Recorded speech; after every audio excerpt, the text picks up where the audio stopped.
ಎಲ್ರಿಗೂ ನಮಸ್ಕಾರ. 3ನೇ ದಿನದ ಇಂಟರ್ನ್ಯಾಷನಲ್ ವುಮೆನ್ಸ್ ಡೇ ಒಂದು ಕಾರ್ಯಕ್ರಮವನ್ನ ನಾವು ಈ ದಿನ ಆರಂಭ ಮಾಡ್ತಾ ಇದ್ದೀವಿ. ಈ ದಿನ ಮೊದಲನೇ ಸ್ಪೀಕರ್ ಮಹಾದೇವಿ ಎಂ ದೊಡ್ಡಮನಿ ಅಂತ. ಇವರು ಈ ಜ್ಯೋತಿಷ್ಯವನ್ನ ಹವ್ಯಾಸಕ್ಕಾಗಿ ಅವರು ತಗೊಂಡಿದ್ರು. ಹಾಗೆ ಇವರು ಗೌರ್ಮೆಂಟ್ ಎಂಪ್ಲಾಯ್ ಆಗಿ HM ಆಗಿ ಒಂದು 20 ವರ್ಷ 20 ವರ್ಷಕ್ಕೂ ಹೆಚ್ಚಿನ ಒಂದು ಎಕ್ಸ್ಪೀರಿಯನ್ಸ್ ಮಾಡಿದ್ದಾರೆ. ಮತ್ತೆ ಇವರು ಹುಬ್ಳಿ, ಧಾರವಾಡ, ಮೈಸೂರು, ಬೆಂಗಳೂರು ಅನೇಕ ಒಂದು ಜಿಲ್ಲೆಗಳಲ್ಲಿ ಇವರು ತಮ್ಮ ಉಪನ್ಯಾಸಗಳನ್ನು ಮಾಡಿ ತಮ್ಮ ವೃತ್ತಿ ಏನ್ ಮಾಡ್ತಿದಾರೋ ಅದು ಪ್ಲಸ್ ಈ ಜ್ಯೋತಿಷ ಎರಡರಲ್ಲೂ ಕೂಡ ಅನೇಕ ರೀತಿಯಾದಂತಹ ಅವಾರ್ಡ್ಗಳನ್ನ ಮತ್ತೆ ಸನ್ಮಾನಗಳನ್ನು. ಆದ್ರೂ ಇವರ ಅವಾರ್ಡ್ಗಳನ್ನು ನಾನು ಕೇಳಿದಾಗ್ಲಂತೂ ನನಗೆ ಆಶ್ಚರ್ಯನೇ ಆಯ್ತು. 500ಕ್ಕೂ ಹೆಚ್ಚು ಅವಾರ್ಡ್ ಅನ್ನು ಪಡ್ಕೊಂಡಿದ್ದಾರೆ. ಇವರು ಅಧಿಕವಾದಂತ ಸನ್ಮಾನಗಳನ್ನ ಪಡ್ಕೊಂಡಿದ್ದಾರೆ.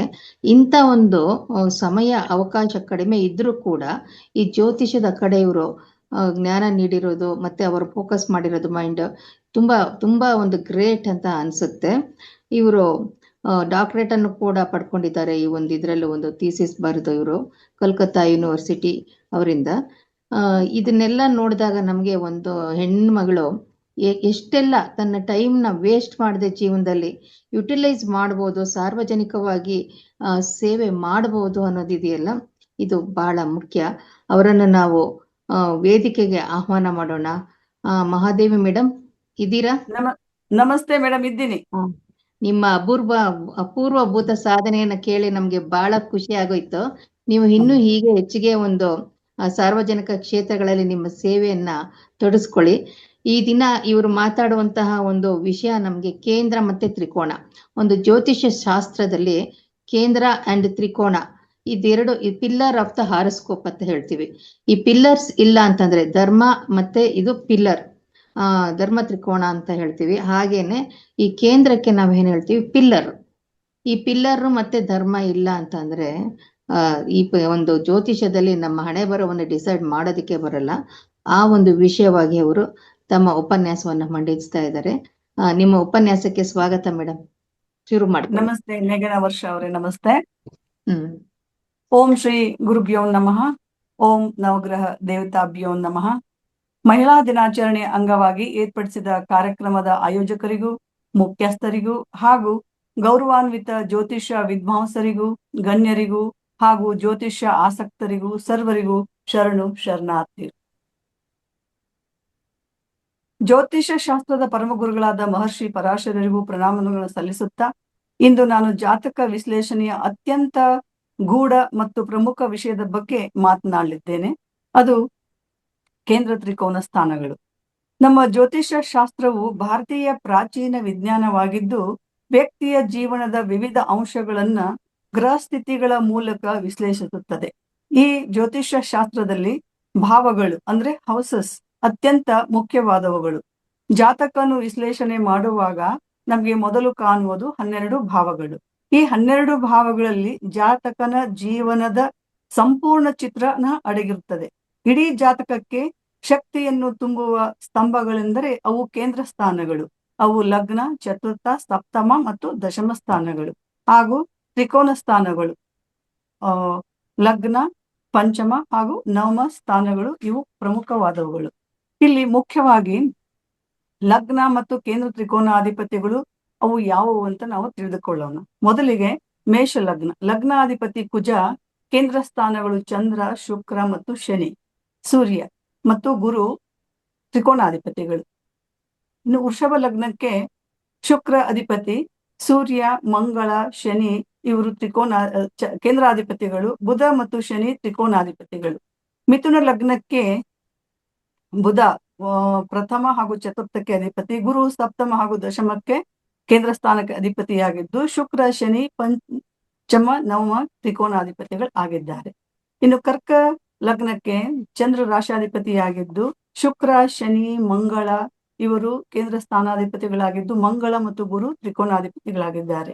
ಇನ್ನು ಸಿಂಹ ಲಗ್ನಕ್ಕೆ ರವಿ ಅಧಿಪತಿಯಾಗಿದ್ದು, ಶನಿ, ಶುಕ್ರ, ಗುರು ಕೇಂದ್ರ ಸ್ಥಾನದಲ್ಲಿ ಇದ್ದು, ಗುರು ಮತ್ತು ಮಂಗಳರು ತ್ರಿಕೋನ ಸ್ಥಾನದಲ್ಲಿ ಇದ್ದಾರೆ. ಇನ್ನು ಕನ್ಯಾ ಲಗ್ನಕ್ಕೆ ಅಧಿಪತಿ ಬುಧನಾಗಿದ್ದು, ಗುರು ಚತುರ್ಥ ಮತ್ತು ಸಪ್ತಮಕ್ಕೆ ಅಧಿಪತಿ ಕೇಂದ್ರ ಸ್ಥಾನಕ್ಕೆ, ಬುಧ ಲಗ್ನ ಮತ್ತು ದಶಮಕ್ಕೆ ಕೇಂದ್ರ ಸ್ಥಾನ ಅಧಿಪತಿ ಆಗಿದ್ದು, ಶನಿ ಶುಕ್ರರು ಇವರಿಗೆ ತ್ರಿಕೋನಾಧಿಪತಿಗಳಾಗಿದ್ದಾರೆ. ಇನ್ನು ವೃಶ್ಚಿಕ ಲಗ್ನಕ್ಕೆ ಅಧಿಪತಿ ಕುಜನಾಗಿದ್ದು, ಶನಿ ಶುಕ್ರ ಸೂರ್ಯರು ಕೇಂದ್ರಾಧಿಪತಿಯಾಗಿದ್ದು, ಗುರು ಚಂದ್ರರು ತ್ರಿಕೋನಾಧಿಪತಿಗಳಾಗಿದ್ದಾರೆ. ಇನ್ನು ಧನುರ್ ಲಗ್ನಕ್ಕೆ ಗುರು ಅಧಿಪತಿ ಲಗ್ನ ಹಾಗೂ ಚತುರ್ಥಕ್ಕೆ, ಸಪ್ತಮ ಹಾಗೂ ದಶಮಕ್ಕೆ ಅಧಿಪತಿಗಳಾಗಿದ್ದು, ಮಂಗಳ ಮತ್ತು ಸೂರ್ಯರು ತ್ರಿಕೋನಾಧಿಪತಿಗಳಾಗಿದ್ದಾರೆ.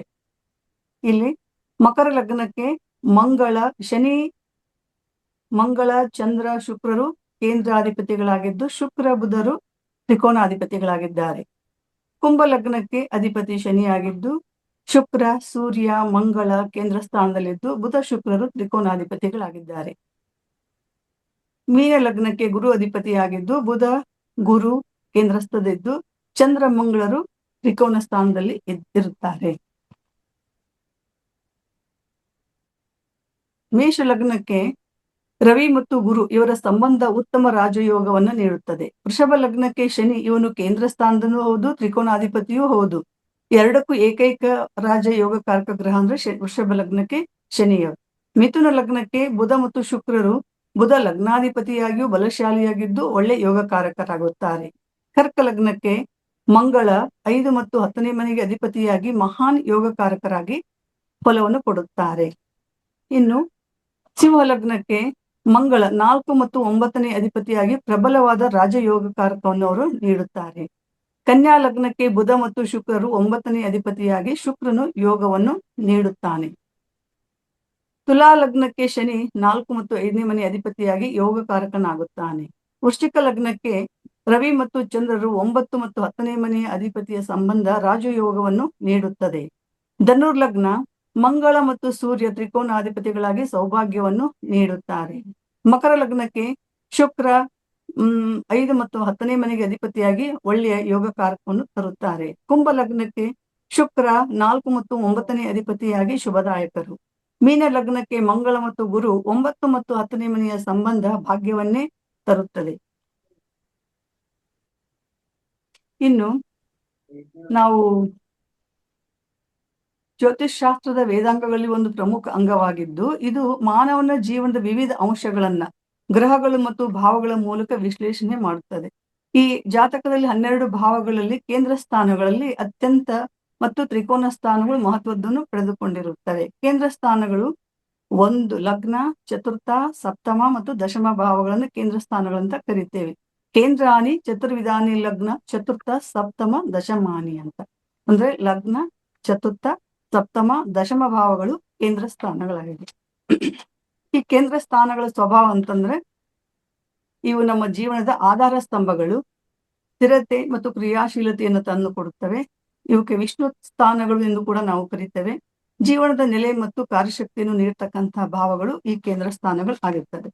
1ನೇ ಲಗ್ನ ಭಾವದಲ್ಲಿ ನಾವು ದೇಹ, ವ್ಯಕ್ತಿತ್ವ, ಸ್ವಭಾವ, ಆರೋಗ್ಯ, ಉದಾಹರಣೆಗೆ ಗುರು ಲಗ್ನದಲ್ಲಿದ್ದರೆ ಧಾರ್ಮಿಕತೆ ಮತ್ತು ಜ್ಞಾನವನ್ನು ನೀಡುತ್ತದೆ. ಉದಾಹರಣೆಗೆ ಶನಿ ಲಗ್ನದಲ್ಲಿ ಗಂಭೀರತೆಯನ್ನ ತರುತ್ತದೆ.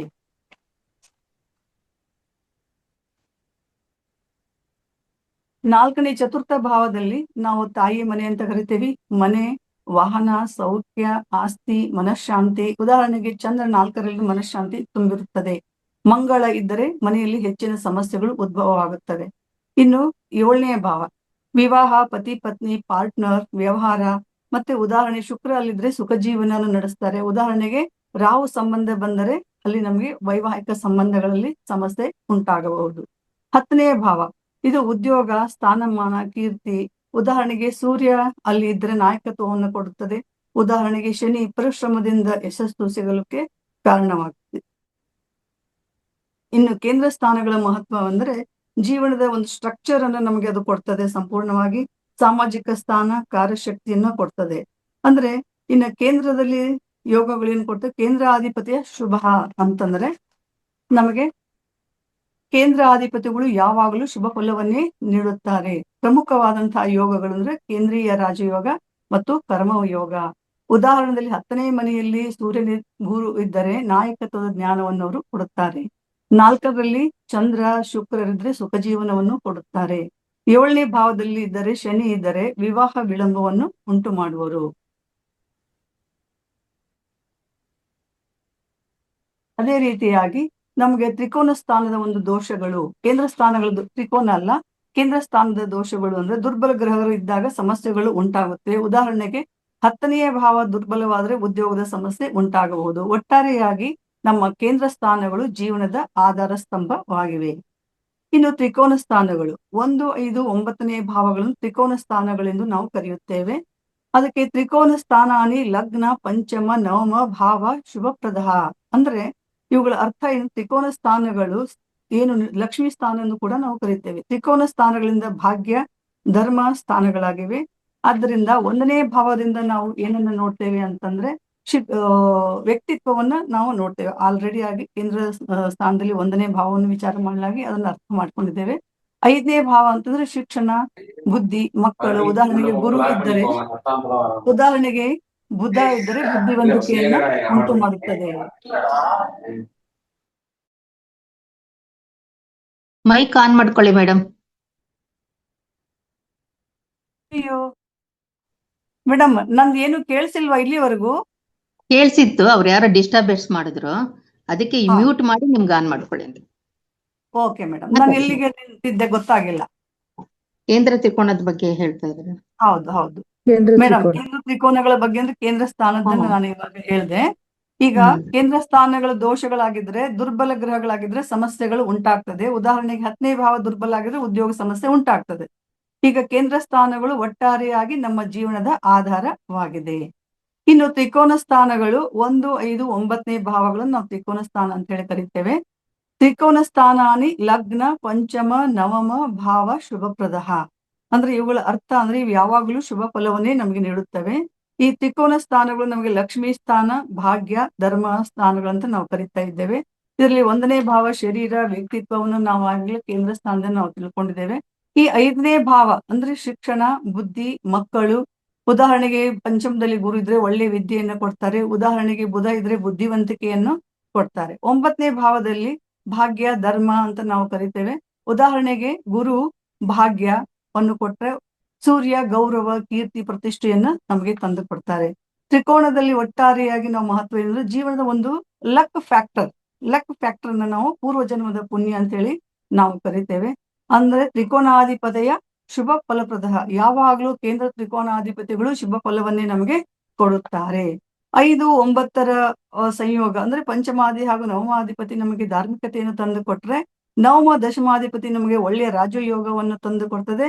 ಪಂಚಮ ದಶಮ ನಮಗೆ ಒಳ್ಳೆಯ ಶಿಕ್ಷಣದಲ್ಲಿ ಸಕ್ಸಸ್ ಅನ್ನು ತಂದು ನಮಗೆ ಕೊಡುತ್ತದೆ. ಆದ್ದರಿಂದ ಕೇಂದ್ರ ತ್ರಿಕೋನಾಧಿಗಳ ಮಹತ್ವ ನಮ್ಮ ಜಾತಕದಲ್ಲಿ ಅತ್ಯಂತ ಮಹತ್ವದ್ದಾಗಿದೆ. ಇದು 9ನೆಯ ಭಾವ ಫಲವನ್ನು ನೋಡ್ಬೇಕಂದ್ರೆ ನಮ್ಮ ಧಾರ್ಮಿಕತೆ ಮತ್ತು ನಾಯಕತ್ವವನ್ನು ನಮಗೆ ತಂದು ಕೊಡ್ತದೆ. 9ನೇ ಭಾವ ಫಲದಿಂದ ನಮಗೆ ಭಾಗ್ಯದಿಂದ ನಮ್ಗೆ ಏರಿಕೆ ಆಗುತ್ತದೆ. ಇನ್ನು ಹೆಚ್ಚಿನ ಉದಾಹರಣೆ ಕೊಡ್ಬೇಕಂದ್ರೆ 5ನೇ ಭಾವದಲ್ಲಿ ಶುಕ್ರ ಇದ್ರೆ ನಮಗೆ ಕಲಾ ಪ್ರತಿಭೆ ಹೆಚ್ಚಾಗುತ್ತದೆ. 9ನೇ ಭಾವದಲ್ಲಿ ಗುರು ಇದ್ದರೆ ನಮಗೆ ಧಾರ್ಮಿಕತೆಯಲ್ಲಿ ಹೆಚ್ಚು ಪ್ರಾವೀಣ್ಯತೆ ಇರುತ್ತದೆ.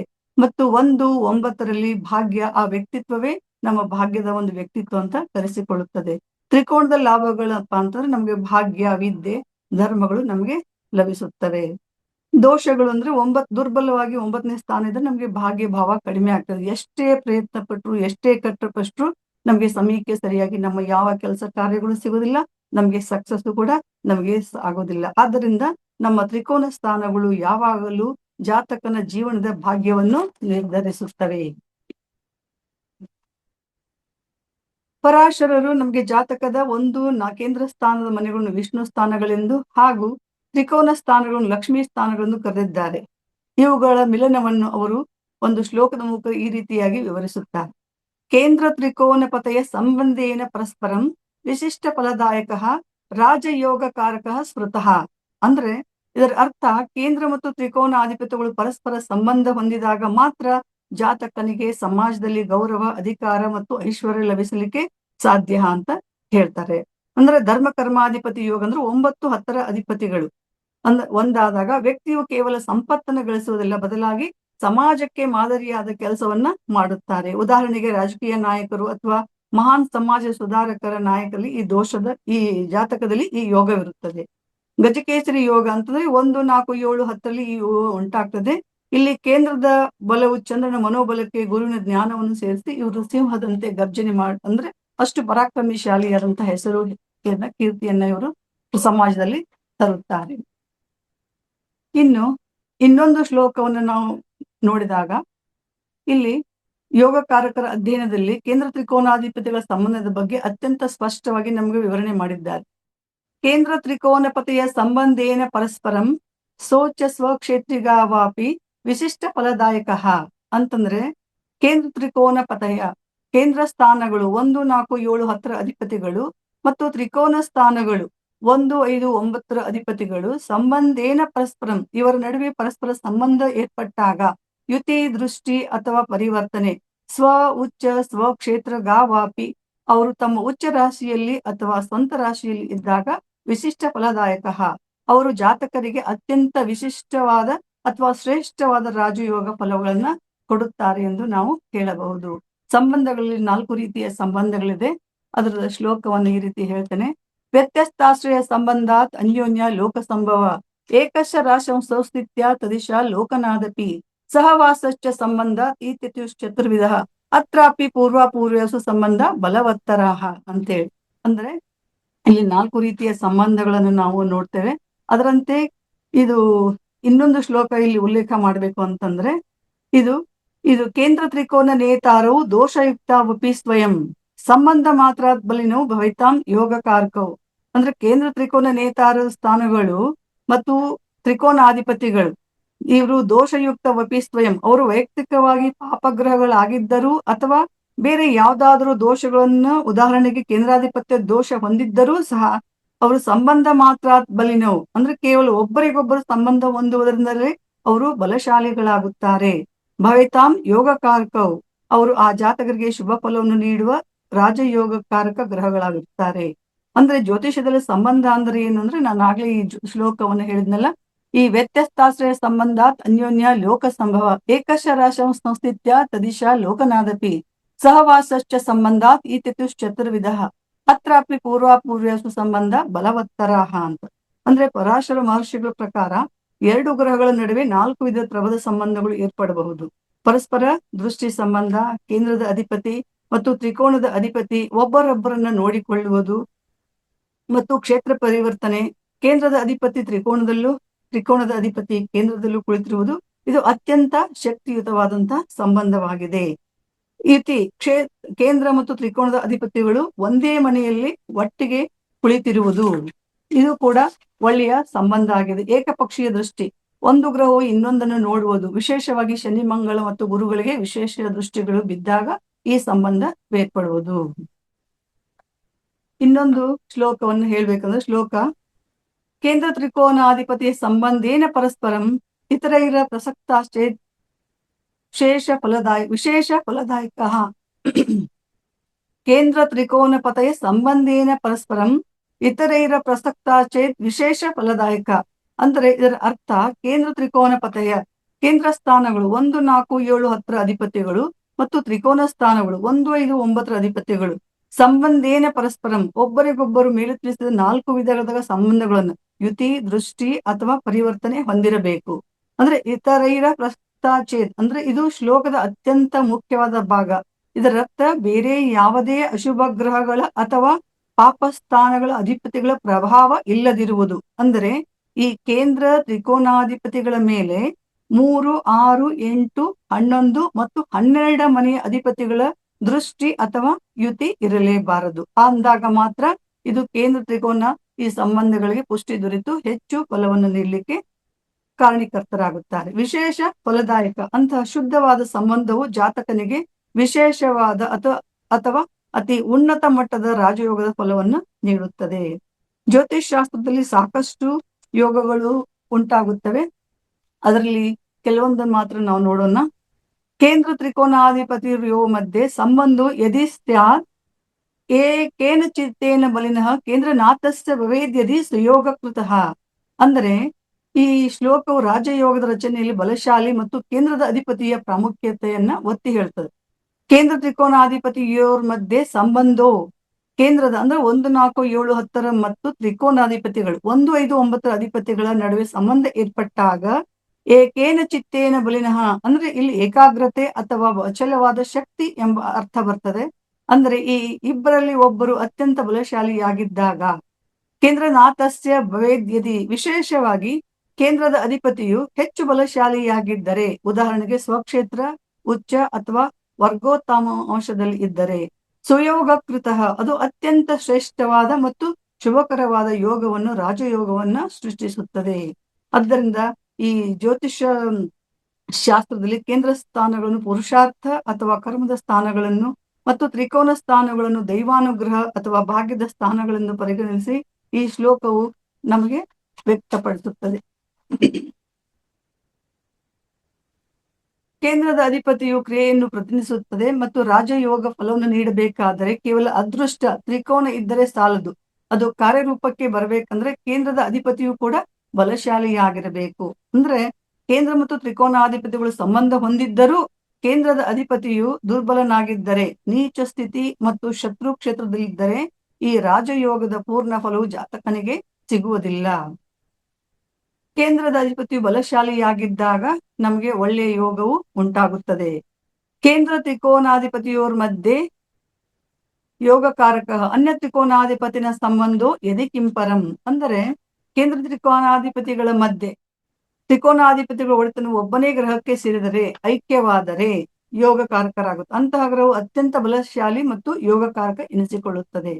ಅನ್ಯ ತ್ರಿಕೋನಾಧಿಪತಿಯ ಸಂಬಂಧೋ ಅಂದ್ರೆ ಈ ಯೋಗಕಾರಕ ಗ್ರಹವು ಜಾತಕದ ಒಂದು ತ್ರಿಕೋನಾಧಿಪತಿಯೊಂದಿಗೆ ಮತ್ತೊಂದು ತ್ರಿಕೋನಾಧಿಪತಿಯ ಸಂಬಂಧ ಹೊಂದಿದರೆ ಅದು ಒಳ್ಳೆಯ ಫಲವನ್ನೇ ಕೊಡುತ್ತದೆ.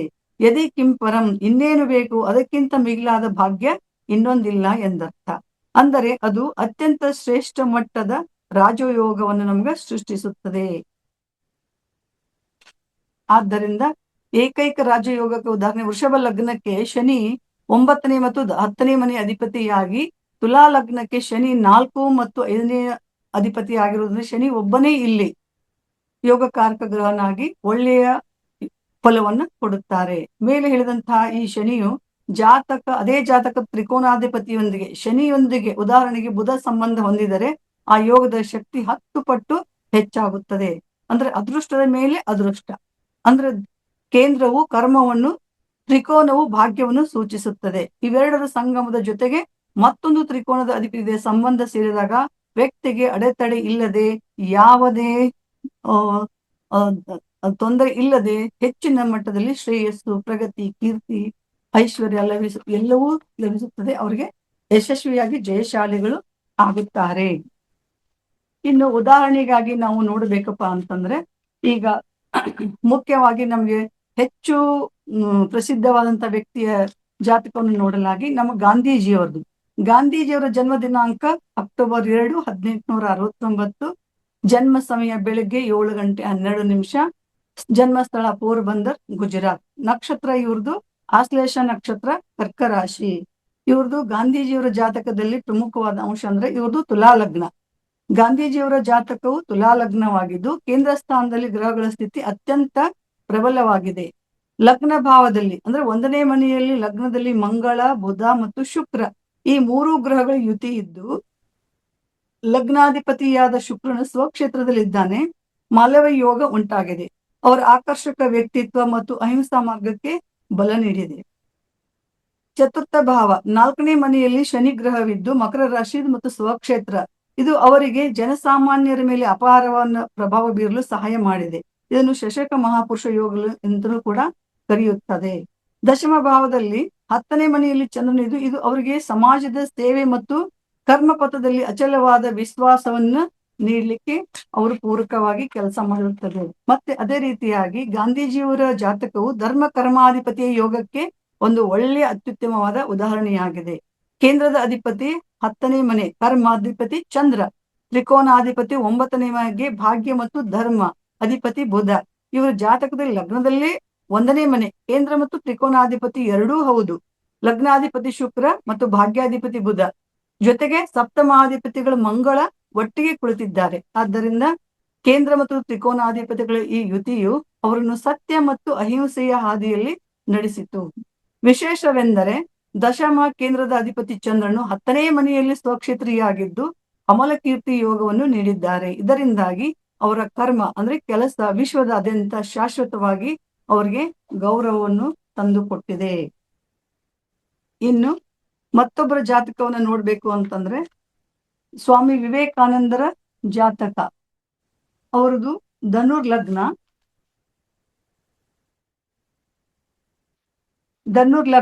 ಧನುರ್ಲ ಆಧ್ಯಾತ್ಮಿಕ ಶಕ್ತಿ ಮತ್ತು ಜ್ಞಾನಕ್ಕೆ ಇವರ ಜಾತಕದ ಪಂಚಮ, ನವಮ, ದಶಮ ಸಂಬಂಧವೇ ಕಾರಣ. ತ್ರಿಕೋನಾಧಿಪತಿಗಳು 5ನೇ ಮನೆ ಮಂತ್ರ ಮತ್ತು ಬುದ್ಧಿ, ಅಧಿಪತಿ ಮಂಗಳ. 9ನೇ ಮನೆ ಧರ್ಮ, ಅಧಿಪತಿ ಸೂರ್ಯನಾಗಿದ್ದಾನೆ. ಕೇಂದ್ರಾಧಿಪತಿ 10ನೇ ಮನೆ, ಕರ್ಮ ಅಧಿಪತಿ ಬುಧ. ಸೂರ್ಯ ಮತ್ತು ಬುಧ 9 ಮತ್ತು 10ನೇ ಅಧಿಪತಿಗಳು 2ನೇ ಮನೆಯಲ್ಲಿ ಯುತಿಯರಾಗಿದ್ದಾರೆ. ಇದು ಶ್ರೇಷ್ಠ ವಾಕ್ಚಾತುರ್ಯ ಮತ್ತು ಧರ್ಮದ ಪ್ರಸಾರವನ್ನು ಸೂಚಿಸುತ್ತದೆ. ಲಗ್ನಾಧಿಪತಿ ಗುರುವು 11ನೇ ಮನೆಯಲ್ಲಿದ್ದು ಲಗ್ನ ಮತ್ತು 5ನೇ ಮನೆಯಲ್ಲಿ ದೃಷ್ಟಿ ಹರಿಸಿದ್ದಾರೆ. ಆದ್ದರಿಂದ 5ನೇ ಅಧಿಪತಿಯ ಮಂಗಳನು 10ನೇ ಕೇಂದ್ರದಲ್ಲಿದ್ದು ಬಲಿಷ್ಠನಾಗಿದ್ದಾನೆ. ಇದು ಧರ್ಮ ಮತ್ತು ಕರ್ಮದ ಸಮನ್ವಯ. ಈ ಕಾರಣದಿಂದಲೇ ಅವರು ಅಲ್ಪ ಕಾಲದಲ್ಲೇ ಜಗತ್ತಿಗೆ ವೇದಾಂತದ ಸಾರವನ್ನು ಉಣಬಡಿಸಲಿಕ್ಕೆ ಸಾಧ್ಯವಾಯಿತು. ಇನ್ನು ಮತ್ತೊಬ್ಬ ಶ್ರೇಷ್ಠ ಕ್ರೀಡಾ ಲೋಕದ ಒಂದು ಸಾಧನೆಗೆ ಕಾರಣಕರ್ತರಾದಂತ ಸಚಿನ್ ತೆಂಡೂಲ್ಕರ್ ಅವರ ಜಾತಕವು ಕೂಡ ಜ್ಯೋತಿಷ್ ಶಾಸ್ತ್ರದಲ್ಲಿ ಒಂದು ಅದ್ಭುತ ಅಧ್ಯಯನವೆಂದೇ ಪರಿಗಣಿತವಾಗಿದೆ. ಅವರ ಜಾತಕದಲ್ಲಿ ಕೇಂದ್ರ ಮತ್ತು ತ್ರಿಕೋನ ಸ್ಥಾನಗಳ ಬಲ ಬಹಳಷ್ಟು ಹೆಚ್ಚಿದೆ. ಧರ್ಮ ಕರ್ಮಾಧಿಪತಿ ಯೋಗ ಅವರ ಜಾತಕದಲ್ಲಿ 9ನೇ ಮನೆ ಧರ್ಮ ಅಧಿಪತಿ ಗುರು ಮತ್ತು 10ನೇ ಮನೆ ಅಧಿಪತಿ ಕರ್ಮ ಮಂಗಳ ಕೇಂದ್ರ ಸ್ಥಾನದಲ್ಲಿ ಪರಸ್ಪರ ಸಂಬಂಧ ಹೊಂದುವ ಮೂಲಕ ಪ್ರಬಲ ರಾಜಯೋಗವನ್ನು ಸೃಷ್ಟಿಸಿದ್ದಾರೆ. ರುಚಕ ಮಹಾಪುರುಷ ಯೋಗ ಕೇಂದ್ರ ಸ್ಥಾನವಾದ 7ನೇ ಮನೆಯಲ್ಲಿ ಮಂಗಳನು ಉಚ್ಚ ರಾಶಿಯಲ್ಲಿ ಇರುವುದರಿಂದ ಈ ಯೋಗ ಉಂಟಾಗಿದೆ. ಇದು ಅವರಿಗೆ ಅಪಾರವಾದ ದೈಹಿಕ ಶಕ್ತಿ, ಧೈರ್ಯ ಮತ್ತು ಕ್ರೀಡಾಂಗಣದಲ್ಲಿ ಹೋರಾಟದ ಗುಣವನ್ನು ನೀಡಿದೆ. ಮತ್ತು ಇವರ ಜಾತಕದಲ್ಲಿ ನೀಚಭಂಗ ರಾಜಯೋಗ ಕೂಡ ಉಂಟಾಗಿದೆ. ಬುಧ ಮತ್ತು ಗುರು ಗ್ರಹಗಳು ನೀಚ ಸ್ಥಾನದಲ್ಲಿದ್ದರೂ ಸಹ ಉಚ್ಚ ಗ್ರಹಗಳ ಸಂಬಂಧದಿಂದಾಗಿ ಇವು ನೀಚಭಂಗ ರಾಜಯೋಗವಾಗಿ ಮಾರ್ಪಟ್ಟಿದೆ. ಇದು ಆರಂಭಿಕ ಕಷ್ಟಗಳ ನಂತರ ಜಗತ್ತೇ ಮೆಚ್ಚುವಂತಹ ಯಶಸ್ಸನ್ನು ತಂದುಕೊಟ್ಟಿದೆ. ಮತ್ತು ಸೂರ್ಯನ ಬಲ 10ನೇ ಮನೆಯಲ್ಲಿ ದಿಗ್ಬಲ ಸ್ಥಾನ. ಸೂರ್ಯನು ಉಚ್ಚನಾಗಿರುವುದರಿಂದ ಅವರಿಗೆ ಅಪ್ರತಿಮ ಕೀರ್ತಿ ಮತ್ತು ಕ್ರಿಕೆಟ್ ದೇವರು ಎಂಬ ಸ್ಥಾನಮಾನ ಲಭಿಸಿದೆ. ಮತ್ತೊಬ್ಬ ವ್ಯಕ್ತಿಯ ಒಂದು ಉದಾಹರಣೆ ಕೊಡ್ಬೇಕು ಅಂತಂದ್ರೆ ನಮಗೆ ಚಿತ್ರ ನಟದಲ್ಲಿ ಅಮಿತಾಬ್ ಬಚ್ಚನ್ ಅವರು. ಇವರ ಜಾತಕದಲ್ಲಿ ದಶಮ ಮತ್ತು ನವಮ ಸ್ಥಾನಗಳ ಅಧಿಪತಿಗಳ ಯುತಿ ಸೇರುವಿಕೆ ಒಂದು ದೊಡ್ಡ ರಾಜಯೋಗವನ್ನು ಸೃಷ್ಟಿಸಿದೆ. ಅವರ ಜನ್ಮ ದಿನಾಂಕ 11 ಅಕ್ಟೋಬರ್ 1942. ಜನ್ಮ ಸಮಯ ಸಂಜೆ 4 ಗಂಟೆ. ಇವ್ರದ್ದು ಕುಂಭ ಲಗ್ನದ ಜಾತಕ. ಇಲ್ಲಿ ಲಗ್ನ ಭಾಗ್ಯಾಧಿಪತಿ ಶುಕ್ರ ಮತ್ತು ದಶಮಾಧಿಪತಿ ಮಂಗಳ 8ನೇ ಮನೆಯಲ್ಲಿ ಇತರ ಗ್ರಹರೊಂದಿಗೆ ಯುತಿ ಹೊಂದಿದ್ದರೂ ಕೂಡ ಕೇಂದ್ರ ತ್ರಿಕೋನಾಧಿಪತಿಗಳ ಈ ಸಂಬಂಧವು ಇವರಿಗೆ ಜಾಗತಿಕ ಮಟ್ಟದ ಕೀರ್ತಿ ಮತ್ತು ಯಶಸ್ಸನ್ನು ಕೂಡ ನೀಡಿದೆ. ಇದರ ಜೊತೆಗೆ ನಾವು ಇಷ್ಟೆಲ್ಲ ಕೇಂದ್ರಾಧಿಪತ್ಯ ತ್ರಿಕೋನಾಧಿಪತ್ಯವನ್ನು ವಿವರಣೆ ಮಾಡಿದಾಗಲೂ ಕೂಡ ನಾವು ಖಂಡಿತವಾಗಿಯೂ ಈ ಕೇಂದ್ರಾಧಿಪತ್ಯವನ್ನು ಕೂಡ ಕೆಲವೊಂದು ದೋಷವನ್ನು ನಾವು ಶಾಸ್ತ್ರಜ್ಞರು ಹೇಳಿದ್ದಾರೆ ನಮಗೆ. ಇಲ್ಲಿ ನಿರ್ದಿಷ್ಟ ಒಂದು ಲಗ್ನದ ಉದಾಹರಣೆಯೊಂದಿಗೆ ವಿವರಿಸಿದರೆ ಹೆಚ್ಚು ನಿಮಗೆ ಸ್ಪಷ್ಟವಾಗ್ತದೆ. ಸಾಮಾನ್ಯವಾಗಿ ಈ ದೋಷವು ಮಿಥುನ ಮತ್ತು ಕನ್ಯಾ ಲಗ್ನಗಳಿಗೆ ಹೆಚ್ಚು ಅನ್ವಯಿಸ್ತದೆ. ಏಕೆಂದರೆ ಶುಭ ಗ್ರಹಗಳಿಗೆ ಕೇಂದ್ರಾಧಿಪತ್ಯ ಬಂದರೆ ನಮಗೆ ದೋಷ ಅಂತ ನಮಗೆ ಹೇಳಿಕೊಟ್ಟಿದ್ದಾರೆ. ಈ ಲಗ್ನಗಳಿಗೆ ಶುಭ ಗ್ರಹವಾದ ಗುರು ಮತ್ತು ಕೇಂದ್ರ ಸ್ಥಾನಗಳಿಗೆ ಅಧಿಪತಿಯಾಗುತ್ತಾನೆ. ಯಾವುದು ಅಂತಂದ್ರೆ ಮಿಥುನ ಲಗ್ನಕ್ಕೆ ಕೇಂದ್ರ ಸ್ಥಾನಗಳು 1ನೇ ಮನೆ ಬುಧ, 4ನೇ ಮನೆ ಬುಧ, 7ನೇ ಮನೆ ಗುರು ಹಾಗೂ 10ನೇ ಮನೆ ಗುರು. ಇಲ್ಲಿ ಗುರು 7ನೇ ಮನೆ ಕೇಂದ್ರ, 10ನೇ ಮನೆ ಕೇಂದ್ರ ಅಧಿಪತಿಗಳಿಗೆ ಅಧಿಪತಿ ಆಗ್ತಾನೆ. ಗುರುವು ನೈಸರ್ಗಿಕವಾಗಿ ಅತ್ಯಂತ ಶುಭ ಗ್ರಹ ನಿಯಮದ ಪ್ರಕಾರ ಈತ ಎರಡೂ ಕೇಂದ್ರಗಳಿಗೆ ಅಧಿಪತಿಯಾದಾಗ ತನ್ನ ನೈಸರ್ಗಿಕ ಶುಭತ್ವವನ್ನು ಕಳೆದುಕೊಂಡು ತಟಸ್ಥನಾಗುತ್ತಾನೆ. ಅಂದ್ರೆ ಈ ದೋಷದ ಪ್ರಭಾವ ಯಾವ ರೀತಿ ಇರುತ್ತದೆ ಅಂತಂದ್ರೆ ಈ ಗುರುವು ಶುಭ ಸ್ಥಾನಗಳ ಅಧಿಪತಿ ಆಗಿದ್ದರೂ ಕೂಡ ದಶೆ ಅಥವಾ ಅಂತರ್ದಶೆ ಬಂದಾಗ ನಿರೀಕ್ಷಿತ ಮಟ್ಟದ ದೈವಿಕ ಕೃಪೆ ಅಥವಾ ಅನಿರೀಕ್ಷಿತ ಲಾಭಗಳು ಸಿಗದೇ ಇರಬಹುದು. ಮತ್ತು ಸಪ್ತಮಾಧಿಪತಿ ಆಗಿರುವುದರಿಂದ 7ನೇ ಮನೆ ಮಾರಕ ಸ್ಥಾನವೂ ಆಗಿರುವುದರಿಂದ ಶುಭ ಗ್ರಹವು ಕೇಂದ್ರಾಧಿಪತ್ಯ ದೋಷಕ್ಕೆ ಒಳಗಾಗಿ 7ನೇ ಮನೆಯ ಸ್ಥಾನಾಧಿಪತಿಯಾದಾಗ ಅದು ಆರೋಗ್ಯದ ಮೇಲೆ ಸಣ್ಣ ಪುಟ್ಟ ಪರಿಣಾಮ ಬೀರಬಹುದು. ಮತ್ತು ವೃತ್ತಿ ಮತ್ತು ವೈವಾಹಿಕ ಜೀವನದ 10ನೇ ಮನೆ 7ನೇ ಮನೆ ಸಂಗಾತಿ ಎರಡೂ ಗುರುವಿನ ಅಧೀನದಲ್ಲಿದ್ದರೂ ಕೂಡ ಈ ದೋಷದಿಂದಾಗಿ ನಿರ್ಧಾರ ತೆಗೆದುಕೊಳ್ಳುವಲ್ಲಿ ಗೊಂದಲ ಅಥವಾ ಕಾರ್ಯಗತಗೊಳಿಸುವಲ್ಲಿ ಅಡೆತಡೆಗಳು ಉಂಟಾಗಬಹುದು. ಆದ್ದರಿಂದ ಕೇಂದ್ರಾಧಿಪತ್ಯ ದೋಷವಿದ್ದರೂ ಕೂಡ ಈ ಸಂದರ್ಭದಲ್ಲಿ ಕೇಂದ್ರಕ್ಕೆ ಅಧಿಪತಿಯಾದ ಶುಭ ಗ್ರಹವು 5 ಮತ್ತು 9ನೇ ಮನೆಯಲ್ಲಿ ತ್ರಿಕೋನ ಸ್ಥಾನದಲ್ಲಿ ಕುಳಿತರೆ ದೋಷ ನಿವಾರಣೆಯಾಗಿ ಶುಭ ಫಲವನ್ನು ನೀಡುತ್ತದೆ. ಮತ್ತು ಲಗ್ನದಲ್ಲಿ ಗುರು ಅಥವಾ ಶುಕ್ರ ಲಗ್ನದಲ್ಲಿದ್ದರೆ ಅದು ಕೇಂದ್ರವೂ ತ್ರಿಕೋನವೂ ಹೌದು. ಆಗ ದೋಷಕ್ಕಿಂತ ಹೆಚ್ಚಾಗಿ ಹಂಸ ಯೋಗ ಅಥವಾ ಮಾಳವ ಯೋಗ ಫಲವೇ ಹೆಚ್ಚಾಗಿ ನಮಗೆ ಸಿಗುತ್ತದೆ. ಆದ್ದರಿಂದ ಕೇಂದ್ರ ತ್ರಿಕೋನಾಧಿಪತಿಗಳ ಮಹತ್ವವು ಬಹಳಷ್ಟು ಆಗಿರುವುದರಿಂದ ಜಾತಕಕ್ಕೆ ಒಳ್ಳೆಯದೇ ಫಲವನ್ನು ಕೊಡುತ್ತವೆ. ಅವರು ಎಲ್ಲೇ ಇದ್ದರೂ ಹೇಗೆ ಇದ್ದರೂ ಅವ್ರ ದಶಾಕಾಲದಲ್ಲಿ ಅವರು ಶುಭ ಫಲವನ್ನು ಉಂಟು ಮಾಡುತ್ತಾರೆ. ಲಗ್ನ ಸ್ಥಾನ ವಾದ, ಸಪ್ತಮ ಸ್ಥಾನ ಪ್ರತಿವಾದಿ, ದಶಮ ಸ್ಥಾನ ಜಯ, 4ನೇ ಸ್ಥಾನ ಅಪಜಯ, ಮತ್ತು ಲಗ್ನ ಸ್ಥಾನ ಆತ್ಮ, ಪಂಚಮ ಸ್ಥಾನ ಪೂರ್ವ ಪುಣ್ಯ ಸ್ಥಾನ, 9ಮ ಸ್ಥಾನ ಜೀವಾತ್ಮ. ಆತ್ಮ, ಪರಮಾತ್ಮ, ಜೀವಾತ್ಮ. ಆದ್ದರಿಂದ ಇವುಗಳನ್ನು ಬಿಟ್ಟು ಜೀವನದಲ್ಲಿ ಬೇರೆ ಇನ್ನೇನು ಇಲ್ಲ. ಇವು ಮುಖ್ಯವಾದ ಆಧಾರ ಸ್ತಂಭಗಳಾಗಿದ್ದು ಈ ಸ್ಥಾನಗಳಲ್ಲಿ ಯಾವುದೇ ದೋಷಗಳು ಉಂಟಾದರೂ ಜಾತಕನು ಒಳ್ಳೆಯ ಫಲಗಳನ್ನು ಅನುಭವಿಸಲಾರ, ಒಂದಲ್ಲ ಒಂದು ತೊಡಕಿನಲ್ಲಿ ಆತ ಅನುಭವಿಸ್ತಾನಂತೆ ಹೇಳ್ತಾ, ಮತ್ತು ಇವೆಲ್ಲಾ ಜಾತಕನ ಪೂರ್ವ ಪುಣ್ಯ ಫಲದಂತೆ ನಮ್ಗೆ ಲಭಿಸಿದ್ದು ಆದರೆ ನಮ್ಗೆ ಒಳ್ಳೆ ಫಲ ಖಂಡಿತವಾಗಿಯೂ ಸಿಕ್ಕೇ ಸಿಗ್ತದೆ ಅಂತ ಹೇಳ್ತಾ, ನನಗೆ ಈ ಅರ್ಧ ಗಂಟೆಯಲ್ಲಿ ಕೊಟ್ಟಿದ್ದೇನೆ, ನಾನು ಸರಿಯಾಗಿ ಸಮಯಾಗಿ ಮುಗಿಸಿದ್ದೇನೆ.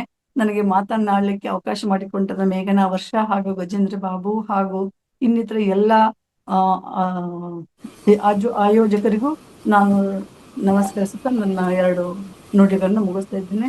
ಎಲ್ಲ ಜ್ಯೋತಿಷಾಸ್ತ್ರದಲ್ಲಿ ನಮಿಸುತ್ತಾ ನನ್ನ ಮಾತನ್ನು ವಿರಾಮ ಕೊಡ್ತೇನೆ. ಧನ್ಯವಾದ. ಧನ್ಯವಾದಗಳು ಮೇಡಮ್. ಧನ್ಯವಾದಗಳು ಮೇಡಮ್. Thank you madam. ಇಷ್ಟು ಹೊತ್ತು ಕೂಡ ಮಹಾದೇವಿ ಮೇಡಮ್ ಅವರು ಕೇಂದ್ರ ತ್ರಿಕೋನದ ಒಂದು ಪರಿಚಯವನ್ನ ಬಹಳ ಚೆನ್ನಾಗಿ ಮಾಡಿಕೊಟ್ರು.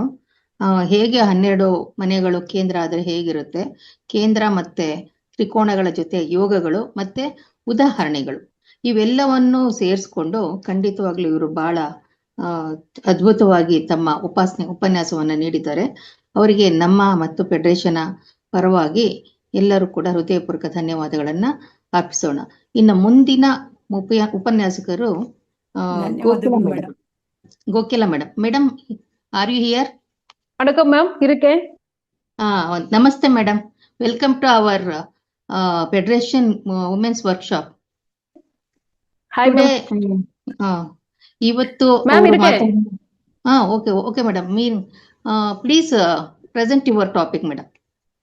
ஓகே மேம், எல்லாருக்கும் வணக்கம். ஓம் தத்புருஷாய வித்மகே வக்ரதுண்டாய தீமகி தன்னோ தந்தி பிரஜோதயாத். இதுவரை யாரெல்லாம் எனக்கு குருவாக இருந்தார்களோ அவர்களை அனைவரையும் பொற்பாதம் தொட்டு அனைவரையும் வழங்கிக் கொள்கிறேன்.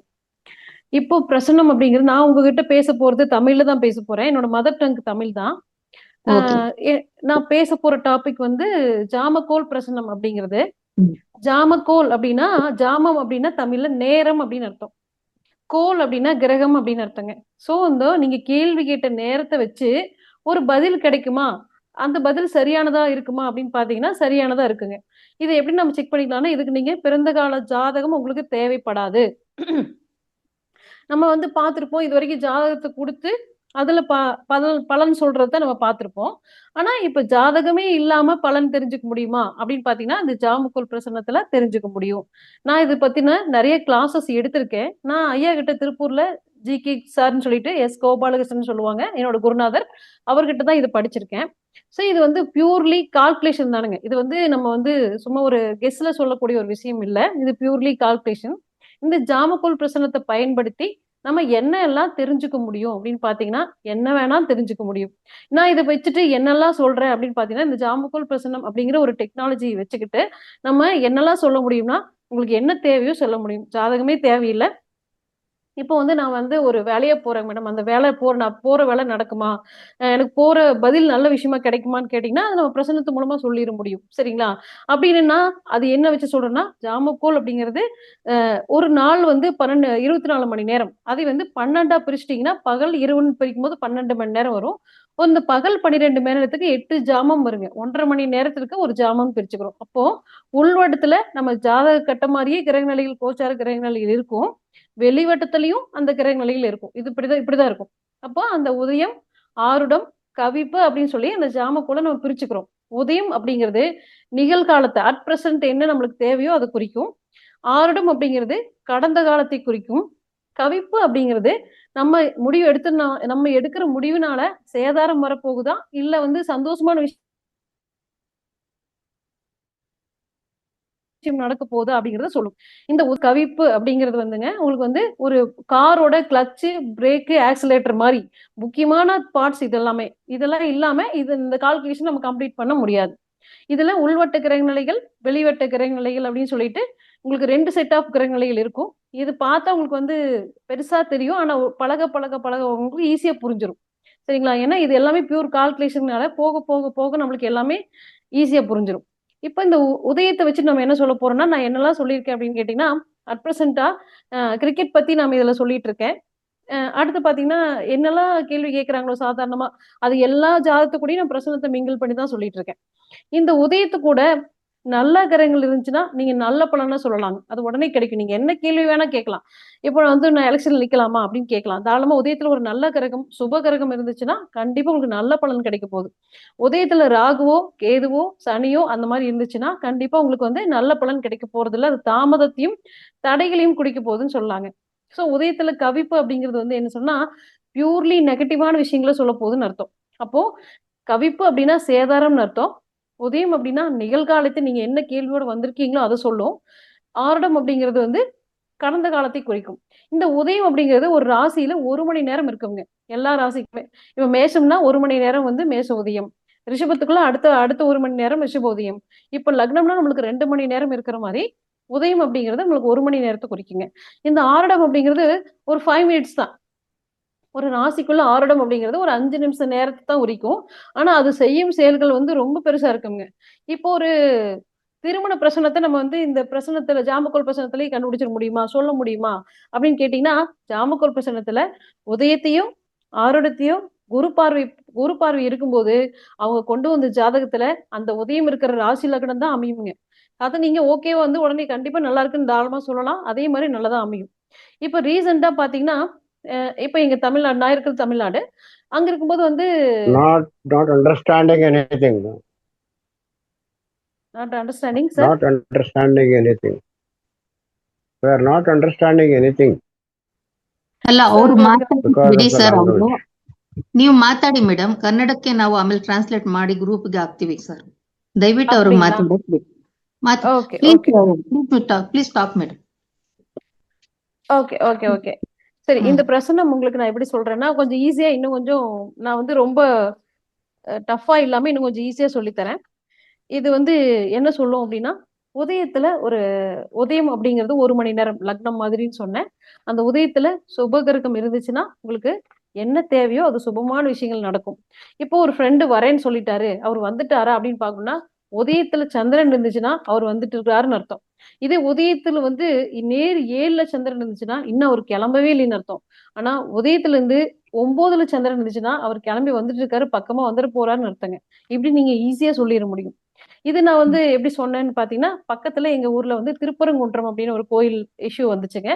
அதுல வந்து தீபம் ஏத்த முடியுமா அப்படின்னு சொல்லி ஒரு ஆர்குமெண்ட் போகுது. நான் அப்ப பிரசனம் பார்த்து சொல்றேன், இது வந்து தீபம் உடனே ஏத்த முடியாது, இது வந்து பெருசா கோர்ட் இஷ்யூ ஆக போகுதுன்னு சொல்றேன். இது எப்படி வச்சு சொல்றேன்னு கேட்டீங்கன்னா, எனக்கு அந்த திருப்பரங்குன்றம் தோன்றின வரலாறோ அந்த டேட் ஆஃப் பர்த்தோ எதுவுமே கிடையாது.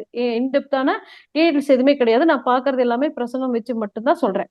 அப்படி சொல்லும்போது வந்து பாசிபிள் இல்ல, தீபம் ஏத்துறதுக்கான பாசிபிள் இல்லைன்னு சொல்றேங்க. அது அன்னைக்கு ஈவினிங்கே ரிசல்ட் வருதுங்க. நான் காலையில சொல்றேன், ஈவினிங் ரிசல்ட் வருது, இன்னைக்கு தீபம் ஏத்த முடியாது அப்படின்னு சொல்றாங்க.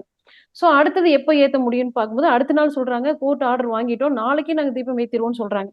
அந்த என்ன சொல்றாங்க, அடுத்த நாள் தீபம் ஏத்த முடியுமான்னு பாத்தீங்கன்னா, அடுத்தது உதயத்துல செவ்வாய் ராகுங்க. கண்டிப்பா தீபம் ஏத்த முடியாது. சோ இது வந்து மாநிலம் தழுவிய போராட்டமாக மாற போகுது அப்படின்னு சொல்றோம். சரிங்களா? ஏன்னா உதயத்துல செவ்வாயும் ராகும் சேரும் போது என்னாங்கன்னா, அந்த உதயாதிபதிங்கிற நம்ம என்ன கேள்வி கேட்கிறோமோ, என்ன நோக்கத்துக்காக கேட்கிறோமோ அந்த பதில் வந்து நல்லதா உங்களுக்கு கிடைக்காது அப்படின்னு அர்த்தங்க. அப்ப என்ன சொல்றேன்னா, அடுத்த நாளே ஈவினிங் என்ன சொல்லிடுறாங்க, ஒரு கட்சிக்காரங்க வந்து நாங்க மாநிலம் தழுவிய அளவுல போராட்டம் நடத்த போறோம்னு சொல்றாங்க. ஏன்னா செவ்வாய்னா முருகன்னு பேருங்க. சாமி பேரு வந்து புதன்னா நம்ம பெருமாள் சொல்லுவோம், செவ்வாய்னா முருகரை சொல்லுவோம். சோ அந்த முருகர் கோயில்ல ஒரு தீபம் ஏத்துறதை பத்தி பேசும்போது செவ்வாய் ராகுவோட இருக்கும்போது என்ன ஆகுதுன்னா, இங்க வந்து தீபத்தை ஏத்த முடியாது, இது பெரிய மாநிலம் தழுவிய போராட்டங்களையும் ஆர்ப்பாட்டங்களையும் குறிக்கும்னு சொல்றாங்க. ஸோ அதே மாதிரி ஆகுது. அதுக்கு அடுத்த நாள் வந்து திரும்ப இல்லை நாங்க அர்ஜென்ட்டா நான் வந்து சுப்ரீம் கோர்ட் கொண்டு போறோம், நீங்க உடனே நாங்க அடுத்த நாள் இது தீபம் ஏத்திடுவோம்னு சொல்றாங்க. இதெல்லாம் டிசம்பர்ல நடக்குதுங்க. இந்த நம்ம 2025 டிசம்பர்ல நடக்குது. அப்ப நான் சொல்றேன் இது வந்து ஒரு செவ்வாய் ராகுனா வந்து கடும் தீ விபத்து. ஸோ ஒரு உயிரிழப்பு நடக்காம, ஒரு ஃபயர் ஆக்சிடென்ட் செல்ஃபா வந்து யாரும் பண்ணிக்காம, ஒரு தீக்குளிப்பு நடக்காம இந்த பிரச்சனை ஓய போறது இல்லைன்னு சொல்றேன். ஸோ ஒரு ஒரு நபர் வந்து அந்த ஏரியாவை சேர்ந்த ஒரு நபர் வந்து தன்னைத்தானே சூசைட் பண்ணிக்கிறார், ஃபயர் பண்ணிக்கிறார். இதெல்லாம் எப்படி சொல்ல முடியும்னு கேட்டீங்கன்னா, அவரோட ஜாதகம் என்னன்னு நம்மளுக்கு தெரியாது. அவர் ஏன் அப்படி முடிவெடுத்தார் நம்மளுக்கு தெரியாது. ஆனா ஒரு பிரசனம் என்ன சொல்லுதுன்னா, நீங்க எந்த எண்டுக்கு வேணா போக முடியும்னு சொல்லுதுங்க. அவர் யானை வேணா இருக்கலாம், என்னவா வேணா இருக்கலாம். ஆனா நீங்களோட ஒரு கெஸ் பண்ண முடியுமான்னு கேட்டீங்கன்னா பண்ண முடியும். இப்ப ரீசெண்டா வந்து பாத்தீங்கன்னா வேர்ல்டு கப் ஜெயிச்சாங்க. வேர்ல்டு கப் ஜெயிக்கும் போது பாத்தீங்கன்னா T20ல அப்ப என்கிட்ட கேக்குறாங்க, என் பையனே கேக்குறான். நானும் என் பையனும் டிராவல் பண்ணிட்டு இருக்கோம். அவர் கூப்பிட்டு கேக்குறாரு, மா எனக்கு வந்து இன்னைக்கு முக்கியமான மேட்ச் நடக்குது, இது வந்து கண்டிப்பா இந்தியா ஜெயிக்கணும், இது வந்து செமிஃபைனல் அவங்க போகணும், போவாங்களான்னு தெரியல, வெஸ்ட் இண்டீஸோட அவங்க விளையாடுறாங்க, வெஸ்ட் இண்டீஸ் ரொம்ப பெரிய குரூப் அப்படின்னு சொல்றாரு. அப்ப நான் சொல்றேன், இரு ப்ரோ பிரசனம் பார்த்து சொல்றேன்னு சொல்லிட்டு உதயத்துல சந்திரன் இருக்குதுங்க. உதயத்துக்கு 6ல செவ்வாய் ராகு இருக்குது. 6ஆம் இடம் அப்படிங்கிறது போட்டி, காம்படிஷன்ஸ் அப்படின்னு அர்த்தம். அப்ப அந்த 6ஆம் இடத்துல ஒரு செவ்வாய் ராகு இருக்கும்போது ஒரு வெறித்தனமான விளையாட்டு உங்ககிட்ட இருக்கும்னு அர்த்தம். இன்னைக்கு கண்டிப்பா இந்தியா ஜெயிக்க போகுது, நீ தைரியமா இருன்னு சொல்றேன். என் பையன் சொல்றாரு, எனக்கு ஆறுதல்லாம் இது சொல்லாதீங்க, கான்பிடண்டா சொல்லுங்கன்னு சொல்றான். கண்டிப்பா இந்தியா ஜெயிக்கும்டா, நீ எழுதி வச்சுக்கோன்னு சொல்றேன். நைட்டு 10 மணிக்கு மேட்ச் முடியுதுங்க. நாங்க இது பேசும்போது சாயங்காலம் ஒரு 6 மணி டிராவல் பண்ணிட்டு இருக்கோம். 10 மணி எங்களால மேட்ச் பார்க்க முடியல. நைட்டு 10 மணிக்கு ரிசல்ட் வருதுங்க, இந்தியா வின் பண்ணுது. அதே மாதிரி ஃபைனல் மேட்சுக்கும் சொல்றோம். அதே மாதிரி உதயத்துக்கு 10ல செவ்வாய் ராகு இருக்குது. 10ஆம் இடம் அப்படிங்கிறது வெற்றி ஸ்தானம்னு பேருங்க. 10ஆம் இடம் நம்ம தசமஸ்தானம்னு பார்த்திருப்போம். அதே மாதிரி 10ஆம் இடம் அப்படிங்கிறது பிரசனத்துல உச்சி ஸ்தானம்னு பேருங்க. அந்த உச்சி ஸ்தானம் என்ன சொல்லுதுன்னா, கட்டாயமா ஒரு வெற்றி கிடைக்குன்னு அர்த்தம். என்ன விஷயத்தக்கா கேட்க போறோம்னா அது வெற்றி. ஆனா செவ்வாய் ராகு காம்பினேஷன்ல ஒரு திருமணத்தை சேர்த்து வைக்கலாமா, ஒரு கல்யாண விஷயத்த பேசலாமா அப்படின்னு கேட்டீங்கன்னா அது தவறு. ஆனா ஒரு போட்டியில ஜெயிப்பாரா, ஒரு விளையாட்டுல ஜெயிப்பாரான்னு கேட்டீங்கன்னா செவ்வாய் ராகு ஒரு தீவிரமான வெறித்தனமான ஒரு வெற்றியை குறிக்குங்க. அப்ப என்ன ஆகுனா, கண்டிப்பா இந்த ஃபைனல்ல இந்தியா தான் ஜெயிக்கும்னு சொல்லிட்டு இந்தியா மேட்ச் ஆரம்பிக்கிறதுக்கு முன்னாடியே ஒரு 4:00 நான் வந்து அனௌன்ஸ்மெண்ட் கொடுத்துறேன். என்னோட FB போஸ்ட்ல போட்டுறேன். என்னோட போஸ்ட் வந்து அஸ்ட்ரோ கோகிலான்னு. நீங்க டைம் இருக்கும்போது யாராவது படிச்சுக்கணும் தெரிஞ்சுக்கணும்னு நினைக்கிறவங்க அதை ரீட் பண்ணி பாருங்க டைம் இருக்கும்போது. ஏதுன்னா இப்படி ஒரு சப்ஜெக்ட் இருக்குது அப்படிங்கிறது உங்களுக்கு தெரியுமா தெரியாதா எனக்கு தெரியல. இதுல இவ்வளவு விஷயம் இருக்குதுங்கிறது உங்களுக்கு நான் வந்து இன்னைக்கு எனக்கு 1/2 மணி நேரம் பத்தாது. ஏன்னா நான் ஒரு டீச்சர், இந்த பிரசனம் கிளாஸ் எடுக்கிற ஒரு டீச்சர். எனக்கு நிறைய விஷயங்கள் சொல்லி தரணும்னு தோணும். இருந்தாலும் ஒரு ஷார்ட் அண்ட் ஸ்வீட்டா உங்களுக்கு சொல்லிட்டு போறேன். இப்ப இந்த பிரசனம் அப்படிங்கிறது மிக வேல்யூபிளான ஒரு சப்ஜெக்ட். இது நீங்க பிறந்த கால ஜாதகமே இல்லாம உங்களால சொல்லிட முடியுங்கிறது இது உங்களோட பிளஸ் பாயிண்ட். இது நீங்க யாருக்கு வேணா சொல்லலாம், தைரியமா சொல்லலாம். இதுக்கு வந்து டைமிங் கிடையாது. நீங்க காலையில இருந்து மத்தியானத்துக்குள்ளதான் பார்க்கணும், ஈவினிங்குள்ளதான் பார்க்கணும், நைட்டு பார்க்க கூட அப்படியெல்லாம் கிடையாது. ஒரு ஹாஸ்பிட்டல் இருக்காங்க, சர்ஜரி பண்ணலாமா வேண்டாமானா உதயத்துல சந்திரன் வந்தா உடனே பண்ணுங்கன்னு சொல்லலாம். ஒரு இடம் வாங்க போறேன் போய் பேசலாமான்னு கேட்டீங்கன்னா தாராளமா பார்க்கலாம்னு சொல்லலாம். ஒரு பொண்ணு பார்க்க போறேன் நான் போலாமான்னு கேட்டீங்கன்னா உதயத்துல குருவோ சுக்கிரனோ புதனோ சந்திரனோ இருந்துச்சுன்னா தாராளமா செய்யுங்க அப்படின்னு சொன்னா அது கண்டிப்பா சக்சஸ் ஆகும். தவறே நடந்ததில்லை இது வரைக்கும்.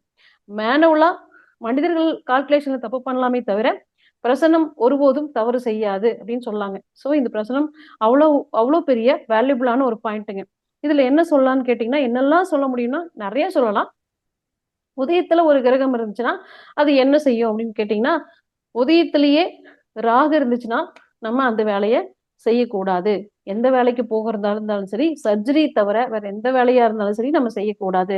உதயத்திலேயே கவிப்பு இருந்துச்சு அப்படின்னா வரவங்களோட மனநிலை எப்படி இருக்கும்னா ரொம்ப கடினமா இருக்குங்க, பயத்தோட வருவாங்க. நான் வந்து வாழ்வா சாவாங்கிற ஒரு முடிவெடுக்க முடியாத நிலைமையில வந்திருக்கேன், நான் என்ன பண்றது மேடம் சொல்லி ஒரு முடிவெடுக்க முடியாத நிலைமையில ஒரு பயத்தோட வந்து உட்காந்துருப்பாங்கன்னு அர்த்தங்க. அதே மாதிரி ஒரு ஜாமீன் போடலாமா அப்படின்னு கேக்குறாங்க அப்படின்னா இதெல்லாம் நம்ம குடும்ப வாழ்க்கையில் சகஜம் தானே. ஜாமீன் போடலாமான்னு கேட்டீங்கன்னா யாருக்கு போடுறாங்களோ உதயத்துல ராகு வந்துச்சுன்னா அந்த ஜாமீன் போடுற ஒரு கையெழுத்துனால அந்த ஜாதகரும் பாதிக்கப்படுவார், அந்த யார் கடன் வாங்கினாங்களோ அவரும் பாதிக்கப்படுவார், இந்த கையெழுத்து போட்டவரும் பாதிக்கப்படுவார்னு அர்த்தங்க. அப்போ உதயத்துல ராகு இருந்துச்சுன்னா நம்ம பாசிட்டிவான எந்த விஷயங்களும் செய்யக்கூடாது. இது வந்து ஈஸியா நீங்க பிரசனத்து மூலமாவே சொல்லிக்கலாம். இதுக்கு நீங்க பிறந்த கால ஜாதகத்தை தேடணும், தசாபுத்தியை கால்குலேட் பண்ணணும், அவங்க வந்திருக்கிற நேரத்தை கால்குலேட் பண்ணணும் அப்படியெல்லாம் இல்லைங்க. இந்த பிரசனம் அட் பிரசன்ட் ஒரு மொபைல்ல ஒரு சாஃப்ட்வேர் யூஸ் பண்ணி நீங்க பாத்தீங்கன்னாவே உங்களுக்கு ஈஸியா சொல்லிட முடியும் உங்களால. அது வந்து உங்களை பார்க்கும்போது எல்லாத்துக்கும் ஒரு ஆச்சரியமா இருக்கும். ஆனா 10% மிக துல்லியமாகவும் இருக்கும் அப்படின்னு சொல்லாங்க. அதே மாதிரி உதயத்துல குரு இருந்தா என்ன பண்ணும்? என்ன வேணா பண்ணலாங்க. அன்னைக்கு நீங்க பினான்சியலா வந்து பெரிய அமௌண்ட் டிரான்சாக்ஷன் பண்ணலாம், இல்ல ஒரு நகை வாங்கலாம், ஒரு ட்ரெஸ் எடுக்கலாம், இல்ல ஒரு கல்யாண விஷயத்த பேச போலாம், ஒரு இடம் விஷயத்த பேச போலாம், இல்ல ஒரு வீடு கட்டுறதுக்காக ஒரு அட்வான்ஸ் கொடுக்க போலாம், ஒரு கோயிலுக்கான வழிபாடுகள் செய்ய போலாம். ரொம்ப தூர தேசத்துல போயிட்டு நம்ம வந்து லாங் டூர் போறோம். இப்போ ராமேஸ்வரம் போறோம், கன்னியாகுமரி போறோம், இந்த மாதிரி லாங் டிராவல் போறோம். நாங்க வந்து திவ்யமா தரிசனம் பண்ணிட்டு வந்துருவோமா அப்படின்னு கேட்டீங்கன்னா, உதயத்துல குரு இருந்துச்சுன்னா தாராளமா பண்ணலாங்க. அருமையா நீங்க போயிட்டு வர டிராவலிங் வந்து சிறப்பா இருக்கும். இடையில எந்த இடைஞ்சலும் வராது. பஸ்ல பிரேக் டவுன் வராது. உங்களுக்கு சாப்பாட்டு விஷயத்துல பிரச்சனை வராது. பினான்சியலா எந்த பிரச்சனையும் வராது. எப்படி சந்தோஷமா போயிட்டு வரீங்களோ அதே சந்தோஷத்தோட வீட்டுக்கு வந்து சேர்ந்துருவீங்க. அது 2 நாள் ஆனாலும் பரவாயில்ல, 3 நாள் ஆனாலும் பரவாயில்ல. சோ அந்த பிரசனம் ஆரம்பத்தில் உங்களுக்கு என்ன பதில் சொல்லுச்சோ அது நடந்து முடியும் வரை உங்க கூடவே இருக்கும்னு அர்த்தம். இது அவ்வளவு ஈஸியான ஒரு விஷயம். சோ நீங்களும் ட்ரை பண்ணி பார்க்கலாம். இந்த பிரசனம் சொல்லாத விஷயங்கள் அப்படி ஒண்ணுமே இல்ல. பேங்க்ல வந்து எனக்கு ஒரு கடன் கிடைக்குமா அப்படின்னு கேட்டீங்கன்னா கண்டிப்பா கிடைக்கும். இப்ப வந்து எனக்கு நான் குழந்தை கிடைக்குமா அப்படின்னு கேக்குறாங்கன்னு வச்சுங்களேன். அவங்க ஜாதகமே நம்மளுக்கு தெரியாதுன்னா கூட நீங்க பிரசனம் செக் பண்ணீங்கன்னா உதயத்துல பாம்பு இருந்துச்சுன்னா அது கண்டிப்பா வந்து குழந்தை பாக்கியத்தை கொடுக்கும்னு அர்த்தம்ங்க. உதயத்துல பாக்கியம் இருந்துச்சுன்னா குழந்தை பாக்கியத்தை கொடுக்கும்னு அர்த்தம். 1, 4, 5, 9ல பாம்பு இருந்துச்சுன்னா கண்டிப்பா அவங்களுக்கு குழந்தை உருவாகிறதுக்கு வாய்ப்பு இருக்குது. அதுக்கு சின்ன சின்ன வழிபாடுகள் தேவைப்படும் அர்த்தம். குலதெய்வ வழிபாடுகள் அல்லது புற்றுக்கண் வழிபாடுகள் இந்த மாதிரி வழிபாடுகள் தேவைப்படும் அப்படின்னு அர்த்தம். இல்ல வேற வேற பெரிய விஷயங்கள் பிசினஸ்க்குள்ளது நம்ம எப்படி கொண்டு போகலாம்? ஒரு மிஷினரிஸ் வாங்க போலான்ட்டு இருக்கேன், ஃபாரின்ல போய் ஒரு மிஷின் எடுத்துட்டு வர போறேன், இது நான் செய்யலாமா அப்படின்னு கேட்டீங்கன்னா தாராளமா செய்யலாங்க. ஏன்னு கேட்டீங்கன்னா உதயத்துல ஒரு குருவோ ஒரு சுக்கிரனோ ஒரு செவ்வாய் ராகுவோ இருந்துச்சுன்னா தொழிலுக்கு அது ரொம்ப சிறப்பா இருக்கும். அப்ப நீங்க என்ன கேள்வியோ அதை பொறுத்து அதுல இருக்கிற கிரகநிலைகளை வச்சு நீங்க சொல்லலாம். அது 10% மிக துல்லியமா இருக்கும். இது நீங்க கிரிக்கெட் மேட்சுக்கும் யூஸ் பண்ணலாம், நடைமுறை வாழ்க்கைக்கும் யூஸ் பண்ணலாம், பிசினஸுக்கும் யூஸ் பண்ணலாம், விவசாயத்துக்கும் யூஸ் பண்ணலாம். நீங்க எல்லா விதமான கேள்விக்கும் இந்த பிரச்சனத்தை நீங்க யூஸ் பண்ணலாம். சரிங்களா? ஒரு கணவன் மனைவி பிரச்சனைக்கு யூஸ் பண்ணலாமா? கணவன் மனைவி பிரச்சனை சரியாகுமா அப்படின்னு கேட்டீங்கன்னா கண்டிப்பா சரியாகும் சொல்லலாம். உதயத்துல குரு இருந்துச்சுன்னா நீங்க எல்லாத்துக்கும் பாசிட்டிவ் சொல்லலாம். அதே மாதிரி இன்னொரு பிளஸ் பாயிண்ட் என்னன்னு கேட்டீங்கன்னா காணாமல் போனவங்கன்னு சொல்லி ஒரு லிஸ்ட் வருவீங்க. இந்த பிரச்சனை பாக்குறவங்களுக்கு எல்லாமே அடிக்கடி வரக்கூடிய கேள்வி என்னன்னு கேட்டீங்கன்னா காணாமல் போனவங்களை பத்தி சொல்லுங்க. எங்க வீட்டுல ஒருத்தங்க காணாம போயிட்டாங்க, இவங்க கிடைப்பாங்களான்னு சொல்லுங்கன்னு கேட்பாங்க. நாங்க அதுல நிறைய சொல்லியிருக்கேங்க. கண்டிப்பா இத்தனை நாள் இத்தனை மணி நேரத்துல வந்துருவாங்கன்னு சொல்லியிருக்கோம். இதெல்லாம் வந்து நம்ம நடைமுறையில் இருக்கிற ஜாதகத்துல சொல்லவே முடியாதுங்க. ஆனா பிரசன்னத்துல நீங்க எத்தனை மணி நேரத்துல வந்துட முடியும்னு சொல்லலாம். இப்ப போர் போடுறோம் இல்லையா, வீட்டுக்கு போர் போடுறோம். அந்த போர் போடும்போது இந்த தண்ணி ஆழத்துல இருக்கிற தண்ணி வந்து எவ்வளவு ஆழத்துல இருக்குது, எத்தனை அடி ஆழத்துல இருக்குது, இந்த போர் போடும்போது பிரச்சனை இல்லாம நமக்கு நல்ல தண்ணி கிடைச்சிருமா, எவ்வளவு அடி ஆழம் போடணும், இல்ல போர் கிடைக்காத வெறும் புகையா வந்துருமா, இது எல்லாமே நீங்க சொல்லிட முடியும் பிரசனத்துல. அப்ப குழந்தைங்களோட மார்க் முதற்கொண்டு ஒரு இடத்தோட விலை, ஒரு இடம் வாங்க போறீங்க அல்லது வீடு வாங்க போறீங்க, ஒரு மெஷின் வாங்க போறீங்க, ஒரு வண்டி வாங்க போறீங்க அப்படின்னு எடுத்துக்கிட்டீங்கன்னா அந்த பொருளோட விலை என்னன்னு நீங்க நிர்மாணிக்க முடியுமான்னு கேட்டீங்கன்னா ஜாதகத்துல முடியாதுங்க. ஆனா பிரசனத்துல முடியும். சோ பிரசனம் மீன்ஸ் எல்லா விஷயத்திலயுமே அது பாசிபிளுங்க. இது எல்லாம் நம்ம எப்படி தெரிஞ்சுக்கணும்னா இது ஒரு பெரிய டாபிக் தான். இது ஒரு 5 வேல்யூம் புக் இருக்குது. இது நீங்க ஈஸியா படிச்சு தெரிஞ்சுக்க முடியும். எல்லாமே பியூர்லி கால்குலேஷன் தான். இப்போ உங்களுக்கு சின்ன சின்னதா வந்து சொல்றேன். உதயத்துல வெளிக்கட்ட ஜாமகரங்கள் அப்படின்னு ஒன்று இருக்குது. ஒரு நாள் வந்து 12 மணி நேரமா 2 ஜாமமா பிரிக்கிறோம். 12 மணி நேரம், ஒரு நாளுங்கிறது 24 மணி நேரம். அந்த 24 மணி நேரத்துல பகல் இரவுன்னு 2ஆ பிரிக்கிறோம். பகலுக்கு 12 மணி நேரம், இரவுக்கு 12 மணி நேரம். பகலுக்கு 12 மணி நேரத்துல 8 ஜாமங்கள், 8 ஜாமகரங்கள் இருக்குது. சூரியன், சந்திரன், செவ்வாய், குரு, புதன், சனி, 8 கிரகங்கள் இருக்குதுங்க. ராகு கேது ஒன்னா சேர்த்தி பாம்பா போட்டுக்கிறோம். அப்படி போகும்போது 8 ஜாமகங்கள் இருக்குது. இது ஸ்திர ராசிக்குள்ள அமையாது. ஸ்திர ராசின்னா என்னன்னு கேட்டீங்கன்னா ரிஷபம், சிம்மம், விருச்சிகம், கும்பம், இந்த 4 ஸ்திர ராசிக்குள்ள இந்த ஜாமகரங்கள் அமையாது. மற்ற எல்லா ராசிலையும் அமையும். அப்படி இருக்கும்போது நான் எப்படி பதில் சொல்றது அப்படின்னு பாத்தீங்கன்னா உதயத்துல இப்ப மீன உதயத்துல காலையில 6 மணில இருந்து 1.5 மணி நேரம் 7.5 மணி நேரத்துக்கு ஒரு ஜாமகரகம் ஒரு ராசி விட்டு நகரும். உதயம் என்பது 1 மணி நேரம், ஜாமகிரகம் இருக்கிறது 1.5 மணி நேரம் ஒரு ராசிக்குள்ள. சரிங்களா? அப்போ உதயத்துல ஒரு கிரகம் இருந்தா நம்ம எப்படி பலன் சொல்ல முடியும்? அவங்க கேள்வி எதுவுமே நம்ம கிட்ட கேட்க தேவையே இல்லைங்க. நம்மளே பலன் சொல்லலாம். எப்படி சொல்லலாம் அப்படின்னு கேட்டீங்கன்னா உதயத்துல இப்ப செவ்வாய் இருக்குது அப்படின்னு வச்சுக்கீங்களேன். மீனத்துல மீனம்ங்கிறத முதல் ஜாமம்ங்க. எப்பவுமே மீன ராசி தான் முதல் ஜாமம். அந்த மீனத்துல செவ்வாய் இருந்துச்சுன்னா ஜாமகிரகமாக செவ்வாய் இருந்துச்சுன்னா நீங்க என்ன பலன் சொல்லலாம் அப்படின்னு பாத்தீங்கன்னா உங்களுக்கு வந்து அவங்க என்ன கேட்பாங்கன்னா மீனராசிங்கிறது குருவோட ராசி. அப்ப எனக்கு குழந்தை இருக்குமான்னு கேட்பாங்க. நான் அரசியல்ல எனக்கு ஏதோ ஒரு பதவி இருக்குமான்னு கேட்பாங்க. ஏன்னா அந்த குருவையும் செவ்வாயையும் கம்பைன் பண்ணி சொல்லணும். குருங்கிறது குழந்தை, செவ்வாய்ங்கிறது ஒரு அதிகாரம் மிக்க பதவி. அவங்க மனசுல என்னெல்லாம் கேள்வியோட வந்திருப்பாங்கன்னா எனக்கு ஒரு குழந்தை கிடைக்குமான்னு கேட்பாங்க, நான் எனக்கு அரசியல்ல வாய்ப்பு இருக்குமான்னு கேட்பாங்க. நான் என்னை மட்டும் இல்ல என் வாரிசுகளையும் அரசியலுக்குள்ள கொண்டு போக முடியுமான்னு கேட்பாங்க. இதெல்லாம் அடுத்தது எங்க பிதிர்வர்க்க தாத்தா பாட்டிகளோட சொத்துக்கள் எங்களுக்கு கிடைக்குமா அப்படின்னு கேட்பாங்க. இந்த செவ்வாய்ங்கிற ஒரு கிரகத்தை வச்சே நீங்க இதெல்லாம் கேட்கலாம். ரெண்டாவது குருங்கிறது பண கிரகம், பினான்சியலா குறிக்கக்கூடிய கிரகம் பணம் தான், குரு தான். அப்ப நீங்க என்ன சொல்லலாம்னா நிரந்தர வருமானம் எனக்கு கிடைக்குமா, சொத்துக்கள் மூலமா நிரந்தர வருமானம் கிடைக்குமா. நிரந்தர வருமானம் அப்படிங்கிறது சொத்துக்கள் மூலமா வாடகை வருமானங்கள் சொல்லலாங்க. பில்டிங்கை வந்து கட்டி வாடகைக்கு விடுறதுன்னு சொல்லுவோம். சோ அந்த மாதிரி எங்களுக்கு வருமானம் கிடைக்குமா அப்படின்னு சொல்லி கேட்பாங்க. இதெல்லாம் அந்த வெறும் செவ்வாய்ங்கிற ஒரு கிரகத்தை வச்சுட்டே நீங்க சொல்ல முடியும். அது 10% உங்களுக்கு மிக துல்லியமாக கூட இருக்கும்னு அர்த்தங்க. மீனத்துல அதே மாதிரி முதல் ஜாமம் மீனம்னு சொன்னேன். மீனத்துல சூரியன் இருந்துச்சுன்னா என்ன கேள்வி கேட்பாங்க அப்படின்னு பாத்தீங்கன்னா ரத்த சம்பந்த உறவுகள் பத்தி கேட்பாங்க. ரத்த சம்பந்த உறவுகள் பத்தி கேட்பாங்க. ஒரு குடும்பத்துல அதிகமா ஒரு குடும்பத்துல பிரச்சனைன்னு அப்படி வந்துச்சுன்னா அந்த சூரியன் இருக்கும்போது நேர் ஏழுல சுக்கிரன் இருப்பார். சுக்கிரன் வந்து நேர் எல்லைங்கன்னா கண்ணியில சுக்கிரன் இருக்கும்போது என்ன ஆகுன்னா சுக்கிரன் நீசமா இருப்பார் அந்த இடத்துல. அந்த சுக்கிரன் நீசமா இருக்கும்போது ஒரு ஃபேமிலியில பிரச்சனை வந்திருக்குன்னு சொல்லி நிப்பாங்க. அந்த பிரச்சனை யாருனால வந்திருக்குன்னு கேட்கும்போது பணத்தினாலேயோ அல்லது பெண்கள்னாலேயோ வந்திருக்குன்னு சொல்லலாம். அந்த சூரியனுக்கு நேர் எல்லை எப்பவும் சுக்கிரன் இருக்கும். அந்த சுக்கிரனால வந்த பிரச்சனைன்னு சொல்லலாம். ஏன்னா இந்த 8 கிரகம் ஜாம கிரகங்கள் அப்படின்னு சொன்னேன். இந்த 8 கிரகங்கள் இருக்கும்போது மீனத்துல ஒரு கிரகம் இருக்கும், மேஷத்துல ஒரு கிரகம் இருக்கும், மிதுனத்துல ஒரு கிரகம் இருக்கும், கடகத்துல ஒண்ணு இருக்கும். 4 கிரகங்கள். அதுக்கு நேர் ஆப்போசிட்ல பாத்தீங்கன்னா மீனத்துல சூரியன் இருந்துச்சுன்னா நேர் ஆப்போசிட்ல கன்னியில சுக்கிரன் இருப்பாரு. மீனத்துல செவ்வாய் இருந்துச்சுன்னா நேர் ஆப்போசிட்ல கன்னியில சனி இருப்பாரு. மீனத்துல குரு இருந்துச்சுன்னா நேர் எதிரில சந்திரன் இருப்பாரு. மீனத்துல வந்து புதன் இருந்துச்சுன்னா நேர் எதிரில பாம்பு இருக்கும். இது எல்லாமே கான்ஸ்டன்டான விஷயம். ஆனா இது சொல்லக்கூடிய பலன்கள் ரொம்ப அபரிமிதமா இருக்கும். யாரும் சொல்ல முடியாத விஷயங்களை உங்களால ஈஸியா சொல்ல முடியும். நீங்க ட்ரை பண்ணி பார்க்கலாம். சரிங்களா? இது ரொம்ப ஈஸியான சப்ஜெக்ட்.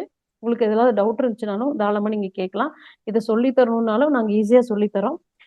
இது எல்லாரும் தெரிஞ்சுக்க வேண்டிய ஒரு சப்ஜெக்ட், ஈஸியான பலன் சொல்லக்கூடிய சப்ஜெக்ட், உங்களை மேஜிக் மேன் மாதிரி ஒரு பார்க்க வைக்கிற ஒரு சப்ஜெக்ட். சரிங்களா? இது ஒரு பெரிய திக் சப்ஜெக்ட். உங்களுக்கு வந்து என்னோட லாங்குவேஜ் உங்களுக்கு புரியுதான்னு எனக்கு தெரியல. இருந்தாலும் என்னால என்னெல்லாம் உங்களுக்கு கற்றுத்தர முடியுமோ அதை சொல்லிடுறேன். என்னோட அனுபவங்களையும் சேர்த்து சொல்லிடுறேன். இப்ப மீனத்துல குரு இருக்கும்போது என்ன சொல்லலாம்னு கேட்டீங்கன்னா மீனத்துல குரு இருக்கும்போது என்ன ஆகுன்னா செவ்வாயும் புதனும் மேசத்திலையும் துலாத்துலயும் இருப்பாங்க. மேசத்துலயும் சனியும் மேசத்துல செவ்வாயும் துலாத்துல சனி இருந்துச்சுன்னா சரராசிகள் செவ்வாய் சனி இருந்தால் அது பேரு துர்மரண ஜாமம்னு சொல்லுவாங்க. மேசத்துல செவ்வாயும் துலாத்துல சனியும் இருந்தால் அந்த அமைப்புக்கு பெயர் துர்மரண ஜாமம் சொல்லுவாங்க. இப்போ ரீசெண்டா ஒரு 1 வீக் முன்னாடி எங்கிட்ட ஒருத்தர் கேள்வி கேட்டாங்க, இந்த ஈரான் இஸ்ரேல் போர் வந்து எப்ப முடியும் அப்படின்னு கேட்டாங்க. அப்படி பார்க்கும்போது அதுக்கான பிரசனம் பார்க்கும்போது மேசத்துல செவ்வாயும் துலாத்துல சனியும் வருதுங்க. அதுக்கு பேர் துர்மரண ஜாம நிலை. இது இன்னும் முடிய போறதுல பெருசா ஆக போகுது அப்படின்னு சொல்றோம். இது எப்படி சொன்னீங்கன்னா இது நிகழ்காலத்தை ஒட்டி மேடம். Hello madam. சொல்லுங்க மேடம், உங்க number 944 1 second madam.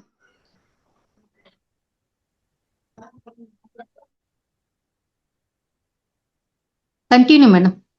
944 madam 22 22 440 440 okay 40 திரும்ப 40 10 நம்பர் வந்துச்சான்னு பாத்துங்க. once again I will tell madam number. Yes சொல்லட்டுமா மேடம்? சொல்லுங்க. 94422 44040. எஸ், என் பேர் Kokila. Kokila madam. Yes ma'am. Thank you madam. Okay. இந்த சப்ஜெக்ட் வந்து வெரி டெப்தான சப்ஜெக்ட்டுங்க. உங்களுக்கு வந்து மேடம் வந்து ஈஸியா சொல்லி கொடுப்பாங்க. அது வந்து டிரான்ஸ்லேட் பண்ணி தருவாங்க. அது வரைக்கும் காது கொடுத்து கொஞ்சம் கேட்கற முடிஞ்ச அளவுக்கு கேளுங்க. இது மிக துல்லியமான ஒரு ரிசல்ட் கொடுக்கக்கூடிய ஒரு சப்ஜெக்ட்டுங்க. இது வந்து ஒரு குறைஞ்சது ஒரு 100-200 பேர் ஸ்டூடெண்ட்ஸ்க்கு நான் இதை நடத்தி கொடுத்துருப்பேன். ஒரு 10 பேட்சுக்கு மேல இதை நடத்திருப்பேன் நான். சரிங்களா? இப்போ மீனத்துல ஒரு குரு இருக்கும்போது செவ்வாயும் சனியும் மேசராசிங்கிற சரராசிக்குள்ள அமையும்னு சொன்னேன். மேசத்துல செவ்வாயும் துலாத்துல சனி இருக்கிற மாதிரி ஒரு சரராசிக்குள்ள செவ்வாய் சனி அமைஞ்சாலே அது பேரு துர்மரண ஜாமம் அப்படின்னு பேருங்க. சரிங்களா? துர்மரண ஜாமம் அப்படின்னு பேருங்க. சரிங்களா? அப்படி நடக்கும்போது என்ன ஆகுன்னு கேட்டீங்கன்னா நம்ம பாசிட்டிவான விஷயங்களை சொல்ல முடியாது, நெகட்டிவான விஷயங்கள் நடக்க போகுதுன்னு அர்த்தம். சரிங்களா? அப்படி நடக்கும்போது என்னதான் நடக்கும்னா ஒரு இடம் வாங்கியிருந்தாங்கன்னா அந்த இடத்துல ஏதோ மேடம் ப்ளீஸ் மைக் ஆன்.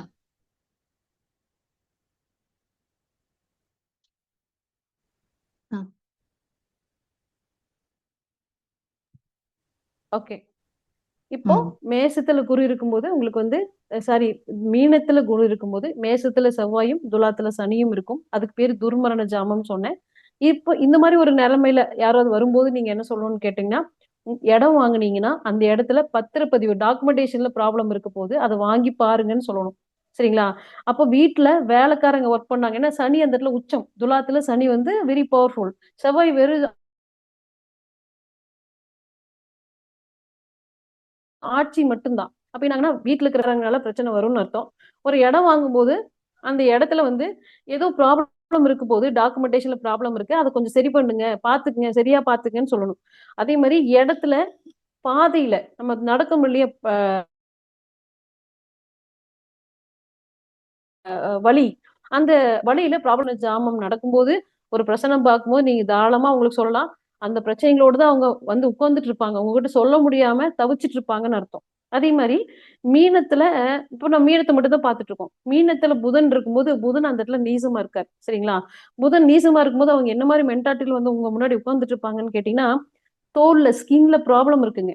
ஸ்கின்ல ப்ராப்ளம் இருக்கும். இப்படி சொரிஞ்சுக்க முடியாம அப்படி ஒரு அவஸ்தையில கொண்டிருப்பாங்க. 2வது திருமண உறவுல மேரிட்டல் பிரச்சனையில மேரேஜ் ப்ராப்ளத்துல பெரிய ஒரு கசப்புகளோட வந்து கொண்டிருப்பாங்க. எப்படி சொல்றது? நிறைய பேர் உட்கார்ந்து அழுதுருவாங்க. அப்போ திருமணத்துல பிரச்சனை இருக்கும். புதன் நீசமானாவே ஒரு பிரச்சனத்துல திருமணத்துல பிரச்சனை இருக்கும். ஸ்கின்ல ப்ராப்ளம் இருக்கும். இன்னும் சொல்ல போனா வந்து பாத்தீங்கன்னா, என்ன சொல்றது? இன்னும் டெப்தா சொல்ல போனா பையனும் பையனும் கல்யாணம் பண்ணிக்கிறாங்க இல்லையா? பையனும் பையனும் கல்யாணம் பண்ணிக்கிறது, பொண்ணும் பொண்ணும் கல்யாணம் பண்ணிக்கிறது, இந்த மாதிரி சுச்சுவேஷன்ல இருக்கிறவங்க எல்லாமே அந்த மீன புதன் நீசத்துல இருக்கும்போது வருவாங்க. மீனத்துல புதன் நீசமா இருக்கும்போது அவங்க சொல்ல முடியாம தவிப்பாங்கன்னு அர்த்தம். இதெல்லாம் நீங்க தாராளமா உங்ககிட்ட கேட்கலாம். இப்படி ஒரு ப்ராப்ளம் இருக்கா? இது நீங்க பேச நினைக்கிறீங்களா எங்க கிட்ட அப்படின்னு நீங்க கேட்டீங்கன்னா அப்படியே உட்காந்து உடஞ்சு அழுதுருவாங்க. சரிங்களா? இது ஒரு சப்ஜெக்ட் வந்து வெரி இன்டெப்தான சப்ஜெக்ட். படிக்க நினைக்கிறவங்க அங்கேயே யாராவது உங்க லாங்குவேஜ்ல சொல்லி கொடுத்தாலும் தாராளமா கத்துக்குங்க. இது வந்து முறைப்படியான திருமணத்தை குறிக்காது. இது வந்து ப்ராப்பரா ரெஜிஸ்டர் பண்ணி ஹஸ்பண்ட் ஒய்ஃபா வாழ்ற ஃபேமிலி இந்த நேரத்துல வரமாட்டாங்கன்னு அர்த்தம். இவங்களோட லைஃப் ஸ்டைல் வந்து லீகலா இருக்காது. இல்லீகலா தான் இருக்கும். ஸோ அவங்க வந்து அதில் வர்ற ப்ராப்ளத்துல வந்து எப்படி ஃபேஸ் பண்றது? எப்படி சரி பண்ணிக்கிறது? இது மிஸ் ஆயிருமோ? இது லாஸ் பண்ணிருமோ? அப்படின்னு ஒரு வலியோட வந்து உங்க முன்னாடி உட்கார்ந்துட்டு இருப்பாங்கன்னு அர்த்தம். இதே சமயம் டாக்குமெண்ட்ல பாத்தீங்கன்னா, செக் லீஃப் இருக்கு இல்லையா? செக் லீஃப், டாக்குமெண்டேஷன்ஸ் இதெல்லாம் மிஸ் ஆயிருக்கும். இப்ப எங்கிட்ட ஒரு பிரசனம் பார்க்க வராங்க. இந்த மாதிரி புதன் நீசமா இருக்கும்போது என்னாங்கன்னா, ஒரு பர்ஸ் மிஸ் ஆயிருச்சு. அந்த பர்ஸ்ல என்னாங்கன்னா, ஓட்டர் ஐடி, ஆதார் அட்டை, ஏடிஎம் கார்டு, கிரெடிட் கார்டு எல்லா கார்டும் அந்த பர்ஸ்ல இருக்குது. அந்த பர்ஸ் டோட்டலாவே மிஸ் ஆயிடுச்சுங்கிறாங்க. சோ அந்த புதன் அப்படிங்கிறது documentation, cheque leaf, ATM cards, credit cards இது எல்லாமே சொல்லும். ஏன்னா குரு வீடு இல்லையா? அப்ப அதை கண்டுபிடிக்க முடியுமான்னு கேட்கும்போது, உதயத்துல நல்ல கிரகம் இருந்துச்சுன்னா இவ்வளவு நேரத்துல இவ்வளவு நாள்ல உங்களால கண்டுபிடிச்சிட முடியும். எங்கேயும் இது தொலைஞ்சு போகல, கிடைச்சிரும் அப்படின்னு சொன்னாங்க. புதன்னா அலமாரின்னு பேரு, பீரோன்னு பேருங்க. அப்ப அந்த அலமாரியில பாருங்க, பீரோல பாருங்க, பெட்டுக்கு அடியில பாருங்க. இந்த இடத்துல கண்டிப்பா அது தொலைச்சிருக்க மாட்டீங்க. கண்டிப்பா கிடைச்சிரும் நம்ம தாராளமா சொல்லலாங்க. இது மாதிரி நான் நிறைய சொல்லியிருக்கேன். சரிங்களா? ரைட். இப்போ அடுத்தது மீனத்துல சுக்கிரன் இருந்துச்சுன்னா என்ன நடக்குங்க அப்படின்னு கேட்டீங்கன்னா, ஒரு ஹஸ்பண்ட் ஒய்ஃப் வந்து பிரிஞ்சிருப்பாங்க கண்டிப்பா. ஏன்னா சுக்கிரன் வந்து மீனத்துல இருக்கும்போது உச்சமா இருக்குங்க. உச்சமா இருக்கும்போது ஒய்ஃபோட வாய்ஸ் ரொம்ப ரெய்ஸா இருக்கும் அந்த இடத்துல. ஒய்ஃப் தான் ரொம்ப என்ன அடமன்ட்டா இருப்பாங்க. அதே சமயம் அவங்களோட ஆர்டர்ஸ் தான் அந்த ஃபேமிலியை ஃபாலோ பண்ணணும்னு நினைப்பாங்க. அந்த நேரத்துல ப்ராப்ளம் வரும். அந்த ப்ராப்ளத்துக்கு காரணம் ஒய்ஃபா இருப்பாங்க. சரிங்களா? ரொம்ப ஆசையோட செல்ஃபிஷா இருப்பாங்க. அந்த வரக்கூடியவங்க அந்த ஜாதகம் பார்க்க வரவங்க ரொம்ப செல்ஃபிஷா பேசுவாங்க. எனக்கு எல்லாம் நடக்குமா? மத்தவங்கள பத்தி கவலையப்பட மாட்டாங்க. ஒய்ஃப் பத்தியோ, ஹஸ்பண்ட் பத்தியோ, குழந்தைகள பத்தியோ, அவங்க அப்பா, அம்மா பத்தியோ யார பத்தியும் கவலைப்பட மாட்டாங்க. நான் நினைச்சது கிடைக்குமா? எனக்கு எல்லாமே கிடைச்சிருமா? நான் ஆசைப்படுற மாரி எனக்கு கோர்ஸ் கிடைக்குமா? நான் ஆசைப்படுற மாரி எனக்கு ஜுவல்ஸ் கிடைக்குமா? நான் ஆசைப்படுற மாரி எனக்கு பணம் கிடைக்குமா? சொத்துல எனக்கு பாகம் கிடைக்குமா? என்னோட பிசினஸ்ல உடனே லாபம் கிடைக்குமா? இப்படி வந்து பிளானிங்கே இருக்காதுங்க. அவங்களோட ஒர்க் பெருசா ஹார்ட் ஒர்க் இருக்காது, பிளானிங் இருக்காது. ஷேர் மார்க்கெட்ல இன்வெஸ்ட் பண்ணிட்டு எனக்கு பெரிய லாபம் கிடைக்குமா அப்படின்னு வந்து உட்கார்ந்து இருக்கவங்க எல்லாமே மீனத்துல சுக்கிரன் வந்து ஜாம கிரகமாக இருக்கும்போது வந்து உட்கார்ந்துட்டு இருக்கவங்க எல்லாம் ஒரு பேராசையோட ஒரு செல்பிஷோட வந்து உங்க முன்னாடி உட்கார்ந்து இருப்பாங்க. அவங்க கிட்ட வந்து பெரிய பிளானிங் எதுவும் இருக்காது, பெரிய ஹார்ட் ஒர்க் எதுவும் இருக்காது. ஆனா எனக்கு எல்லாமே வேணும் அப்படின்னு ஒரு ஆசை மட்டும் இருக்கும். சரிங்களா? ஆனா அவங்க குடும்பத்தை பத்தி கவலையே பட மாட்டாங்க. நோய் வந்துருச்சு அப்படின்னா அவங்களுக்கு என்ன இருக்குன்னா சுக்கிரனோட நோய் என்ன சொல்லுவோம்னா சுகர் வரலாம், நிலநீர் சுரப்பிகள்னு சொல்லுவாங்க சரிங்களா. ஹார்மோன் இன்பேலன்சஸ் வரலாம், அல்லது வந்து டிவிடி அந்த மாதிரியான ப்ராப்ளம்ஸ் எல்லாமே வரலாம். சுக்கரன் உச்சமா இருக்கிறதுனால, குரு வீட்டில் இருக்கிறதுனால எல்லாமே சுகர் சம்பந்தமான நோய்கள் வரலாம். இதெல்லாமே வந்து அவங்க சொல்ல தயங்குவாங்க. நீங்க தான் சொல்லணும். ஆனா சொல்ல முடியுமா, சரியா இருக்குமா, பயப்பட வேண்டாமா? பயப்படவே வேண்டாம், சரியா இருக்கும். ஏன்னா நம்ம எல்லாமே சொல்றது சயின்டிபிக்கான ரீசன் வச்சு தான் சொல்றோம். நம்மளோட கெஸ்ஸிங்ல எதுவுமே சொல்லல. இதுக்கு வந்து நீங்க இதை படிச்சு இதை தாராளமா நீங்க இதை சொல்லலாம். இது புது டாபிக்கா இருக்கும், ரொம்ப நல்ல டாபிக்கா இருக்கும். அடுத்தது, மீனத்துல சனி இருந்துச்சுன்னா என்ன கேள்வியோட வந்திருப்பாங்க அப்படின்னு பாத்தீங்கன்னா, மீனத்துல சனி குரு வீட்டுல இருக்குதுங்க. குருவுக்கு எப்பவுமே காலபுருஷ தத்துவப்படி பாத்தீங்கன்னா, மீன குருவுக்கு கும்ப குரு வந்து கும்ப சனி வந்து விரையாதிபதி சரிங்களா. அதே மாதிரி மகரத்துல இருக்கிற சனிக்கு வந்து தனுசுல இருக்கிற குரு விரையாதிபதி. அப்போ சனியும் குருவும் ஒருத்தருக்கு ஒருத்தர் வந்து 2ஆம் அதிபதியும் அவங்கதான், விரையாதிபதியும் அவங்கதான். அப்ப அவங்க என்ன சொல்லுவாங்கன்னா, என்ன கேள்வியோடு வருவாங்களா, சனி குரு காம்பினேஷன்ல வருவாங்க. சனி குரு காம்பினேஷன் என்ன சொல்லுதுன்னா, எனக்கு குழந்தை கிடைக்குமா அப்படின்னு சொல்லி கேட்பாங்க. சனின்னா பூஜை பண்ற பூசாரிகள் அப்படின்னு அர்த்தம். பூஜை பண்றக்கூடிய கேரக்டர்ஸ் அர்த்தம். அப்ப இவங்க வந்து நான் கோயில் பூஜை பண்ணலாமா அப்படின்னு கேட்பாங்க. நான் எந்த சாமியை வழிபடலான்னு கேட்பாங்க. அவங்க கும்பிடுற தெய்வத்துக்கு வந்து பெருசா ரூப் இருக்காதுங்க. வீடு வீடு அந்த கோயிலோட சாமிக்கு வந்து வீடே இருக்காது. ஒரு சின்ன சின்ன சின்ன கல் வச்சு வந்து வழிபாடு பண்ணுவாங்க. அது கூரை போடலாமான்னு கேட்பாங்க. அந்த மாதிரி தெய்வத்தை தான் நம்ம வழிபடணுமான்னு கேட்பாங்க. லைஃப்ல ஒரு பெரிய இன்ட்ரெஸ்டிங்கே இல்லை எனக்கு இல்ல, நான் என்ன பண்றது, நான் சாமியாரா போயிடலாமா அந்த மாதிரி கேட்பாங்க. உதயத்துல சனி இருக்கும்போது அவங்க எல்லாமே காணாமல் போகிறதுக்கான வழி என்னவோ அதை தேடுவாங்க. லைஃப்ல ஒரு இன்ட்ரெஸ்டாவே அவங்களுக்கு இருக்காது. இது நீங்க அவங்க கிட்ட கேட்கலாம். அதுல உதயம் நல்லா இருந்துச்சுன்னா உங்களுக்கு லைஃப்ல பெரிய டேர்னிங் பாயிண்ட் இருக்குது, இன்னும் கொஞ்ச நாள் போராடுங்க நீங்க அவங்களுக்கு தைரியம் சொல்லலாம். அது லைஃப்ல அவங்கள அடுத்த லெவலுக்கு கூட்டிட்டு போகும். அவங்க உங்களுக்கு கடவுள் மாதிரி ஒரு நல்ல விஷயத்த சொல்லி கொடுத்த ஒரு குருநாதர் மாதிரி உங்களை பார்ப்பாங்கன்னு அர்த்தங்க. சரி, ஓகே. அடுத்தது, மீனத்துல சந்திரன் இருந்துச்சுன்னா என்ன கேள்வி இருக்கும் அப்படின்னு பாத்தீங்கன்னா, சந்திரனாவே என்னன்னா மனசுங்க. இந்த மனசு என்ன சொல்லுன்னா, தனக்கான ஒரு மனிதனோட அடையாளமே என்னன்னு பாத்தீங்கன்னா தொழிலுங்க. ஒரு மனிதனோட அடையாளம் வந்து தான் யாரு அப்படின்னு காமிச்சிடணும்னா, என்ன தொழில் பண்றேன்னு சொல்லணும், என்ன வேலை பார்க்கறேன்னு சொல்லணும். என்னோட அடையாளம் என்ன அப்படின்னா, இப்ப நம்ம பேசிட்டு இருக்கோம்னா ஒரு அஸ்ட்ராலஜரா நம்ம எல்லாருமே பேசிட்டு இருக்கோம். அப்ப என்னன்னா நம்மளோட அடையாளம் அஸ்ட்ராலஜி அப்படிங்கிறது. அப்ப இந்த மீனத்துல சந்திரன் இருக்கவங்க என்ன சொல்லுவாங்களோ, ஒரு மன வருத்தத்துல வந்து எனக்கான அடையாளம் எதுவுமே இல்ல, நான் என்ன பிசினஸ் பண்றது எனக்கு அப்படின்னு சொல்லுவாங்க. இதுக்கு நான் வந்து எனக்கு பிசினஸ் அமையணும்னா, நான் லைஃப்ல நல்லா இருக்கணும்னா நான் எந்த கோயிலுக்கு போகணும், என்னோட குலதெய்வம் கோயிலுக்கு போனா போதுமா, முன்னோர்களோட பெரியவங்களோட சாபம் ஏதாவது இருக்கா அப்படின்னு கேட்பாங்க. ஏன்னு கேட்டீங்கன்னா, சந்திரன் வந்து எப்பவுமே வந்து ஒரு டிஸ்ட்ராக்டான கிரகங்க. ஒரு மனசுல ஒரு அலைபாஞ்சிட்டே இருக்கும். ஸ்ட்ராங்கான மென்டாலிட்டி இருக்கவே இருக்காது சந்திரனுக்கு எப்பவுமே. அதுவும் இல்லாம மீனம் இதுல இருக்கிற சந்திரன் எப்படி என்ன பண்ணாருன்னா, இப்ப பேசிக்கலி குருவுக்கும் சந்திரனுக்கும் சண்டை தான் இருக்கும். அப்ப என்னாங்கன்னா, குருவோட பணத்தை அந்த சந்திரன் வந்து ஆத்மார்த்தமா எதிர்பார்த்துட்டு இருப்பாரு. ஆனா அது கிடைக்கவே கிடைக்காது. ஏன்னா பேசிக்கலி குருவுக்கு சந்திரனுக்கு ஒரு பகை இருக்கிறதுனால அவர் என்னவாரு, எனக்கு வந்து லீகலா ஒரு பிசினஸ் நடக்கணும், அந்த பிசினஸ் எனக்கு எப்ப கிடைக்கும், அதுக்கு நான் என்ன மாதிரி வழிபாடு பண்ணணும், இந்த பெரிய சமுதாயத்துல இந்த சொசைட்டில நான் ஒரு பெரிய ஆள் ஆகிட முடியுமா அப்படின்னு கேட்பாங்க. இல்ல எனக்கு பெரியவங்களோட சாபம் ஏதாவது இருக்கா, நான் எப்படி இதுல இருந்து ரெட்டிஃபை ஆகுறது, இதெல்லாம் அவங்களோட கேள்வியா இருக்குங்க.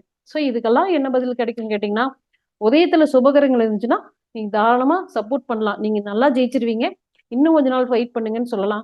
கண்டிப்பா அவங்க வாழ்க்கையில ஒரு நாள் ஜெயிச்சுட்டு வந்து உங்ககிட்ட தேங்க்ஸ் சொல்லுவாங்க சரிங்களா.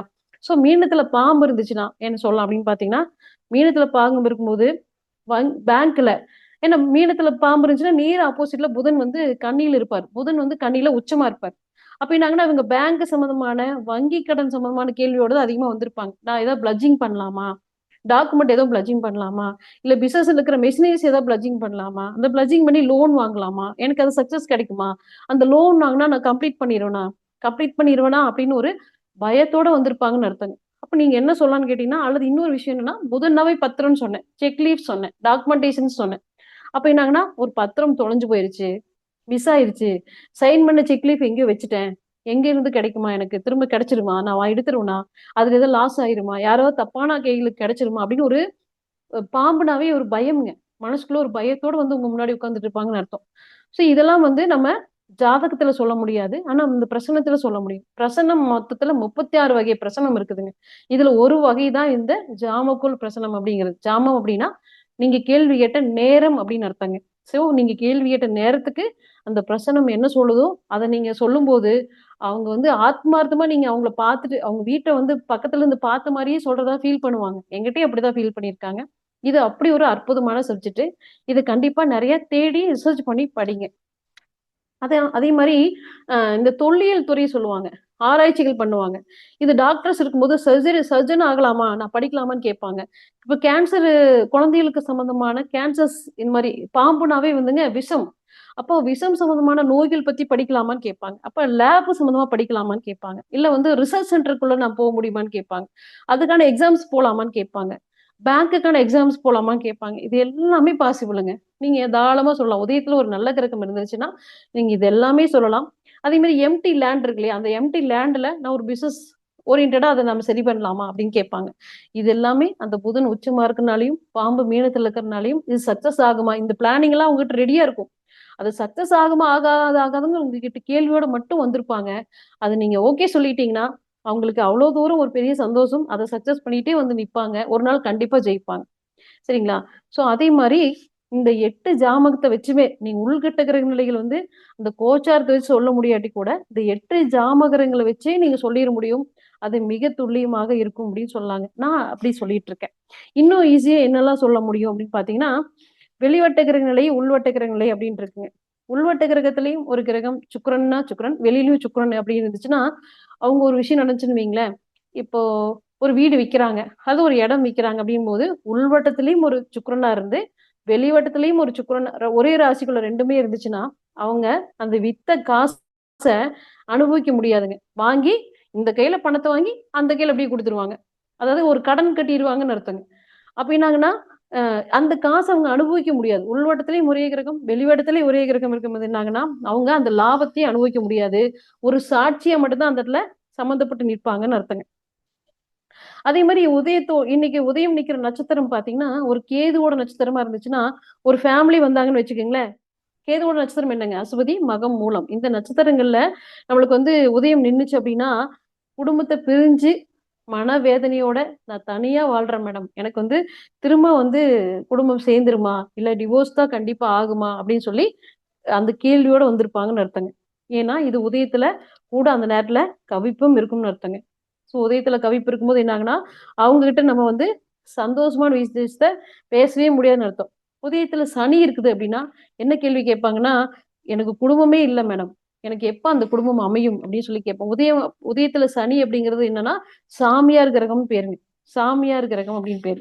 அப்ப அந்த கிரகத்தை வந்து நீங்க ஜாதகத்துல சொல்லவே முடியாது. ஆனா பிரசன்னத்துல நீங்க சொல்லும் போது என்ன ஆகுனா உங்களுக்கு மிக துல்லியமான பலன் கிடைக்கும் அப்படின்னு சொல்லாங்க. அதே மாதிரி உங்களுக்கு மத்தபடி வந்து கோச்சார்ட்ல நீங்க என்னெல்லாம் பாக்குறீங்களோ, என்னெல்லாம் கிரக காம்பினேஷன்ஸ், கிரக காரகத்துவங்கள் யூஸ் பண்றீங்களோ அதே தான் இதுக்கும் பொருந்தும். மத்தபடி இதுக்கு தனியானது கிடையாதுங்க. உதயத்துல நல்ல விஷயங்கள் சொல்லணும்னா நீங்க என்ன பார்க்கணும், உதயத்தை குரு பார்க்கணும். இப்போ நீங்க ஒரு பரிகாரம் பண்ண போறீங்க, ஒரு கல்யாணத்துக்கான ஒரு பரிகாரம் பண்ண போறீங்க, ரொம்ப நாள் நீண்ட காலம் நடக்காத ஒரு விஷயத்துக்காக ஒரு பரிகாரம் பண்ண போறீங்க, அல்லது இறந்து போயிட்டாங்க பெரியவங்க அவங்களுக்காக ஒரு திதி கொடுக்க போறீங்க. அந்த திதி கொடுத்த பரிகாரம் நல்லபடியா நம்மளுக்கு வந்து ஏத்துக்கிட்டாங்களா, அந்த ஆத்மாக்கள் ஏத்துக்குச்சா, நான் கொடுத்த அந்த திதியையும் அந்த உணவையும் அந்த ஆத்மாக்கள் ஏத்துக்கிட்டாங்களா அப்படின்னு நீங்க கன்ஃபார்ம் பண்ணிக்கணும். அப்படின்னா உதயத்தை நீங்க ஒரு பிரசனம் போடும்போது அந்த உதயத்தை குரு பார்த்துச்சுன்னா நீங்க பண்ண திதியும் நீங்க கொடுத்த அந்த பூஜையும் அந்த ஆன்மாவினால் ஏற்றுக்கொள்ளப்பட்டு விட்டது அப்படின்னு அர்த்தம்ங்க. நீங்க கொடுத்த பண்ண பூஜை அந்த சாமி ஏத்துக்குச்சு அல்லது முன்னோர்கள் ஏத்துக்கிட்டாங்கன்னு அர்த்தம். இது வந்து உள்வட்ட குருன்னு வெளிவட்ட குருன்னு 2 குரு இருக்குதுங்க. எந்த குருவோட பார்வை இருந்தாலும் பரவாயில்ல, அந்த குரு வந்து உங்களுக்கு என்ன பண்ணாரு, நீங்க பண்ண பூஜைய அவர் சப்போர்ட் பண்ணியிருக்காருன்னு அர்த்தம். சோ நீங்க அதை பத்தி பயப்பட தேவையில்லை அப்படின்னு அர்த்தம். இப்போ உதயத்துல ஒரு பெரியவங்க யாரோ ஒருத்தங்க காணாம போயிட்டாங்க, பெரியவங்க யாரும் சின்னவங்க. ஏன்னா சின்ன பசங்களை விட இப்ப பெரியவங்க காணாம போறாங்க. ஏன்னா டிப்ரெஷன்ஸ் அதிகம், ஃபேமிலியில இருக்கிற ப்ராப்ளம்ஸ் அதிகம், பினான்சியல் ப்ராப்ளம்ஸ் அதிகம். அந்த மாதிரி இருக்கும்போது காணாம போயிடுறாங்க. அப்ப உதயத்துல என்ன மாதிரி அமைப்பு இருந்துச்சுன்னா அவங்க காணாம போவாங்க அப்படின்னு பாத்தீங்கன்னா, உதயத்துல 8ஆம் அதிபதி இருக்கணும். அஷ்டமாதிபதிங்கிறது உதயத்துல இருக்கணும். என்ன உதயமா வேணா இருக்கலாம், மேச உதயமா இருக்கலாம், ரிஷப உதயமா இருக்கலாம், எல்லாத்துக்கும் ஒரே ரூல் தானுங்க. உதயத்துல அஷ்டமாதிபதிங்கிற ஒரு கிரகம் இருக்கணும், அல்லது உதயாதிபதி 8ஆம் இடத்துக்கு போயிடணும். ஓகேங்களா? ஃபர்ஸ்ட் ரூல் அஷ்டமாதிபதி உதயத்துல இருக்கணும். செகண்ட் ரூல் உதயாதிபதி 8ஆம் இடத்துக்கு போயிடணும். மூணாவது உதயத்துல இருந்து 8ஆம் இடத்துல ஆருடம் இருக்கணும், அல்லது உதயத்துல இருந்து 8ஆம் இடத்துல கவிப்பு இருக்கணும். இப்படி ஒரு அமைப்பு வந்தா மட்டும்தான் அவங்க நிஜமாவே காணாம போயிட்டாங்க அப்படின்னு அர்த்தங்க. இல்ல அப்படின்னா அவங்க வந்து தானா கோபத்துல வெளியேறி போயிருக்காங்க, திரும்ப வந்துருவாங்கன்னு அர்த்தங்க. ஏன்னா காணாம போறதுங்கிறது வந்து திட்டமிட்டு வெளியேறி போயிருதுங்க. இந்த கோபத்துல போறது வந்து திரும்ப அவங்களே திரும்பி வந்துருவாங்க. ஆனா இந்த காணாம போயிட்டாங்க அப்படின்னா அவங்க சீக்கிரம் வரவே மாட்டாங்க அப்படின்னு அர்த்தம். இது காணாம போயிடுச்சா, இல்ல வந்து திட்டமிட்டு வெளியேறி போயிட்டாங்களா, வர்றதுக்கு பாசிபிள் இருக்கா, இல்ல வர்றதுக்கு பாசிபிளே இல்லையா அப்படிங்கறது நீங்க ஜாதகத்தை வச்சு சொல்ல முடியாது. ஆனா பிரசனத்தை வச்சு சொல்லிட முடியும்.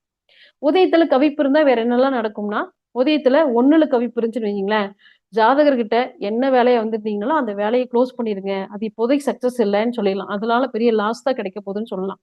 உதயத்துல 3ல நம்மளுக்கு வந்து கவிப்பு இருந்துச்சு அப்படின்னா, ஜாதகருக்கு கிடைச்சிருக்கிற தகவல்கள், இன்ஃபர்மேஷன்ஸ் எல்லாமே தவறு, அதை நம்பி போகாதீங்கன்னு சொல்லலாம். இது எல்லாமே சொல்லலாம். லாட்டரி வாங்குறவங்களுக்கு சொல்லலாம், ஷேர் மார்க்கெட்ல இன்வெஸ்ட்மெண்ட் பண்றவங்களுக்கு சொல்லலாம், இதே மாதிரி கேம்லிங் விளையாடுறவங்களுக்கு நம்ம இதை சொல்லலாம். 3ல கவிப்பு இருக்கும்போது உங்களுக்கு கிடைச்சிருக்கிற தகவல் தவறு, அதை வந்து எடுத்துக்காதீங்கன்னு சொல்லலாம். அதே மாதிரி உதயத்துக்கு 10ல கவிப்பு இருந்தா என்ன சொல்லலாம்னா, பிசினஸ் சம்பந்தமா இந்த நேரத்துல யார்கிட்டயும் பேச போகாதீங்க, அட்வான்ஸ் கொடுக்காதீங்க, இன்னொரு 2 நாள் கழிச்சு பாத்துக்கலாம் அப்படின்னு நீங்க சொல்லணும். உதயத்துக்கு 10ல கவிப்பு இருந்தா காரிய வெற்றி கிடையாதுன்னு சொல்லலாம். உதயத்துக்கு 11ல கவிப்பு இருந்துச்சுன்னா, காரியம் நடந்தாலும் நடக்கலைனாலும் அவங்களுக்கு லாஸ் தான் நடக்க போகுதுன்னு அர்த்தம்.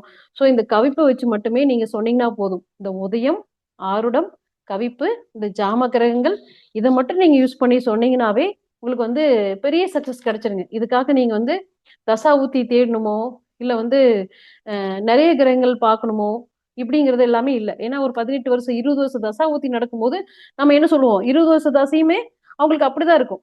அப்ப நம்ம என்ன சொல்லுவோம், 20 வருஷ தசை முடியிற வரைக்கும் நம்மளுக்கு வந்து இது பாதிப்பு இருந்துட்டே தான் இருக்கும்னு சொல்லுவோம். என்ன காரக கிரகமா இருந்தாலும் அந்த பாதிப்பு இருக்குன்னு சொல்லுவோம். ஆனா இந்த பிரசனம் வரும்போது நம்மளுக்கு அந்த பாதிப்பை ரெட்டிஃபை பண்றதுக்கான சூழ்நிலைகள் கிடைக்கும். அது வந்து சரியா இருக்குமா அப்படிங்கறத நம்ம ஈஸியா சொல்லிட முடியும். சரிங்களா? டைம் போயிட்டே இருக்குன்னு நினைக்கிறேன். மேம் பாத்துருங்க. Continue madam, continue madam. Continue பண்ணலாமா? ஏன்னா அடுத்தவங்களோட டைமே நான் எடுத்துக்கூடாது இல்லையா, அதனால சொல்றேன். You take 10 minutes extra. Okay. அப்படியா? ஏங்க மேம், என்னோட வாய்ஸ் என்னோட லாங்குவேஜ் வேற உங்களுக்கு புரியல, எப்படி எடுத்துக்கிறீங்க? If you want. பரவாயில்ல மேடம், கொஞ்சம் கொஞ்சமா அர்த்தமாகுது, பரவாயில்ல, சொல்லுங்க. Thank you ma'am. ஓகே, ஒன்லி ஒரு 2 minutes சார்ஜஸ் போட்டுக்கிறேன். நான் வந்து இன்ன வரைக்கும் ஆன்லைன் ஜாதகம் பார்த்துட்டு இருந்தேனுங்க, அதனால சார்ஜஸ் குறைஞ்சது கவனிக்காம விட்டுட்டேன். ஓகே. எல்லாமே ஃபாரின் ஜாதகம் எல்லாமே பார்த்துட்டு இருந்தேன். என்னோட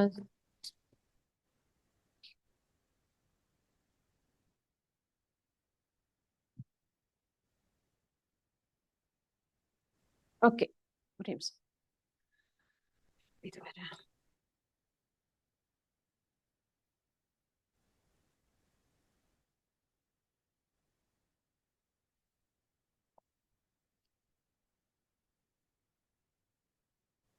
மேம், இப்ப நான் பேசுறது உங்களுக்கு கேக்குதா?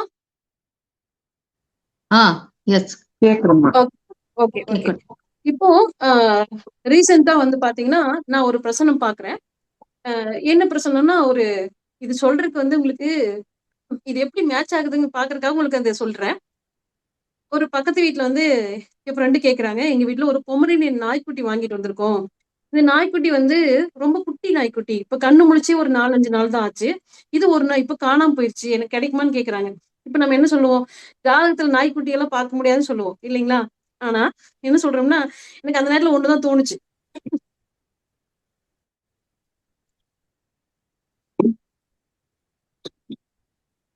அந்த நாய்க்குட்டி பேர் என்னன்னு கேட்டேன், ஜாக்கின்னு சொல்றாங்க. அப்ப என்ன சொல்றேன்னா, சரி அதனோட பேர் ஜாக்கி காணாம போயிருச்சு, அது திரும்ப கிடைச்சிருச்சான்னு பாக்கலாம்னு சொல்றோம். சரி செக் பண்ணி பாக்குறோம். உதயம் வந்து அப்ப சிம்ம உதயம்ங்க. இது வந்து நான் பிரசனம் படிச்ச ஆரம்ப காலகட்டம். ஆனா இது வந்து எனக்கு வெளியில சொல்றதுக்கு பயமா இருக்குது, யாரும் சீக்கிரம் எடுத்துப்பாங்களா அப்படின்னு ஒரு பயமா இருக்குது. ஏன்னா ஒரு லேடிங்கும் போது உங்க சீக்கிரமா யாருமே அக்செப்ட் பண்ணிக்க மாட்டாங்க அப்படின்னு தோணும் எனக்கு. சொல்றேன், ஜாக்கி திரும்ப கிடைச்சிருமான்னு செக் பண்ணி பாக்குறோம். உதயத்துல வந்து அப்ப குரு ராகு இருக்குதுங்க. சிம்ம உதயம், உதயத்துல குரு ராகு 2016 நான் சொல்ற மெத்தட் காலகட்டம். அப்படி உதயத்துல குரு ராகு இருக்கும்போது சூரியன் எங்க இருக்காருன்னு பாத்தீங்கன்னா மீனத்துல இருக்காரு. இப்ப இருக்கிற மாதிரியே மீனத்துல சூரியன் இருக்காரு, சிம்மத்துல குரு ராகு இருக்காரு. அப்போ சூரியனும் குருவும் வந்து பரிவர்த்தனை ஆகுறாங்க. உதயத்துல உதயாதிபதி 8ஆம் இடத்துக்கு போயிட்டாரு. அப்படியாவே சொன்னேன், காணாம போயிட்டாங்க அது உண்மைதான்னா உதயாதிபதி 8ல இருக்கணும்னு சொன்னேன், ஒரு ஆப்ஷன் சொன்னேன். அப்ப இந்த பிரசனத்துல சிம்ம உதயம், உதயாதிபதி சூரியன் 8க்கு போயிட்டாரு. அப்ப காணாம போயிடுது உண்மைதானா? ஆமா உண்மைதான். ஓகே, அது திரும்ப வந்துருமா பாத்தீங்கன்னா, உதயத்திலேயே குருவும் சூரியனும் பரிவர்த்தனை ஆகுறாங்க. அப்ப கண்டிப்பா குரு மீனத்துக்கு போயிருவாரு, சூரியன் சிம்மத்துக்கு வந்துருவாரு. கண்டிப்பா அந்த நாய்க்குட்டி கிடைச்சிருப்பதான் போகுது அப்படின்னு சொல்றோம். அப்போ சூரியன் சிம்மத்துக்கு வந்தாலும் கூட கூட யார் இருக்காங்க? ராகு இருக்காரு. ராகு வந்து நெகட்டிவான பிளானட் அது. அது இந்த நாய்க்குட்டி கிடைச்சிட்டா கூட நம்மளுக்கு வந்து அந்த நாய்க்குட்டி எப்படி பாதுகாப்பா இருக்க போகுதுன்னு யோசிக்கிறோம். கூட வேற எந்த கிரகத்தோட பார்வை, எந்த கிரகத்தை பார்க்குது? நம்ம உதயத்தை யார் பாக்குறாங்கன்னு பாத்தீங்கன்னா, செவ்வாயும் சனியும் இப்ப விருச்சிகத்தில் இருக்காங்க. செவ்வாயும் சனியும் விருச்சிகத்தில் இருக்குங்க இப்போ. சனியோட 10ஆம் பார்வை வந்து நம்மளுக்கு சிம்மத்துக்கு இருக்கு. சிம்மத்துக்கு இருக்கும் போது என்ன சொல்றேன்னா, சனி வந்து உதயத்துக்கு 6ஆம் தேதி. இப்ப இந்த நாய்க்குட்டி வந்தாலும் வேற யாரோ ஒருத்தர் பாதிக்கப்பட போறாங்க. ஏன்னா சூரியன் வந்து சிம்மத்துக்கு வந்துட்டாலும் ராகுவோட தான் இருக்குது. அந்த ராகுவை யார் பாக்குறாங்கன்னா, செவ்வாயோட சேர்ந்து சனி தான் பாக்குறாரு. இது யாரோட உயிர் ஆபத்துக்குள்ளேயே தொந்தரவு தரப்போகுது அப்படின்னு சொல்றோம். ஸோ யார் வர போறாங்க? அப்படி யார் பாதிக்க போகுது? நாய்க்குட்டி சேஃபா வந்துரும். ஆனா வேற யாரு பாதிக்கப்பட போறாங்கன்னா, 4ஆம் இடத்துல இருக்கிறனால அம்மாவோ, 6ஆம் இடத்துல கண்டக்ட் பண்ற சனி 6ஆம் அதிபதி ஆகிறதுனால மாமாவோ இருக்கலாம் அப்படின்னு சொல்றோம். இவங்களுக்கு ரொம்ப பயங்கர ஷாக்கு. அந்த அன்னைக்கு நம்ம யாரை பத்தியுமே யோசிக்கல. நாய்க்குட்டிக்காக தான் நம்ம பிரசனமே பாக்குறோம். ஆனா நடக்கிறது என்னன்னு கேட்டீங்கன்னா, நாய்க்குட்டி சேஃபா வந்துரும். அதுக்கு பதிலா அம்மாவோ, மாமாவோ யாரோ பாதிக்கப்பட போறாங்கன்னு சொல்றோம். சரி, அம்மாவா, மாமாவா இன்னும் யாரோ ஒருத்தர் சரியா கெஸ் பண்ணுவோமே அப்படின்னு சொல்லிட்டு செக் பண்ணும்போது 4ஆம் அதிபதி செவ்வாய் தன்னோட ஆட்சி வீட்டுல இருக்காரு. சோ அம்மாவுக்கு பாதிப்பு கிடையாது. சனிதான் தன்னோட பகை வீட்டுல இருக்காரு. சோ 6ஆம் அதிபதி தான் பாதிக்கப்பட போறாரு. ஏன்னா சனியோட பார்வை 10ஆம் பார்வை தான் ராகுக்கு இருக்குது. ராகுக்கு மட்டும் இல்ல சூரியனுக்கு இருக்குது. அப்ப சூரியனும் ஒரு பகை கிரகம், ராகு ஒரு பகை கிரகம். அது கூட போய் இந்த சனி வந்து சண்டை போட்டு ஜெயிச்சிட முடியுமான்னா பாசிபிள் கிடையாது. அப்ப சூரியன்னா இறுதி பகுதியை குடிக்கூடிய ஹார்ட் அட்டாக்கு. அப்ப தாய் மாமாவுக்கு ஏதோ ப்ராப்ளம் வரப்போகுது, கவனமா இருங்க அப்படின்னு சொல்றோம். இது எல்லாத்துக்குமே பயங்கர ஷாக்குங்க. எங்களோட மைண்ட்ல முதல்ல இருந்த விஷயம் கேட்டீங்கன்னா, ஜாக்கி வந்துருமாங்கிறதான் கேள்வி, எங்களோட கேள்வி முதல்ல. ஆனா இது என்ன சொல்லுதுன்னா, அடிஷனலா அம்மாவுக்கு ஜாக்கி வந்துரும். ஆனா அம்மாவோ மாமாவோ பாதிக்கப்பட போறாங்க. அம்மாவா மாமாவா டிக்ளேர் பண்ணிடணும்னா மாமா தான் அப்படின்னு சொல்லுது. சோ நாங்க என்ன பண்றோம்னா, எவ்வளவு நேரத்துல இது நடக்கும் இந்த சம்பவம்னு பாக்குறோம். அந்த எவ்வளவு நேரம் அப்படின்னு கால்குலேட் பண்றதுக்கு சந்திரன் எடுத்துக்கணும். இதுல கிரக கதிர்கள் அப்படின்னு ஒரு விஷயம் இருக்குது. கால்குலேஷன் பண்றதுக்கு கிரக கதிர்கள், ராசி கதிர்கள் அப்படின்னு இருக்குது. அந்த கதிர்கள் வச்சு நம்ம கால்குலேட் பண்ண முடியும். இப்ப எக்ஸாம்பிள்ல சந்திரனை வச்சுதான் நம்ம கால்குலேஷன் பண்ண முடியும். சந்திரனா 2.1 கதிர்கள் அப்படின்னு அர்த்தம். அல்லது நம்ம வந்து காலதேச வர்த்தமான அந்த மாதிரி கணக்குப்படி நம்ம என்ன சொல்லலாம்னா 2.1 21 கூட எடுத்துக்கலாம். சந்திரன் வந்து 6ஆம் ராசியில் இருக்கிறாரு. 6ல இருந்து உதயத்தோடுறதுக்கு இன்னொரு 6 ராசி இருக்குது. அப்ப 12 மணி நேரம் அல்லது 10 மணி நேரத்துக்குள்ள 5 மணி நேரத்துக்குள்ள இந்த மாதிரி விஷயங்கள் நடந்துடலாம் அப்படின்னு சொல்லி கால்குலேட் பண்றோம். அப்படி கால்குலேட் பண்ணும்போது அம்மா ஒரு 4 மணிக்காட்ட வர்றாங்க. அம்மாவுக்கு எந்த பிரச்சனையும் இல்லை. மாமாவுக்கு வீட்டுல சாயங்காலம் ஒரு 6 மணிக்கு போன் பண்றாங்க. இந்த மாதிரி மாமா வந்து செடிகளை தண்ணி பிடிச்சிட்டு இருந்தாரு. திடீர்னு ஒரு மாதிரி கிருகிருப்பு வந்து மயக்கம் போட்டு கீழே விழுகிறாரு. மூக்கு வந்து அழுத்திருச்சு தரையில. ஆல் ஸ்பாட் அவுட்னு சொல்றாங்க. இது காலையில பாக்குற போது 9 மணிக்கு பார்த்த பிரசனம் சாயங்காலம் 6 மணிக்கும் போது என்ன ஆகுனா அந்த மாமா வந்து உயிரோடு இல்லைங்க. ஆனா அந்த நாய்க்குட்டி ஒரு 1 ஹவர்ல திரும்ப கிடைச்சிருச்சுங்க. அந்த நாய்க்குட்டி வந்து திரும்ப 1 ஹவர்ல வீட்டுக்கு வந்துருச்சு. அந்த நாய்க்குட்டி வந்து அந்த சந்தோஷமே இவங்களுக்கு இல்ல. ஏன்னா அந்த 6 மணிக்கு சாயங்காலம் அவங்க மாமா வீட்டுக்கு மாலை வாங்கிட்டு போய் பார்க்க போயிட்டாங்க. இதெல்லாம் நான் நிதர்சனத்துல பார்க்கும்போது என்ன ஆகுதுன்னா, இந்த நாய்க்குட்டிக்கு ஏதாவது டேட் ஆஃப் பர்த் இருக்குமா? எதுவுமே இல்ல. நம்ம அந்த மாமா அந்த நேரத்துல நினைச்சோமா? இல்ல அவரோட டேட் ஆஃப் பர்த் நமக்கு தெரியுமா? எதுவுமே தெரியாது. ஸோ நீங்க ஒரு கால்குலேஷன் மேல உங்களுக்கு ஒரு நம்பிக்கை இருந்துச்சுன்னா இது பயங்கர சப்போர்ட் பண்ணும். அது 100% சரியாகவும் இருக்கும் அப்படின்னதுக்கு நான் பாக்குற உதாரணங்கள் இதெல்லாங்க. அடுத்தது என் ஃப்ரெண்டு வராங்க. என்ன சொல்றாங்கன்னா, இன்னைக்கு வந்து நம்ம எங்க ஊர்ல ஒரு முருகன் கோயில் இருக்காரு. பழனி வந்து ரொம்ப பக்கம், எங்களுக்கு ரொம்ப ஃபேமஸான கோயில் அது. சோ என்ன சொல்றாங்க, இன்னைக்கு நம்ம முருகர் கோயிலுக்கு போறோம், கிளம்புறோம் அப்படின்னு சொல்றாங்க. நான் பாக்குறேன் உதயாதிபதி செவ்வாய் உதயத்துல ராகு இருக்காரு. ஸோ ஒண்ணு இவங்களால வர முடியாது, இல்ல இவங்களுக்கு ஏதோ பிரச்சனை வந்துட போகுது, பாக்கலாம், இவங்க நம்ம எதுவும் சொல்ல வேண்டாம், இந்த பிரசனம் என்ன ரிசல்ட் வருதோ நம்ம பாக்கலாம்னு நான் ரெடியாகி உட்காந்துருக்கேன். ஸோ அவங்க வந்து என்ன பண்றாங்கன்னா, கிளம்பி வரேன்னு சொல்றாங்க. 1 ஹவர் ஆச்சு, 2 மணி நேரம் ஆச்சு, வரவே இல்லை. திரும்ப கூப்பிட்டு ஈவினிங் கூப்பிட்டு என்னப்பா ஆச்சு, நம்ம கோயிலுக்கு போலான்னு சொன்னீங்களேன்னு கேட்கும்போது சொல்றாங்க, லிஃப்ட் வேலை செய்யல, கீழே படிக்கட்டுல இருக்கும்போது ஸ்லிப் ஆயிட்டேன், காலில் இருக்கிற அந்த லெக்மெண்ட்ஸ் வந்து டேர் ஆயிடுச்சு, என்னால வந்து நடக்கவே முடியல. ஸோ நேரா ஹாஸ்பிட்டல் போயிட்டேன், இன்ஜுரி ஆயிடுச்சு, என்னால கோயிலுக்கு வர முடியல. இன்னைக்கு வரைக்கும் நானும் அவங்களும் முருகன் கோயிலுக்கு போகவே முடியலைங்க. இதெல்லாம் நடந்து ஒரு 6 months ஆச்சு. திரும்ப இன்னொரு நாள் சொல்றோம், கோயிலுக்கு போலாமான்னு தோணுது, முருகன் கோயிலுக்கு போலாமான்னு தோணுது. செக் பண்ணி பாக்குறேன், உதயத்துல இன்னைக்கு முருகன் கோயிலுக்கு போக முடியுமா, பிராப்தம் நமக்கு இருக்கா, அந்த சாமி நம்மளுக்கு கூப்பிடுமா அப்படின்னு கேட்கிறேன். உதயத்திலே செவ்வாய் இருக்காரு ஸ்ட்ராங்கா. கண்டிப்பா இன்னைக்கு போறோம்னு சொல்றேன். இது வந்து மிதுன உதயங்க. உதயத்துல உள்ள செவ்வாய் இருக்காரு. மிதுனம்னா பச்சை கலர்னு சொல்லுவோம் இல்லைங்களா? அப்ப எங்க ஊர்ல இருக்கிற கோயில் பேரு பச்சை மலை முருகன் அப்படின்னு பேருங்க. அப்புறம் அந்த கோயிலுக்கு போறேங்க, பெரிய கூட்டமே இல்ல. பக்கமா சாமி பக்கமா உட்காந்து பூஜை பண்ணிட்டு இருக்காங்க. நானும் பக்கமா உட்காந்துட்டு இருக்கேன். நிறைய ஸ்லோகங்கள் சொல்றோம். சாமி முடிஞ்சு தீபாராதனை அழகா பண்ணி எல்லாம் முடிச்சுட்டு கிளம்பும்போது பாத்தீங்கன்னா, அவ்வளவு ஒரு திவ்யமான தரிசனங்க. இதுக்கு மேல இது மாதிரி திரும்ப ஒரு தரிசனம் கிடைக்குமா அப்படிங்கிற மாதிரி ஒரு தரிசனம். அப்போ நீங்க என்னென்ன விஷயத்துக்கு இதை செக் பண்ணலாம்னா, ஒரு கோயிலுக்கு போகும்போது நம்ம நல்லபடியா போயிட்டு நல்லபடியா வந்துட முடியுமா? இல்லை மாதிரி ஒரு ஒரு வராங்கன்னு சொன்னாங்க, நம்ம கிட்ட பேச வராங்க, அல்லது கோயிலுக்கு சேர்ந்து வராங்க, அல்லது ஒரு பிசினஸ் விஷயமா பேச போறோம் அப்படின்னா கண்டிப்பா இந்த காரியம் சக்சஸ் ஆகுமா? இது மாதிரி எல்லா விஷயங்களுக்கும் செக் பண்ணி பார்க்கலாங்க. இதுக்கு உங்களோட டேட் ஆஃப் பர்த் தேவையில்லை, உங்க டைம் ஆஃப் பர்த் தேவையில்லை, உங்க பிளேஸ் ஆஃப் பர்த் தேவையில்லை, வேற எதுவுமே தேவையில்லை. நீங்க கேள்வி கேட்ட அந்த திங்கிங் பண்ண அந்த டைம் போதும். இல்ல வேண்டாம், அந்த டைம் கூட தேவையில்லை. இன்னைக்கு ஒரு ஒரு 3 மணிக்காக எங்கிட்ட ஒரு ஃப்ரெண்டு கேள்வி கேட்கறாங்க. எனக்கு நேரமே இல்லை, என்னால எக்ஸ்பிளைன் பண்ண முடியல, ஒரு 6 மணிக்கு தான் நான் ஃப்ரீ ஆயிட்டேன், அப்ப நான் பார்க்கலாமா? பார்க்கலாம். நீங்க 3 மணிக்கு கேள்வி கேட்டாலும் 6 மணிக்கு நீங்க பதில் சொன்னீங்கனாலும் அந்த பதில் மிக துல்லியமாக இருக்கும். 10% சக்சஸ்ஃபுல்லா இருக்கும். தைரியமா நீங்க சொல்லலாம். இது எல்லாமே பியூர் கால்குலேஷன் தவிர நீங்க கெஸ் பண்ணி சொல்ற விஷயங்கள் கிடையாது. சோ இதுக்கு ஒரு 6 வேல்யூம் சப்ஜெக்ட் இருக்குதுங்க. அந்த சப்ஜெக்ட் படிச்சுட்டு பியூர் கால்குலேஷனோட தான் நீங்க சயின்டிபிக்கா சொல்ல போறீங்க. அப்போ இன்னும் என்னெல்லாம் சொல்லலாம்னா, ஹெல்த் வைஸ் என்னன்னு சொல்லலாம்னா, ஹார்மோன் இன்பேலன்ஸான்னு சொல்லலாம், கேன்சரான்னு சொல்லலாம். இது இன்னொரு முக்கியமான விஷயத்த உங்களுக்கு சொல்றேன். இந்த ஹெல்த் வைஸ் வந்தங்காட்டி சொல்றேன். எங்கிட்ட ஒரு கிளைண்ட் கேக்குறாங்க, சொல்றேன் உங்க அம்மாவுக்கு ஒரு கேன்சர் மாதிரி வர ப்ராப்ளம் இருக்குன்னு சொல்றேன். ஏன்னா கேன்சருக்கான காம்பினேஷன் என்னன்னு கேட்டீங்கன்னா, சூரியன், செவ்வாய், குரு, இதெல்லாம் நம்ம என்ன சொல்லுவோம்னா சிவராஜ் யோகம்னு சொல்லுவோம். சூரியன், செவ்வாய், குரு சிவராஜ் யோகம்னு சொல்லுவோம். ஆனா அதே சூரியன், செவ்வாய், குரு 6ஆம் பாவத்திலயும் 8ஆம் பாவத்திலயும் 12ஆம் இடத்துல இருந்துச்சுன்னா அது உயிரை கொள்ளும் நோயை தரும் கிரகம்னு அர்த்தங்க. ஏன்னா மெடிக்கல் ஆஸ்ட்ராலஜில உங்களுக்கு எந்த கிரகமும் உங்களுக்கு சப்போர்ட் எல்லாம் பண்ணாதுங்க. எந்த கிரகமே சப்போர்ட் பண்ணாது. குரு நல்லவரா? சுப கிரகம் நல்லவர் தான். ஆனா நோயில அவர்தான் என்ன கொடுத்தாருன்னா, மூளையில பிரச்சனை கொடுப்பாரு, ஹார்ட்ல பிரச்சனை கொடுப்பாரு. ஏன்னா எலும்பில்லாத உறுப்புகளை குறிக்கக்கூடியது யாருன்னு கேட்டீங்கன்னா குருன்னு சொல்லுவோம். அப்ப குரு ஒரு நோயை கொடுத்தாருனாவே ஐசியூல கொண்டு அட்மிட் பண்ற மாதிரி நோய் தான் கொடுப்பாரே தவிர ஜஸ்ட் ஒரு இன்ஜெக்ஷன் பண்ணிட்டு ஒரு 2 டேப்லெட் வாங்கிட்டு வர மாதிரி பிரச்சனைகள் கொடுக்கவே மாட்டாரு. அப்ப சூரியன், செவ்வாய், குரு சிவராஜ் யோகமான்னு கேட்டீங்கன்னா ஆமா தான். ஆனா அது 6, 8, 12 அமைஞ்சதுன்னா அது ஒரு கேன்சர் பேஷண்ட்டை உருவாக்கிரும்னு சொல்றோம். அப்ப அந்த கிளைண்ட் என்ன சொல்றாங்கன்னா, எங்க அம்மா நல்லாதான் இருக்காங்கன்னு சொல்றாரு. ஒரு 1 மந்த் கழிச்சு எங்க ரிப்போர்ட் சொல்றாரு, ஆமாங்க அம்மாக்கு குருன்னா எலும்பில்லாத உறுப்புகள்னு ஒரு வார்த்தை சொன்னேன். எலும்பில்லாத உறுப்புகள்னா நம்ம உடம்புல கண்ணு, பிரெயின், ஹார்ட், கிட்னி, குடல்னு சொல்லலாம். அம்மாவுக்கு குடல்ல கேன்சர் வந்துருச்சு. நான் என்ன பண்றேன்னு கேக்குறாரு. நான் ஜிப்மர் கூட்டிட்டு போறேன்னு கேக்குறாரு. பிரசனம் பாக்குறோம். பிரசனம் நல்லா வரல, உதயத்திலேயே கவிப்பு வருது. சோ நீங்க ஜிப்மர் கூட்டிட்டு போங்க, எல்லா டாக்டர்ஸையும் கன்சல்ட் பண்ணுங்க. சோ அம்மாவை காப்பாத்துறதுக்கு பாசிபிள் இல்லை, ஆனா அந்த பிரசனத்தை நீங்க ஓரமா வச்சுட்டு நீங்க ட்ரை பண்ணுங்கன்னு சொல்றோம். அம்மா ஜிப்மர் கூட்டிட்டு போறாரு. ஒரு 4 நாள் வெளியில் ரூம் எடுத்து தங்குற, ரூம் கூட கிடைக்கலீங்க உங்களுக்கு அட்மிஷன் போடுறது. வெளியில் ரூம் எடுத்து தங்குறாங்க. அட்மிஷன் கிடைக்கல உடனே ஒரு மனசு சோர்ந்து போயிருது. திரும்ப கோயம்புத்தூர் கூட்டிட்டு வந்துடுறாங்க. கோயம்புத்தூர் கூட்டிட்டு போயிட்டு டாக்டர் என்ன சொல்றாருன்னா, பெரிய சர்ஜன் அவங்க பார்த்துட்டு அம்மாவுக்கு எந்த பார்ட் பாதிக்கப்பட்டிருக்கோ, அஃபெக்ட் ஆயிருக்கோ அந்த பார்ட்டை கட் பண்ணி எடுத்துடலாம்னு சொல்றாங்க. நான் திரும்ப பிரசன்ன எங்கிட்ட கேட்கறாங்க, செக் பண்ணி பாக்குறேன். உதயத்துக்கு நேர் 7ல கவிப்பு இருக்குது. ஸோ இது சக்சஸ் பண்ணல.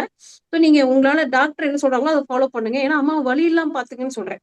சோ அம்மா நாளைக்கு சர்ஜரி சொல்றாங்க. நைட் டாக்டர் ரவுண்ட்ஸ் வரும்போது சொல்றாரு, உங்க அம்மாவோட பாடி ரொம்ப வீக்கா இருக்கு, சர்ஜரிக்கு உங்க அம்மாவை தாங்க மாட்டாங்க, வீட்டுக்கு எடுத்துட்டு போயிருங்கன்னு சொல்றாங்க. ஸோ நான் ஒரு வெள்ளிக்கிழமை எங்கிட்ட கூப்பிட்டு கேட்கறாங்க. இந்த ஜாதகர் ஒரு உத்திர நட்சத்திரங்க, கன்னிராசி. நான் அவர் எங்கிட்ட பேசும்போது பூர நட்சத்திரம், இடையில என்னென்ன இருக்குது பூரம், சரி அவர் சித்திர நட்சத்திரம்ங்க. எங்கிட்ட பேசும்போது பூர நட்சத்திரம் வெள்ளிக்கிழமை. அப்புறம் உத்திரம் அஸ்தம்னு சொல்லி 2 நட்சத்திரம் இடையில இருக்குதுங்க. உங்களுக்கு 2 நாள் டைம். எங்கிட்ட வெள்ளிக்கிழமை பேசுறீங்க, சனி ஞாயிறு டைம், திங்கக்கிழமை உங்க அம்மா தாண்ட மாட்டாங்கன்னு சொல்றேன். அவங்க இல்லைங்க எங்க அம்மாவை டாக்டர் எல்லாம் இன்னும் 1 வாரம் கழிச்சு கூட்டிட்டு வர சொன்னாங்க சர்ஜரி பண்றதுன்னு சொல்றாரு. ஓகேங்க, டாக்டர் என்ன சொல்றாங்களோ அதை ஃபாலோ பண்ணுங்க, ஆனா பிரசன்னம் இதைத்தான் சொல்றதுன்னு சொல்றேன். திங்கக்கிழமை மணிக்கு அதிகாலை ஒரு 5:45 அவங்க அம்மா இருந்தாங்க. நான் 6 மணி டார்கெட் கொடுத்திருந்தேன். திங்கக்கிழமை காலை 6 மணி. ஒரு சித்திர நட்சத்திரத்தை டச் பண்ணும்போது, கன்னிராசியோட சித்திர நட்சத்திர சந்திரன் டச் பண்ணும்போது அவங்க அம்மா இருக்க முடியாது. அதுதான் அந்த பிரசன்னத்தோட வேல்யூங்க. அவங்க அம்மா அதிகாலை ஒரு 5:15 5:30 இறந்துடுறாங்க. சோ இதெல்லாம் எனக்கு ஆரம்ப கட்ட காலத்துல சக்சஸ் கொடுத்த பிரச்சனைகள். சரிங்களா? இதே மாதிரி ஒரு போர் போடும்போது இத்தனை அடியில தண்ணி வரும்னு நீங்க இதை சொல்லலாங்க. ஒரு குழந்தை பிரசனம் சொல்லும்போது, மேடம் இதுக்கு முன்னாடி பேசின மேடம் திரிகோணம் கேந்திரம் பத்தி பேசினாங்க. அதுக்கு ஒரு சக்சஸ் ஃபார்முலா என்னன்னு சொன்னா, மேடம் சொன்ன மாதிரி என் பையன் ரிஷப் லக்னங்க, அவனுக்கு சனி திசை ஆரம்பமாயிருச்சு. சனி திரிகோணாதிபதியும் அவர் தான், கேந்திராதிபதியும் அவர் தான். அந்த சனி திசை அவருக்கு வந்தோடனையும் 2021 அவருக்கு வந்து பேங்க்ல அசிஸ்டன்ட் மேனேஜர் போஸ்டிங் கிடைக்குது. எழுதின எல்லா எக்ஸாம்லயும் பாஸுங்க. எழுதின எல்லா எக்ஸாம்லயும் பாஸ். இப்போ வந்து 4 எக்ஸாம்ல வந்து திரும்ப உங்களுக்கு நீங்க வின் பண்ணிட்டீங்க அல்லது பாஸ் பண்ணிட்டீங்க, வாங்க ஜாயின் பண்ணிக்க சொல்றாங்க. நாங்க ஃபர்ஸ்ட் எக்ஸாம்லயே கிளியர் பண்ணி உள்ள போயிட்டோம். இப்போ வந்து மினிமம் கவர்மெண்ட்ல 21 இல்லாம கவர்மெண்ட் எக்ஸாம் எழுத முடியாது. அவர் 21லயே 4 எக்ஸாம் கிளியர் பண்ணிட்டாருங்க. இதெல்லாம் எனக்கு பெரிய சக்சஸ்ங்க. இதெல்லாம் என்ன சொல்றேன்னா, திரிகோணமும் கேந்திரமும் ஜாதகத்துக்கும் பொருந்தும், பிரசனத்துக்கும் பொருந்தும். ஒரு கிரகம் வந்து மனிதர்களை கிரகங்கள் தான் வழி நடத்துகிறது அப்படின்னு நம்ம உறுதியா சொல்லலாம். அதே மாதிரி இந்த பிரசனம் அப்படிங்கிறது பியூர் கால்குலேஷன். அதுவும் கிரகங்களை பேஸ் பண்ணி தான் நம்ம சொல்ல போறோம். கிரக காரத்துவம், பாவகாரகத்துவம், இந்த உதயம், ஆருடம், கவிப்பு, இந்த ஜாமகரங்கள் இதெல்லாம் இருக்கும்போது உங்களுக்கு வந்து வர வர வர வந்து பழக பழக பழக பழக உங்களுக்கு எல்லாமே ஈஸி ஆயிரும். 10% சரியா இருக்கும். ஒரு மொபைல்ல இருக்கிற ஒரு சாஃப்ட்வேர் போதும் நீங்க பதில் சொல்றதுக்கு. நீங்க எந்த இடத்துல வேணா நீங்க ஈஸியா பதில் சொல்லிட முடியும். எவ்வளவு பெரிய சிக்கலான விஷயமா இருந்தாலும் மொபைல்ல இருக்கிற சாஃப்ட்வேர் யூஸ் பண்ணி அந்த நேரத்துல பிரசனம் என்ன சொல்லுதுன்னு சொல்லலாம். ஏன்னா இப்ப நான் கிரிக்கெட் பத்தின பிரசனம் சொன்னேன். அது எப்படி சொன்னேன்னு கேட்டீங்கன்னா, டிராவலிங்ல நான் வண்டி ஓட்டிட்டு இருக்கேங்க. வண்டி ஓட்டிட்டு இருக்கும்போது ஒரு 5 மினிட்ஸ் வண்டி ஓரம் கட்டிட்டு அந்த கிரிக்கெட் பிரசனம் பத்தி என் பையன்கிட்ட சொல்லி டிஸ்கஸ் பண்ணிட்டு வரேன். கண்டிப்பா இந்தியா தான் ஜெயிக்க போகுது, நீ தைரியமாருன்னு சொல்றேன். எப்படி சொன்னேன்? அந்த மொபைல்ல இருக்கிற சாஃப்ட்வேர் யூஸ் பண்ணி தான் சொல்றேன். இதுக்காக நீங்க வீட்டுல உட்காரணும், ஆபீஸ்ல உட்காரணும், லேப்டாப் பார்த்து அப்படியெல்லாம் இல்லைங்க. ரொம்ப வெரி வெரி ஈஸி. ஸோ இது வந்து இப்படி ஒரு சப்ஜெக்ட் இருக்குது. இது நீங்க நிறைய தெரிஞ்சுக்கணும். அதுல இன்டெப்தா இன்னும் வந்து நிறைய சக்சஸ் பண்ணணும் அப்படின்னு நானும் ப்ரேயர் பண்ணிக்கிறேன். ஸோ நீங்களும் அது என்னன்னு கொஞ்சம் விசாரிச்சு படிச்சு தெரிஞ்சுக்குங்க. Thank you ma'am. Thank you very much. Madam அது எந்த செவ்வாயன்னு சொல்றாரு, அது எந்த கிரகம்னு எனக்கு எடுக்கல, புரியல மேடம். செவ்வாய். செவ்வாய் அது பேர் மேம், வேற. செவ்வாய் அப்படிங்கிறது செவ்வாய் வந்து மேசத்துல இருந்தாலோ, பிரசனத்துல சொல்றேன், மேசத்துல செவ்வாய் இருந்தாலோ 7ல வந்து சனி இருப்பார். துலாத்துல சனி இருப்பார். செவ்வாய்னா என்னன்னு எனக்கு தெரியல, அது புரியல. செவ்வாய்னா ஒரு கிரகம், ஒரு செவ்வாய் பிளானட். கிரகம் எந்த கிரகம்? செவ்வாய் பூஜாரி. ஆமா மேம், குஜா. சரி, தேங்க்யூ சார், தேங்க்யூ. Okay, அது செவ்வாய்னா எனக்கு புரியல, நினைச்சேன். ஆமா, ஆமா. புரியல எனக்கு சரியா தப்பா. தப்பில்ல. எனக்கு வந்து கன்னடம் புரியும். தேங்க்யூ மேடம், பேச தேங்க்யூ வராது. மேடம் எக்ஸ்கியூஸ் கன்னடம் மீ புரியும், மேடம். பேச வராது. Excuse me madam. ஓகே, சொல்லுங்க மேடம் புக் இருக்கேன்னு சொன்னாரு. இது நம்ம இந்த classes- ஏ லாங்குவேஜ்ல மேடம்? இருக்கு. உங்க லாங்குவேஜ்ல இருக்கு. நம்ம செல்வகுமார் சார் இருக்காருல்ல, செல்வ கணேஷ் சார், மேடம். அவர்கிட்ட கான்டாக்ட் பண்ணுங்க. உங்களோட கன்னட புக்ஸ் எல்லாம் அதை அவரு லிங்க் பண்ணி கொடுப்பாரு. கன்னட புக்கு கூட, கன்னட லிட்டரேச்சர் கூட இருக்கு மேடம். இருக்கு இருக்கு. செல்வ கணேசன் வேல்யூஸ் இருக்கு மேடம். இங்கிலீஷ்ல இருக்கு, கன்னடத்துல இருக்கு. எங்க குருநாதர் எழுதியிருக்காரு. ಗುರುನಾಥರ್ எழுதியிருக்காரு. Thank you madam. ஆமா, ஆமா. ஜிகே சார், அவரோட எங்க குருநாதர் பேர் ஜிகே ಪ್ರಶ್ನಾ சார். ಶಾಸ್ತ್ರ ಅಂತ. Madam Okay, ma'am. ಅವ್ರ ನಂಬರ್ என்ன இல்ல மேடம். யாரு? செல்வ கணேஷ் சார் நம்பர் வேணுமா? ஆமா மேடம். அது அவங்களோட ஆர்கனைசர் கிட்ட கேளுங்க. எங்கிட்டயும் ஒரு நம்பர் இல்ல. ஆர்கனைசர் கிட்ட கேளுங்க, கண்டிப்பா கிடைக்கும். ನಾವು ಆಮೇಲೆ ಕೊಡ್ತೀವಿ, ಫೆಡರೇಷನ್ ದ ಕೊಡ್ತೀವಿ. ಸೆಲ್ವಗಣೇಶ್ ನಂಬರ್ ಕೊಡ್ತೀವಿ, don't worry. Will provide the உங்க Selvaganesh number. Selvakumar sir, Selvakumar sir. Selva Ganesh. இல்ல, ஒரு நாள் செல்வ உங்களுக்கு கணேஷ். வாய்ப்பு கிடைச்சா- மேடம் சார், ஒரு நமஸ்தே, நாள் உங்க நம்பர் சொல்லுங்க மேடம். சார், எக்ஸ்கியூஸ் மீ, சொல்லுங்க மேடம். உங்களுக்கு இன்ட்ரெஸ்ட் இருந்துச்சுன்னா சொல்லுங்க. யாராவது தமிழ்ல டிரான்ஸ்லேட் பண்ணி கன்னடத்துல சொல்லிப்பீங்கன்னா ஒரு நாள் உங்களுக்கு இன்ட்ரோடக்ஷன் கிளாஸ் ஃப்ரீயா எடுத்து தரேன். Okay madam, thank you madam. Thank you madam, thank you. உங்களுக்கு இன்ட்ரெஸ்ட் இருந்துச்சு அப்படின்னா நீங்க ஒரு 10 ரொம்ப பேர் இன்ட்ரெஸ்டா இருக்கு மேடம். ஆனா உங்கள் ஸ்பீச் ரொம்ப நல்லதா போயிட்டு இருக்கு மேடம். டுடே ரொம்ப நல்லா இருக்கு madam class. Thank you very much. நான் உங்களுக்கு வந்து இந்த கிளாஸ் இன்ட்ரோடியூஸ் பண்ணி வைக்கிறேன். நீங்க யாராவது டிரான்ஸ்லேட்டர் ரெக்கார்ட் பண்ணிக்கங்க. நான் ரொம்ப மெதுவா சொல்லி தரேன். ஏன்னா இப்ப நான் ஃபாஸ்டா பேசுறது என்னோட பழக்கமாயிருச்சு கிளாஸ் எடுத்து உங்களுக்கு நான் மெதுவா சொல்லி தரேன். யாராவது டிரான்ஸ்லேட்டர் ஃபாஸ்ட் ஆனா கூட ரொம்ப கிளியரா இருக்கு மேடம். வேர்ட்ஸ் ரொம்ப கிளியரா இருக்கு. Thank you very much sir. எதுவுமே ப்ராப்ளம் இல்ல. ரொம்ப நல்லா சொல்லிட்டீங்க. ನಂಬರ್ ನೋಡಿ ಅಲ್ಲಿ ಇದ್ರಲ್ಲಿ ಹಾಕಿದೀನಿ, ತಗೊಳ್ಳಿ ನೀವು. ಚಾರ್ಟ್ ಅಲ್ಲಿ ಇದೆ ನೋಡಿ, ತಗೊಳ್ಳಿ.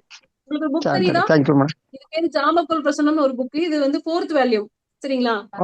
அடுத்து வந்து இன்னொரு புக் இருக்கு. இது வந்து 5th வேல்யூம். இதுவும் ஜாமக்கோல் பிரசனம். இது எழுதினவர் எல்லாமே இங்க குருநாதர் தான். இவருதான் இங்க குருநாதர். இவர் வந்து செல்வ கணேஷ் சார் கிட்ட நீங்க பேசினா கன்னடத்துல புக் கிடைக்கும் உங்களுக்கு. இஃப் யூ இன்ட்ரெஸ்டட் பிரசனம் கத்துக்கிறதுக்கு உங்களுக்கு இன்ட்ரெஸ்டா இருந்தா சொல்லுங்க. நான் ஒரு ஃப்ரீ கிளாஸ் உங்களோட இதுக்காக சார் எல்லாம் கேட்டுக்கிட்டதா எனக்கு ஒரு சான்ஸ் நீங்க பேசுற கொடுத்ததுக்காக உங்களுக்கு கைமாறா உங்களுக்கு வந்து பிரதிபலனா நான் வந்து ஒரு கிளாஸ் எடுத்து தரேன். அது ஃப்ரீயா பண்ணி தரேன், ಸರಿங்களಾ? Okay. Thank you madam, thank you very much.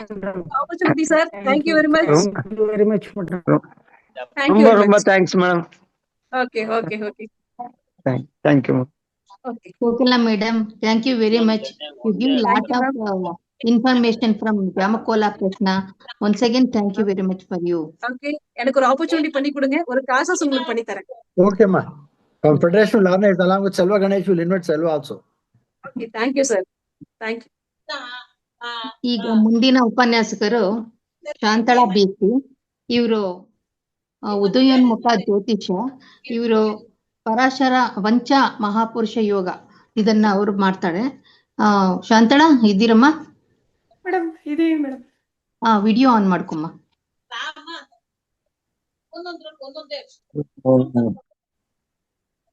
Shantala, Shrimati Shantala busy.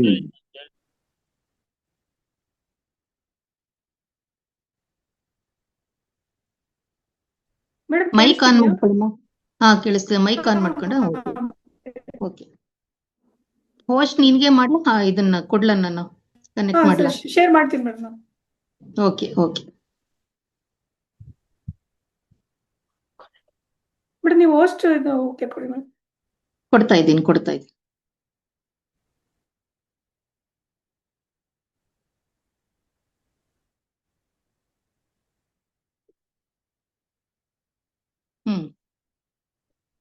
ಹಾಕಮ್ಮ. Connect ಆಯ್ತು. ಎಲ್ಲರಿಗೂ ನಮಸ್ಕಾರ. ನನ್ನ ಹೆಸರು ಶಾಂತಲಾ ಬಿಸಿ ಅಂತ. ನಾನು ಆದಿತ್ಯ ಜ್ಯೋತಿರ್ವಿದ್ಯಾಲಯದಲ್ಲಿ ಈಗ ಜ್ಯೋತಿಷ್ಯ ಕಲಿತಾ ಇದ್ದೀನಿ. ಇಂದು ನನಗೆ ಕೊಟ್ಟಿರೋಂಥ ಟಾಪಿಕ್ಕು ಪಂಚಮಹಾಪುರುಷ ಯೋಗಗಳು ಅಂತ. ಇಂದು ನಾವು ಜ್ಯೋತಿಷ್ಯ ಶಾಸ್ತ್ರದ ಅತ್ಯಂತ ಮಹತ್ವದ ಯೋಗಗಳಲ್ಲಿ ಒಂದಾದ ಪಂಚಮಹಾಪುರುಷ ಯೋಗಗಳ ಬಗ್ಗೆ ತಿಳಿದುಕೊಳ್ಳೋಣ. ವೇದ ಜ್ಯೋತಿಷ್ಯದಲ್ಲಿ ಪಂಚಮಹಾಪುರುಷ ಯೋಗಗಳು 5 ಪ್ರಮುಖ ಗ್ರಹಗಳಿಂದ ರೂಪುಗೊಳ್ಳುವ ಶಕ್ತಿಶಾಲಿ ಯೋಗಗಳ ಸಂಯೋಜನೆಯಾಗಿದೆ. ಪಂಚ ಎಂದರೆ 5 ಎಂದರ್ಥ. ಮಹಾಪುರುಷ ಎಂದರೆ ಮಹಾನ್ ವ್ಯಕ್ತಿಗಳು ಎಂದರ್ಥ.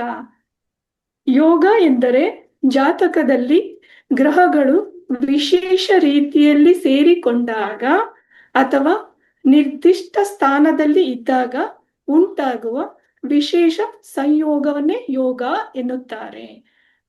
ಈ 5 ಯೋಗಗಳು ವ್ಯಕ್ತಿಯ ಜೀವನದಲ್ಲಿ ನಿರ್ಣಾಯಕ ಪಾತ್ರವನ್ನು ವಹಿಸುತ್ತವೆ. ಈ ಯೋಗಗಳು ವ್ಯಕ್ತಿಗಳಿಗೆ ಅಸಾಧಾರಣವಾದ ಯಶಸ್ಸು, ಬುದ್ಧಿವಂತಿಕೆ, ಸಂಪತ್ತು ಮತ್ತು ಖ್ಯಾತಿಯನ್ನು ನೀಡುತ್ತವೆ. ಪ್ರತಿಯೊಂದು ಯೋಗವು ವಿಶಿಷ್ಟವಾದ ಗುಣಗಳು ಮತ್ತು ಸಾಮರ್ಥ್ಯಗಳನ್ನು ನೀಡುತ್ತವೆ. ಸಾಮಾನ್ಯವಾಗಿ ಯೋಗಗಳು 2 ಅಥವಾ ಹೆಚ್ಚು ಗ್ರಹಗಳ ಯುತಿ ಅಥವಾ ಹೆಚ್ಚು ಗ್ರಹಗಳ ದೃಷ್ಟಿ, ಅವುಗಳು ಸ್ಥಿತಸ್ಥಾನಾಧಿಪತ್ಯ ಸಂಬಂಧಿತವಾಗಿ ಉಂಟಾಗುತ್ತದೆ. ಆದರೆ ಪಂಚಮಹಾಪುರುಷ ಯೋಗಗಳು ಕೇವಲ ಒಂದು ಗ್ರಹ ಮತ್ತು ಲಗ್ನಾತ್ ಸಂಬಂಧಿತ ಸ್ಥಾನದಿಂದುಂಟಾಗುವ ಯೋಗಗಳು. ಗ್ರಹಗಳು ಬಲಯುತವಾಗಿದ್ದು ಕೇಂದ್ರ ಸ್ಥಾನದಲ್ಲಿ ಸ್ಥಿತವಿರುವುದರಿಂದ ಜಾತಕರಿಗೆ ಉತ್ತಮವಾದ ಫಲಗಳನ್ನು ನೀಡುತ್ತವೆ.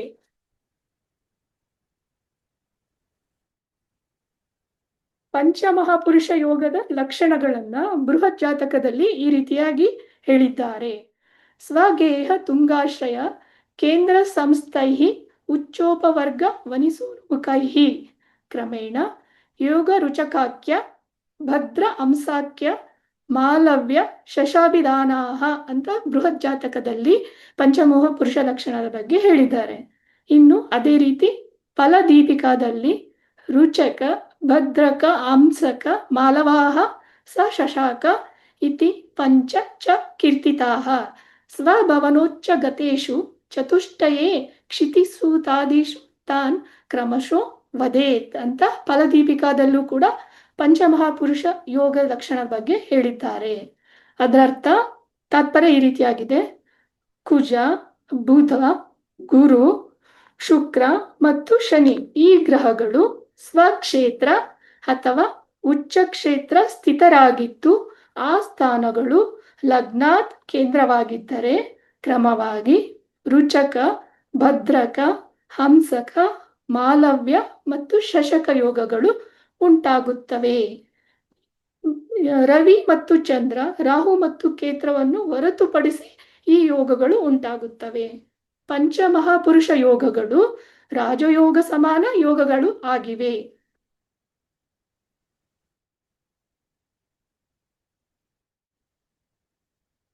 ಮಂಗಳ ಗ್ರಹದಿಂದ ರುಚಕ ಯೋಗವು, ಬುಧ ಗ್ರಹದಿಂದ ಭದ್ರಯೋಗವು, ಗುರುಗ್ರಹದಿಂದ ಹಂಸ ಯೋಗವು, ಶುಕ್ರ ಗ್ರಹದಿಂದ ಮಾಲವ್ಯ ಯೋಗವು, ಶನಿ ಗ್ರಹದಿಂದ ಶಶಕ ಯೋಗಗಳು ಈ ಯೋಗವು ಉಂಟಾಗುತ್ತವೆ. ಈ 5 ಗ್ರಹಗಳಲ್ಲಿ ಯಾವುದಾದರೂ ಒಂದು ಗ್ರಹ ತನ್ನ ಸ್ವಂತ ರಾಶಿ ಅಥವಾ ಉಚ್ಚ ರಾಶಿಯಲ್ಲಿ ಸ್ಥಿತರಾಗಿದ್ದು ಲಗ್ನಾತ್ ಕೇಂದ್ರ ಅಂದ್ರೆ 1, 4, 7, 10ನೇ ಮನೆಯಾಗಿ ಇದ್ದಾಗ ಈ ಯೋಗಗಳು ರೂಪುಗೊಳ್ಳುತ್ತವೆ.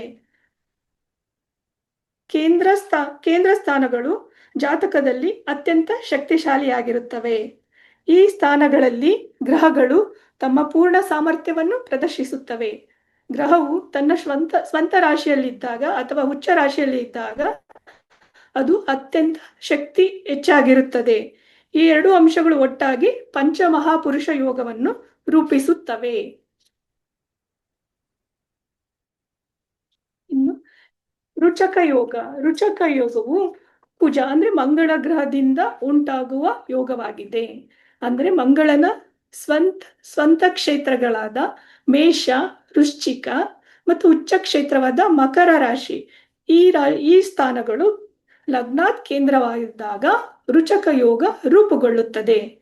ಮಂಗಳನಿಗೆ ಮೇಷ ಮತ್ತು ವೃಶ್ಚಿಕ ಸ್ವಕ್ಷೇತ್ರ, ಮಕರ ರಾಶಿ ಉಚ್ಚ ಕ್ಷೇತ್ರ. ಲಗ್ನ ಯಾವುದೇ ಆಗಿರಲಿ, ಲಗ್ನದಿಂದ ಕೇಂದ್ರ ಸ್ಥಾನಗಳಾದ 1, 4, 7, 10ರಲ್ಲಿ ಕುಜನಿದ್ದು ಕುಜನಿಗೆ ಸ್ವಕ್ಷೇತ್ರವಾಗಿದ್ದರೆ ಅಥವಾ ಉಚ್ಚ ಕ್ಷೇತ್ರವಾಗಿದ್ದರೆ ರುಚಕ ಯೋಗ ಉಂಟಾಗುತ್ತದೆ. ಈ ಯೋಗವು ವ್ಯಕ್ತಿಗೆ ಅಸಾಧಾರಣ ಧೈರ್ಯ, ಶಕ್ತಿ, ಶೌರ್ಯ, ನಾಯಕತ್ವ ಗುಣಗಳನ್ನು ನೀಡುತ್ತದೆ. ದೈಹಿಕ ಆರೋಗ್ಯ, ತಾಂತ್ರಿಕ, ಯಾಂತ್ರಿಕ ಕ್ಷೇತ್ರಗಳಲ್ಲಿ ಯಶಸ್ಸನ್ನು ತರುತ್ತದೆ. ಈ ಯೋಗ ಹೊಂದಿರುವಂತಹ ಜಾತಕನು ಉತ್ಸಾಹಶೀಲನು, ಶೂರನು, ಸಾಹಸಿಗ, ಅತಿ ಕೋಪಿಷ್ಠ ಇರ್ತಾನೆ, ಪಿತ್ತ ಅಧಿಕವಾಗಿರುತ್ತೆ, ದೀರ್ಘಾಯುಷನು, ಚಂಚಲನು, ಸೈನಿಕ ಶರೀರಿ, ರಾಜಪ್ರಿಯನೂ ಆಗಿರುತ್ತಾನೆ.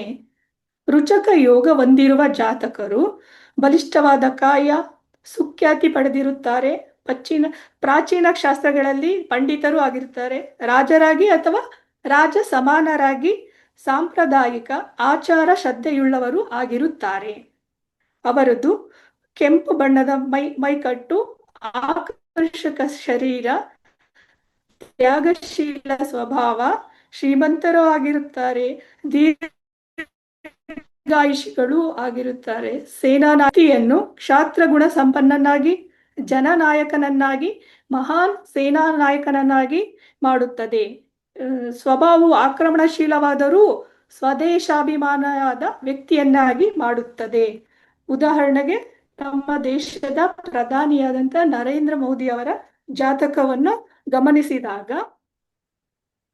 ವೃಶ್ಚಿಕ ಲಗ್ನ ಸಂಜಾತರಾದಂತಹ ಮೋದಿಜಿಯವರು ಲಗ್ನದಲ್ಲೇ ಚಂದ್ರ, ಲಗ್ನದಲ್ಲೇ ಕುಜ ಇರುವುದರಿಂದ ಲಗ್ನ ವೃಶ್ಚಿಕ ಲಗ್ನ ಸ್ವಕ್ಷೇತ್ರ ಕುಜ ಆಗಿರುವುದರಿಂದ ಇಲ್ಲಿ ರುಚಕ ಯೋಗ ಉಂಟಾಗಿ, ಇದು ರುಚಕ ಯೋಗ ಕುಜನ ಕಾರಕತ್ವಗಳೆಲ್ಲವನ್ನು ನಾವು ಮೋದಿಜಿಯವರಲ್ಲಿ ಕಾಣಬಹುದು.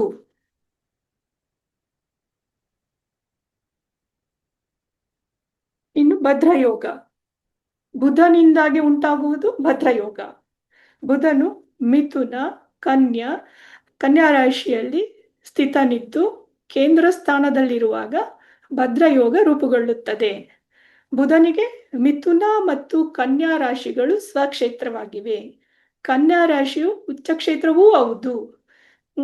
ಬುಧನ ಕಾರಕತ್ವ ಬುದ್ಧಿವಂತಿಕೆಯನ್ನೇ ಪ್ರತಿನಿಧಿಸುತ್ತಾನೆ. ಭದ್ರಯೋಗ ಇದ್ದಾಗ ವ್ಯಕ್ತಿಯು ಅತ್ಯಂತ ಬುದ್ಧಿವಂತನು, ವಿಶ್ಲೇಷಣಾತ್ಮಕ ಚಿಂತನೆ ಉಳ್ಳವನು ಆಗಿರುತ್ತಾನೆ. ಸಮಸ್ಯೆಗಳನ್ನು ತ್ವರಿತವಾಗಿ ಪರಿಹರಿಸುವ ಸಮರ್ಥನಾಗಿರುತ್ತಾನೆ. ಭದ್ರಯೋಗದ ಜಾತಕನು ಉತ್ತಮ ಮಾತುಗಾರಿಕೆ, ಸ್ಪಷ್ಟವಾದ ಸಂವಹನ ಅಂದ್ರೆ ಕಮ್ಯುನಿಕೇಶನ್, ವ್ಯಾಪಾರ ಮತ್ತು ಸಾಮಾಜಿಕ ಸಂಬಂಧಗಳಲ್ಲಿ ಯಶಸ್ಸು ಪಡೆದಿರುತ್ತಾನೆ.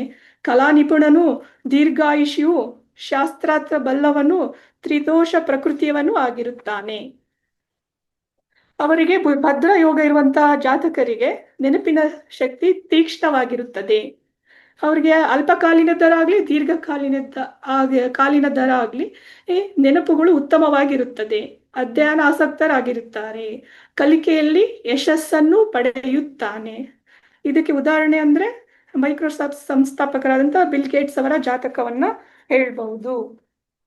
ಅವರ ಜಾತಕದಲ್ಲಿ ಅವರು ಮಿಥುನ ಲಗ್ನ ಸಂಜಾತರಾಗಿದ್ದಾರೆ. ಅವರಿಗೆ ಕನ್ಯಾ ರಾಶಿಯಲ್ಲಿ ಬುಧನಿರುವುದರಿಂದ ಭದ್ರಯೋಗ ಸಂಬಂಧಪಟ್ಟಾಗೆ ಅವರಲ್ಲಿ ಆ ಲಕ್ಷಣಗಳು ಇವೆ. ವ್ಯಾಪಾರ, ಆಮೇಲೆ ಕಮ್ಯುನಿಕೇಶನ್, ಅವೆಲ್ಲ ಗುಣಗಳು ಅದರಲ್ಲಿ ಬಹಳ ಉನ್ನತವಾಗಿ ಕಂಡು ಬರ್ತವೆ.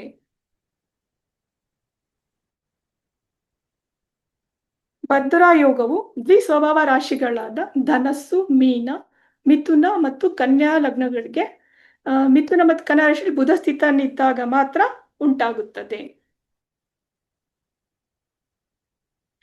ಹಂಸಯೋಗ. ಹಂಸಯೋಗವು ಗುರುಗ್ರಹದಿಂದ ಉಂಟಾಗುತ್ತದೆ. ಧನಸ್ಸು ಮತ್ತು ಮೀನ ಗುರುಗ್ರಹದ ಸ್ವಕ್ಷೇತ್ರಗಳು. ಕರ್ಕಾಟಕ ರಾಶಿಯು ಗುರುಗ್ರಹಕ್ಕೆ ಉಚ್ಚ ಸ್ಥಾನವಾಗಿರುತ್ತದೆ. ಗುರು ಯೋಗಕಾರಕ ಆಗಿದ್ದಾನೆ. ಯೋಗ, ಜ್ಞಾನ, ಆಧ್ಯಾತ್ಮಿಕತೆ ಮತ್ತು ಸಮೃದ್ಧಿಯನ್ನು ನೀಡುತ್ತಾನೆ. ಹಂಸಯೋಗವು ಗುರುಗ್ರಹ ದ್ವಿಸ್ವಭಾವ ರಾಶಿಗಳಲ್ಲಿ ಮತ್ತು ಚರ ರಾಶಿಗಳ ಲಗ್ನವಾಗಿದ್ದಾಗ ವಿಶೇಷವಾಗಿ ಉಂಟಾಗುತ್ತದೆ. ಹಂಸಯೋಗ ಇರುವಂತಹ ಜಾತಕ ಉತ್ತಮವಾದ ಕಂಠ ಉಳ್ಳವನಾಗಿರ್ತಾನೆ. ಸತ್ಕೀರ್ತಿ ಉಳ್ಳವನು, ಉದಾರಿಯು, ಶಾಸ್ತ್ರಜ್ಞನು, ದೀರ್ಘಾಯುಷ್ಯು, ಸುಂದರನೂ ಆಗಿರುತ್ತಾನೆ. ಅವರಲ್ಲಿ ನೈತಿಕ ನೀತಿ, ನ್ಯಾಯ, ನೀತಿ, ಧರ್ಮ ಅಂತ ಮೌಲ್ಯಗಳು ಉಳ್ಳವನು ಆಗಿರುತ್ತಾನೆ. ಸಹಾನುಭೂತಿ, ವಿಶಾಲವಾದ ಮನಸ್ಸುಳ್ಳವನು, ಶಿಕ್ಷಣದಲ್ಲಿ ಅತೀವ ಆಸಕ್ತಿ ಉಳ್ಳವನು ಆಗಿರುತ್ತಾನೆ. ಇವರಿಗೆ ಆಧ್ಯಾತ್ಮಿಕ ಜ್ಞಾನ, ಉತ್ತಮವಾದ ಅದೃಷ್ಟನೂ ಇರುತ್ತೆ. ಸಮೃದ್ಧಿ ಮತ್ತು ಸಂಪತ್ತು ಉಳ್ಳವರಾಗಿರುತ್ತಾರೆ. ಉನ್ನತ ಸಾಮಾಜಿಕ ಸ್ಥಾನಮಾನ, ದಾನಶೀಲತೆ, ದಯಾಗುಣಗಳು ಹಂಸಯೋಗ ಹೊಂದಿರತಕ್ಕಂತಹ ಜಾತಕರಿಗೆ ಇರುತ್ತದೆ.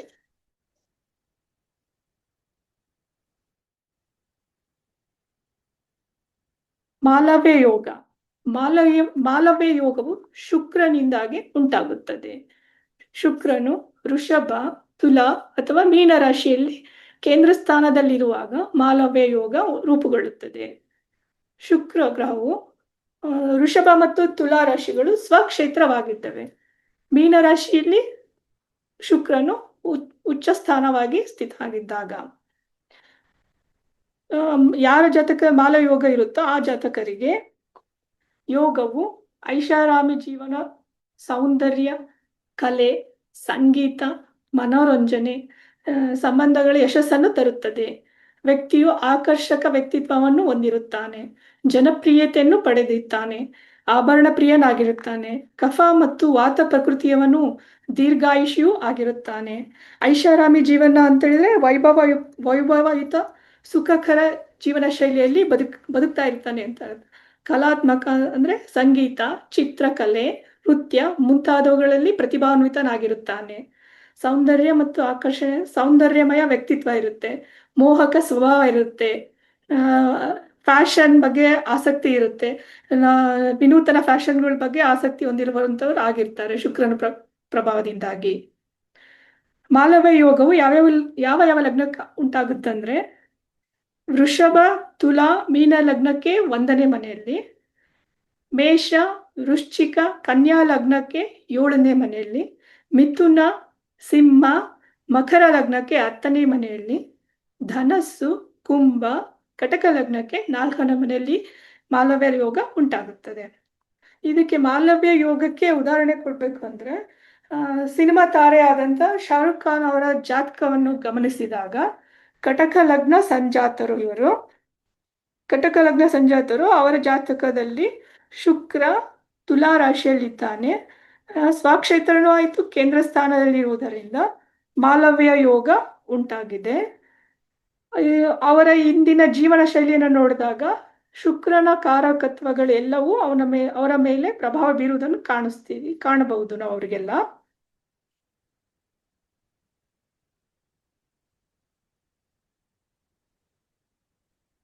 ಇನ್ನು ಶಶಕ ಯೋಗ. ಶಶಕ ಯೋಗವು ಶನಿ ಗ್ರಹದಿಂದ ಉಂಟಾಗುತ್ತದೆ. ಶನಿಯು ಮಕರ, ಕುಂಭ, ತುಲಾ ರಾಶಿಯಲ್ಲಿ ಇದ್ದಾಗ, ಕೇಂದ್ರ ಸ್ಥಾನದಲ್ಲಿ ಇದ್ದಾಗ ಶಶಕ ಯೋಗ ಉಂಟಾಗುತ್ತದೆ. ಶನಿ ಗ್ರಹಕ್ಕೆ ಮಕರ ಮತ್ತು ಕುಂಭ ರಾಶಿಗಳು ಸ್ವಕ್ಷೇತ್ರವಾಗಿವೆ.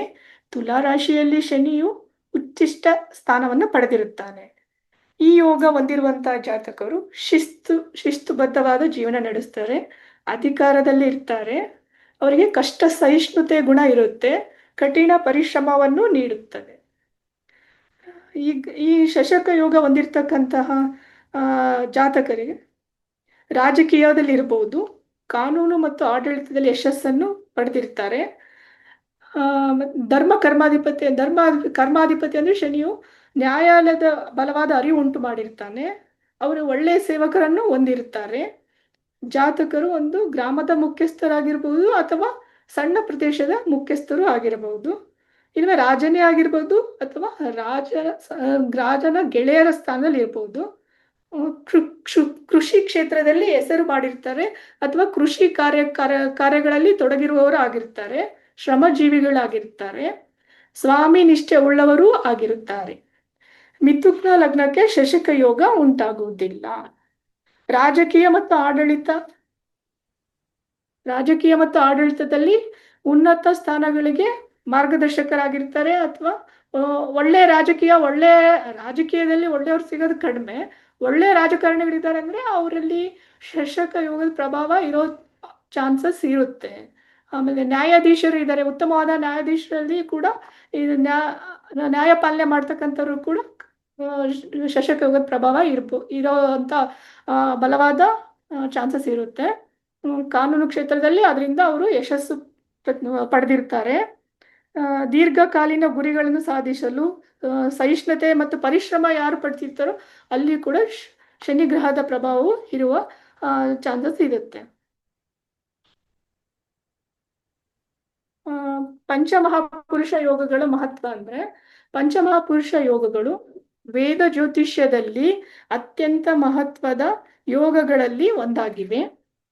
ಈ ಯೋಗಗಳು ವ್ಯಕ್ತಿಗಳಿಗೆ ವಿಶೇಷ ಗುಣಗಳನ್ನು ನೀಡಿ ಅವರನ್ನು ಸಮಾಜದಲ್ಲಿ ಎದ್ದು ಕಾಣುವಂತೆ ಮಾಡುತ್ತವೆ. ಈ ಯೋಗಗಳು ವ್ಯಕ್ತಿಯ ಜೀವನದಲ್ಲಿ ಸಕಾರಾತ್ಮಕ ಬದಲಾವಣೆಗಳನ್ನು ತರುತ್ತವೆ ಮತ್ತು ಅವರನ್ನು ಯಶಸ್ವಿ ಮಾರ್ಗದಲ್ಲಿ ಮುನ್ನಡೆಸುತ್ತವೆ. ಪ್ರತಿ ಯೋಗವು ವಿಶಿಷ್ಟವಾದ ಗುಣಗಳನ್ನು ನೀಡುತ್ತದೆ. ಒಂದಕ್ಕಿಂತ ಹೆಚ್ಚು ಯೋಗಗಳಿದ್ದರೆ ಆ ಜಾತಕರು ಒಬ್ಬ ದಂತಕಥೆ ಅಂದ್ರೆ ದ ಲೆಜೆಂಡ್ ಅನ್ನೋಂಥ ಕ್ಯಾರೆಕ್ಟರಿಸ್ಟಿಕ್ಸ್ ಅನ್ನು ಪಡೆದಿರುತ್ತಾರೆ. ಇತರ ಯೋಗಗಳ ಸಂಯೋಜನೆಯ ಪರಿಣಾಮವು ಕೂಡ ಪರಿಣಾಮ ಹೆಚ್ಚಿಸುತ್ತದೆ. ಇತರ ಗ್ರಹಗಳ ಸಂಯೋಜನೆ ಇತ್ತಂದ್ರೆ ಅದ್ರ ಜೊತೆ ಪಂಚಮಹಾಪುರುಷ ಯೋಗಗಳು ಕೂಡ ಸೇರಿ ಜಾತಕರಿಗೆ ಒಳ್ಳೆಯ ಪರಿಣಾಮವನ್ನು ಹೆಚ್ಚಿಸುತ್ತದೆ. ಗ್ರಹಗಳ ಸ್ಥಾನ ಮತ್ತು ಫಲಿತಾಂಶವನ್ನು ನಿರ್ಧರಿಸುತ್ತವೆ.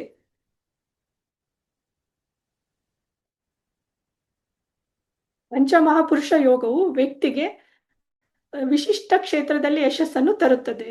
ಅಂದ್ರೆ ಒಂದೊಂದು ಯೋಗಗಳು ಒಂದೊಂದು ಕ್ಷೇತ್ರದಲ್ಲಿ ಯಶಸ್ಸನ್ನು ತರುತ್ತವೆ. ಉದಾಹರಣೆಗೆ ರುಚಕ ಯೋಗವು ಜಾತಕನಿಗೆ ನಾಯಕತ್ವ ಮತ್ತು ಧೈರ್ಯವನ್ನು ನೀಡುತ್ತದೆ. ಈ ಯೋಗಗಳು ಸುಸ್ಥಿತ ಗ್ರಹಗಳ ಮತ್ತು ಆಯಾ ಗ್ರಹಗಳ ಕಾರಕತ್ವಕ್ಕೆ ಅನುಗುಣವಾಗಿ ಯೋಗಗಳ ಫಲಗಳನ್ನು ಹೇಳಿದೆ. 1 ಅಥವಾ 2 ಯೋಗವಿದ್ದವನು ಧನಿಕನು, 3 ಅಥವಾ 4 ಯೋಗಗಳಿದ್ದವನು ರಾಜನು, 5 ಯೋಗಗಳಿದ್ದವನು ಚಕ್ರವರ್ತಿಯು ಎಂದು ಹೇಳಲಾಗಿದೆ. ಈ ಒಂದು ಜಾತಕದಲ್ಲಿ 5 ಗ್ರಹಗಳು ಕೇಂದ್ರ ಅಥವಾ ಸ್ವಕ್ಷೇತ್ರದಲ್ಲಿದ್ದರೆ ಸ್ವಾಭಾವಿಕವಾಗಿ ಜಾತಕವು ಬಲಯುತವಾಗಿರುತ್ತದೆ. ಪ್ರಭು ಶ್ರೀರಾಮಚಂದ್ರನ್ ಜಾತಕದಲ್ಲಿ ಗ್ರಹಗಳು ಉಚ್ಚ ಸ್ಥಾನದಲ್ಲಿದ್ದು ಕೇಂದ್ರ ಸ್ಥಾನದಲ್ಲಿದ್ದು ಈ 5 ಯೋಗಗಳು ಇದ್ದವೆಂದೇ ಹೇಳಲಾಗುತ್ತಿದೆ. ನಿಮ್ಮ ಜಾತಕದಲ್ಲಿ ಪಂಚಮಹಾಪುರುಷ ಯೋಗವನ್ನು ಕಂಡುಹಿಡಿಯುವುದು ಹೇಗೆ ಅಂತ ಹೇಳಿದ್ರೆ, ಆ, ಜನ್ಮ ಪತ್ರಿಕೆ ಅಂದ್ರೆ ಜಾತಕವನ್ನು ಫಸ್ಟ್ ತಯಾರಿಸ್ಕೋಬೇಕು. Date of birth, place of birth, time of birth,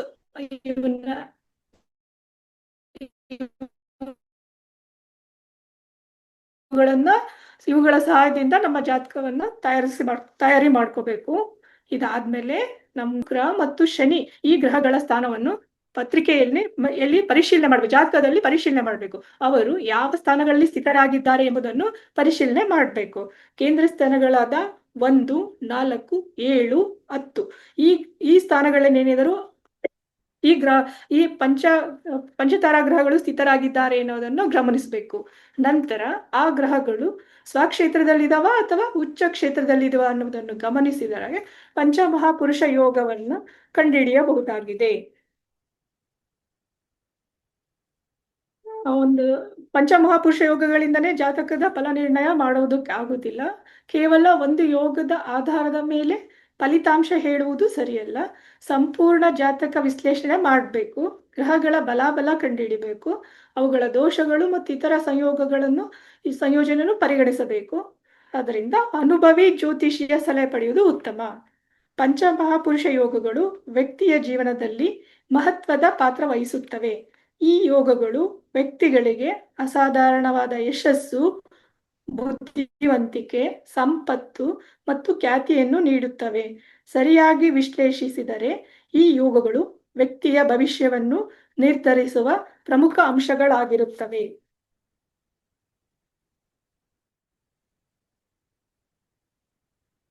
thank you ma'am, thank you sir. ಇಲ್ಲಿವರೆಗೂ ನನಗೆ ಇಲ್ಲಿ ಪ್ರೆಸೆಂಟೇಷನ್ ಮಾಡಲಿಕ್ಕೆ ಅವಕಾಶ ಮಾಡಿಕೊಟ್ಟಿದ್ದಕ್ಕೆ ತುಂಬಾ ತುಂಬಾ ಧನ್ಯವಾದಗಳು. ಧನ್ಯವಾದಗಳು. ಚೆನ್ನಾಗಿದೆ. ಧನ್ಯವಾದಗಳು. ನಿಮ್ಮ ಉದ್ಯೋಗ ಜ್ಯೋತಿಷ್ಯವನ್ನು ಕಲಿತಿದ್ರು ಸಹ ಬಹಳ ಸ್ವಲ್ಪ ಎಲ್ಲ ಹೇಳೋರೆಲ್ಲ ಆಮೇಲೆ ಹೇಳಿ, ಶಾಂತಿಯುತವಾಗಿ ನಿಧಾನವಾಗಿ ನೀನು ಎಲ್ಲ ವಿಷಯಗಳನ್ನು ಸಂಗ್ರಹ ಮಾಡಿ ಪಂಚಪುರುಷ ಮಹಾಯೋಗವನ್ನ ಹೇಳಿದೀಯ. ತುಂಬಾ thanks. Thank you ma'am, thank you.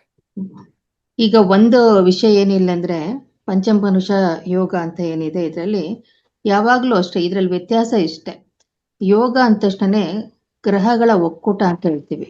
ಆದ್ರೆ ಪಂಚಮಹಾಪುರುಷ ಯೋಗ ಅಂತ ನಾವು ಯಾಕೆ ಹೇಳ್ತೀವಿ ಅಂತಂದ್ರೆ, ಇಲ್ಲಿ ಒಂದೊಂದೇ ಗ್ರಹಗಳು ಯೋಗವನ್ನ ಕ್ರಿಯೇಟ್ ಮಾಡ್ತವೆ. ಜನರಲ್ ಆಗಿ ಯೋಗಗಳು 2 ಗ್ರಹ 3 ಗ್ರಹ ಈ ತರ ಒಕ್ಕೂಟದಿಂದ ಆಗುತ್ತೆ. ಇಲ್ಲಿ ಒಂದೇ ಒಂದು ಗ್ರಹದಿಂದ ಯೋಗ ಕ್ರಿಯೇಟ್ ಆಗುತ್ತೆ. ಅದ್ರಲ್ಲಿ ರೂಲ್ ಏನಂದ್ರೆ ವೆರಿ ಸಿಂಪಲ್ ಆಗಿ ನೀವು ತಿಳ್ಕೊಬೇಕು. ಶಾಂತಲಾ ಹೇಳಿದ ಹಾಗೇನೆ ಉಚ್ಚ ಸ್ಥಾನ ಮತ್ತೆ ಸ್ವಕ್ಷೇತ್ರಗಳು ಕೇಂದ್ರ ಸ್ಥಾನವಾಗಿರ್ಬೇಕು ಆ ಒಂದು ಗ್ರಹಗಳಿಗೆ. ಆಗ ಮಾತ್ರ ಪಂಚಪುರುಷ ಯೋಗ ಮಹಾಯೋಗ ಒಂದು ಕ್ರಿಯೇಟ್ ಆಗುತ್ತೆ. ಆದ್ರೆ ಕ್ಯಾನ್ಸಲೇಷನ್ ಆಗೋದು ಹೇಗೆ ಅಂತಂದ್ರೆ, ಈ ಒಂದು ಗ್ರಹಗಳು ಸ್ವಕ್ಷೇತ್ರ ಉಚ್ಚ ಕ್ಷೇತ್ರದಲ್ಲಿ ಕುಳಿತಿದ್ದು ಕೂಡ 6 ಮತ್ತೆ 8 12ರಲ್ಲಿದ್ದಾಗ ಈ ಯೋಗ ಇದ್ರೂ ಕೂಡ ಅದು ವರ್ಕ್ ಮಾಡಲ್ಲ ಅಂತ ನಾವಿಲ್ಲಿ ಇದೊಂದು ವಿಷಯವನ್ನ ಆಡ್ ಮಾಡ್ಕೋಬೇಕು. ಇನ್ನು ಎಲ್ಲಾ ಇನ್ಫಾರ್ಮೇಶನ್ ಪಾಪ ತುಂಬಾ ಚೆನ್ನಾಗಿ ನೀಡಿದಾಳೆ. ಅವಳಿಗೆ ಮತ್ತೊಮ್ಮೆ ಥ್ಯಾಂಕ್ಸ್ ಹೇಳ್ತಾ, ಇಷ್ಟು ಹೊತ್ತು ಕೂಡ ನೀವೆಲ್ಲರೂ ತುಂಬಾ ತಾಳ್ಮೆಯಿಂದ ಕುಳಿತು ಕೇಳಿದ್ದೀರಾ. ರಾಮಮೂರ್ತಿ ಸರ್ ಮತ್ತೆ ಅಭೀಂದ್ರ ಸರ್ ಬಂದಿದ್ದೀರಾ, ಅವರಿಗೆ ನಮಸ್ಕಾರಗಳು. ಮೇಡಮ್ ನಮಸ್ತೆ. ನಮಸ್ತೆ ಸರ್, ನಮಸ್ತೆ. ಒಂದ್ 2 ಮಾಹಿತಿ ಕೊಟ್ಬಿಡ್ತೇನೆ. ಪಂಚಮಹಾಪುರುಷ ಯೋಗ ಅಂತಂದಾಗ ಹೇಳಿ ಸರ್. ಪಂಚಮಹಾಪುರುಷ ಯೋಗದಲ್ಲಿ ಈ ದುಡ್ಡು ಮಾಡ್ತಾನೆ ಅನ್ನೋದಕ್ಕಿಂತ ಹೆಚ್ಚಿದ್ದಾಗಿ ವ್ಯಕ್ತಿಯ ಶಾರೀರಿಕ ಲಕ್ಷಣ, ಹುಬ್ಬು ಹೇಗಿರುತ್ತೆ, ಬಣ್ಣ ಹೇಗಿರುತ್ತೆ ಇತ್ಯಾದಿ ವಿವರಗಳನ್ನ ಹೇಳಿದ್ದಾರೆ. ಬಟ್ ಪರಾಶರರು ಏನ್ ಹೇಳಿದ್ದಾರೆ ಅಂದ್ರೆ ಸಬಲೈ ಸ್ಥಿತಾಹ ಅಂತ ಹೇಳ್ತಾರೆ. ಅಂದ್ರೆ ಯಾವುದೇ ಗ್ರಹಗಳು ಯೋಗಗಳ ನಿಯಮದ ಅಡಿನಲ್ಲಿ ಮಾತ್ರ ಫಲ ಕೊಡುತ್ತೆ. ಈಗ ರುಚಿಕ ಯೋಗ ನೋಡಿ, ತುಲಾ ಲಗ್ನಕ್ಕೆ ಕೇಂದ್ರದಲ್ಲೇನೆ ಕುಜ ಉಚ್ಚ ಸ್ಥಾನಕ್ಕೆ ಬಂದ್ರು ಅದು ರುಚಿಕ ಯೋಗ ಅಂತ ಕರೆಯಕ್ಕಾಗಲ್ಲ. ಯಾಕಂದ್ರೆ ತುಲಾ ಲಗ್ನಕ್ಕೆ ಕುಜ ಯೋಗವನ್ನ ಕ್ರಿಯೇಟ್ ಮಾಡೋದಿಲ್ಲ, ಆತ ಮಾರಕಾಧಿಪತಿ ಆಗ್ತಾನೆ. ಸೊ ಪ್ರತಿ ಲಗ್ನಗಳಿಗೂ ಯಾವ್ಯಾವ ಗ್ರಹಗಳು ಯೋಗಗಳನ್ನ ಕ್ರಿಯೇಟ್ ಮಾಡ್ತಾರೆ ಅನ್ನುವಂಥದ್ದು ವಿವರಗಳನ್ನ ಪರಾಚರರು ಕೊಟ್ಟಿದ್ದಾರೆ.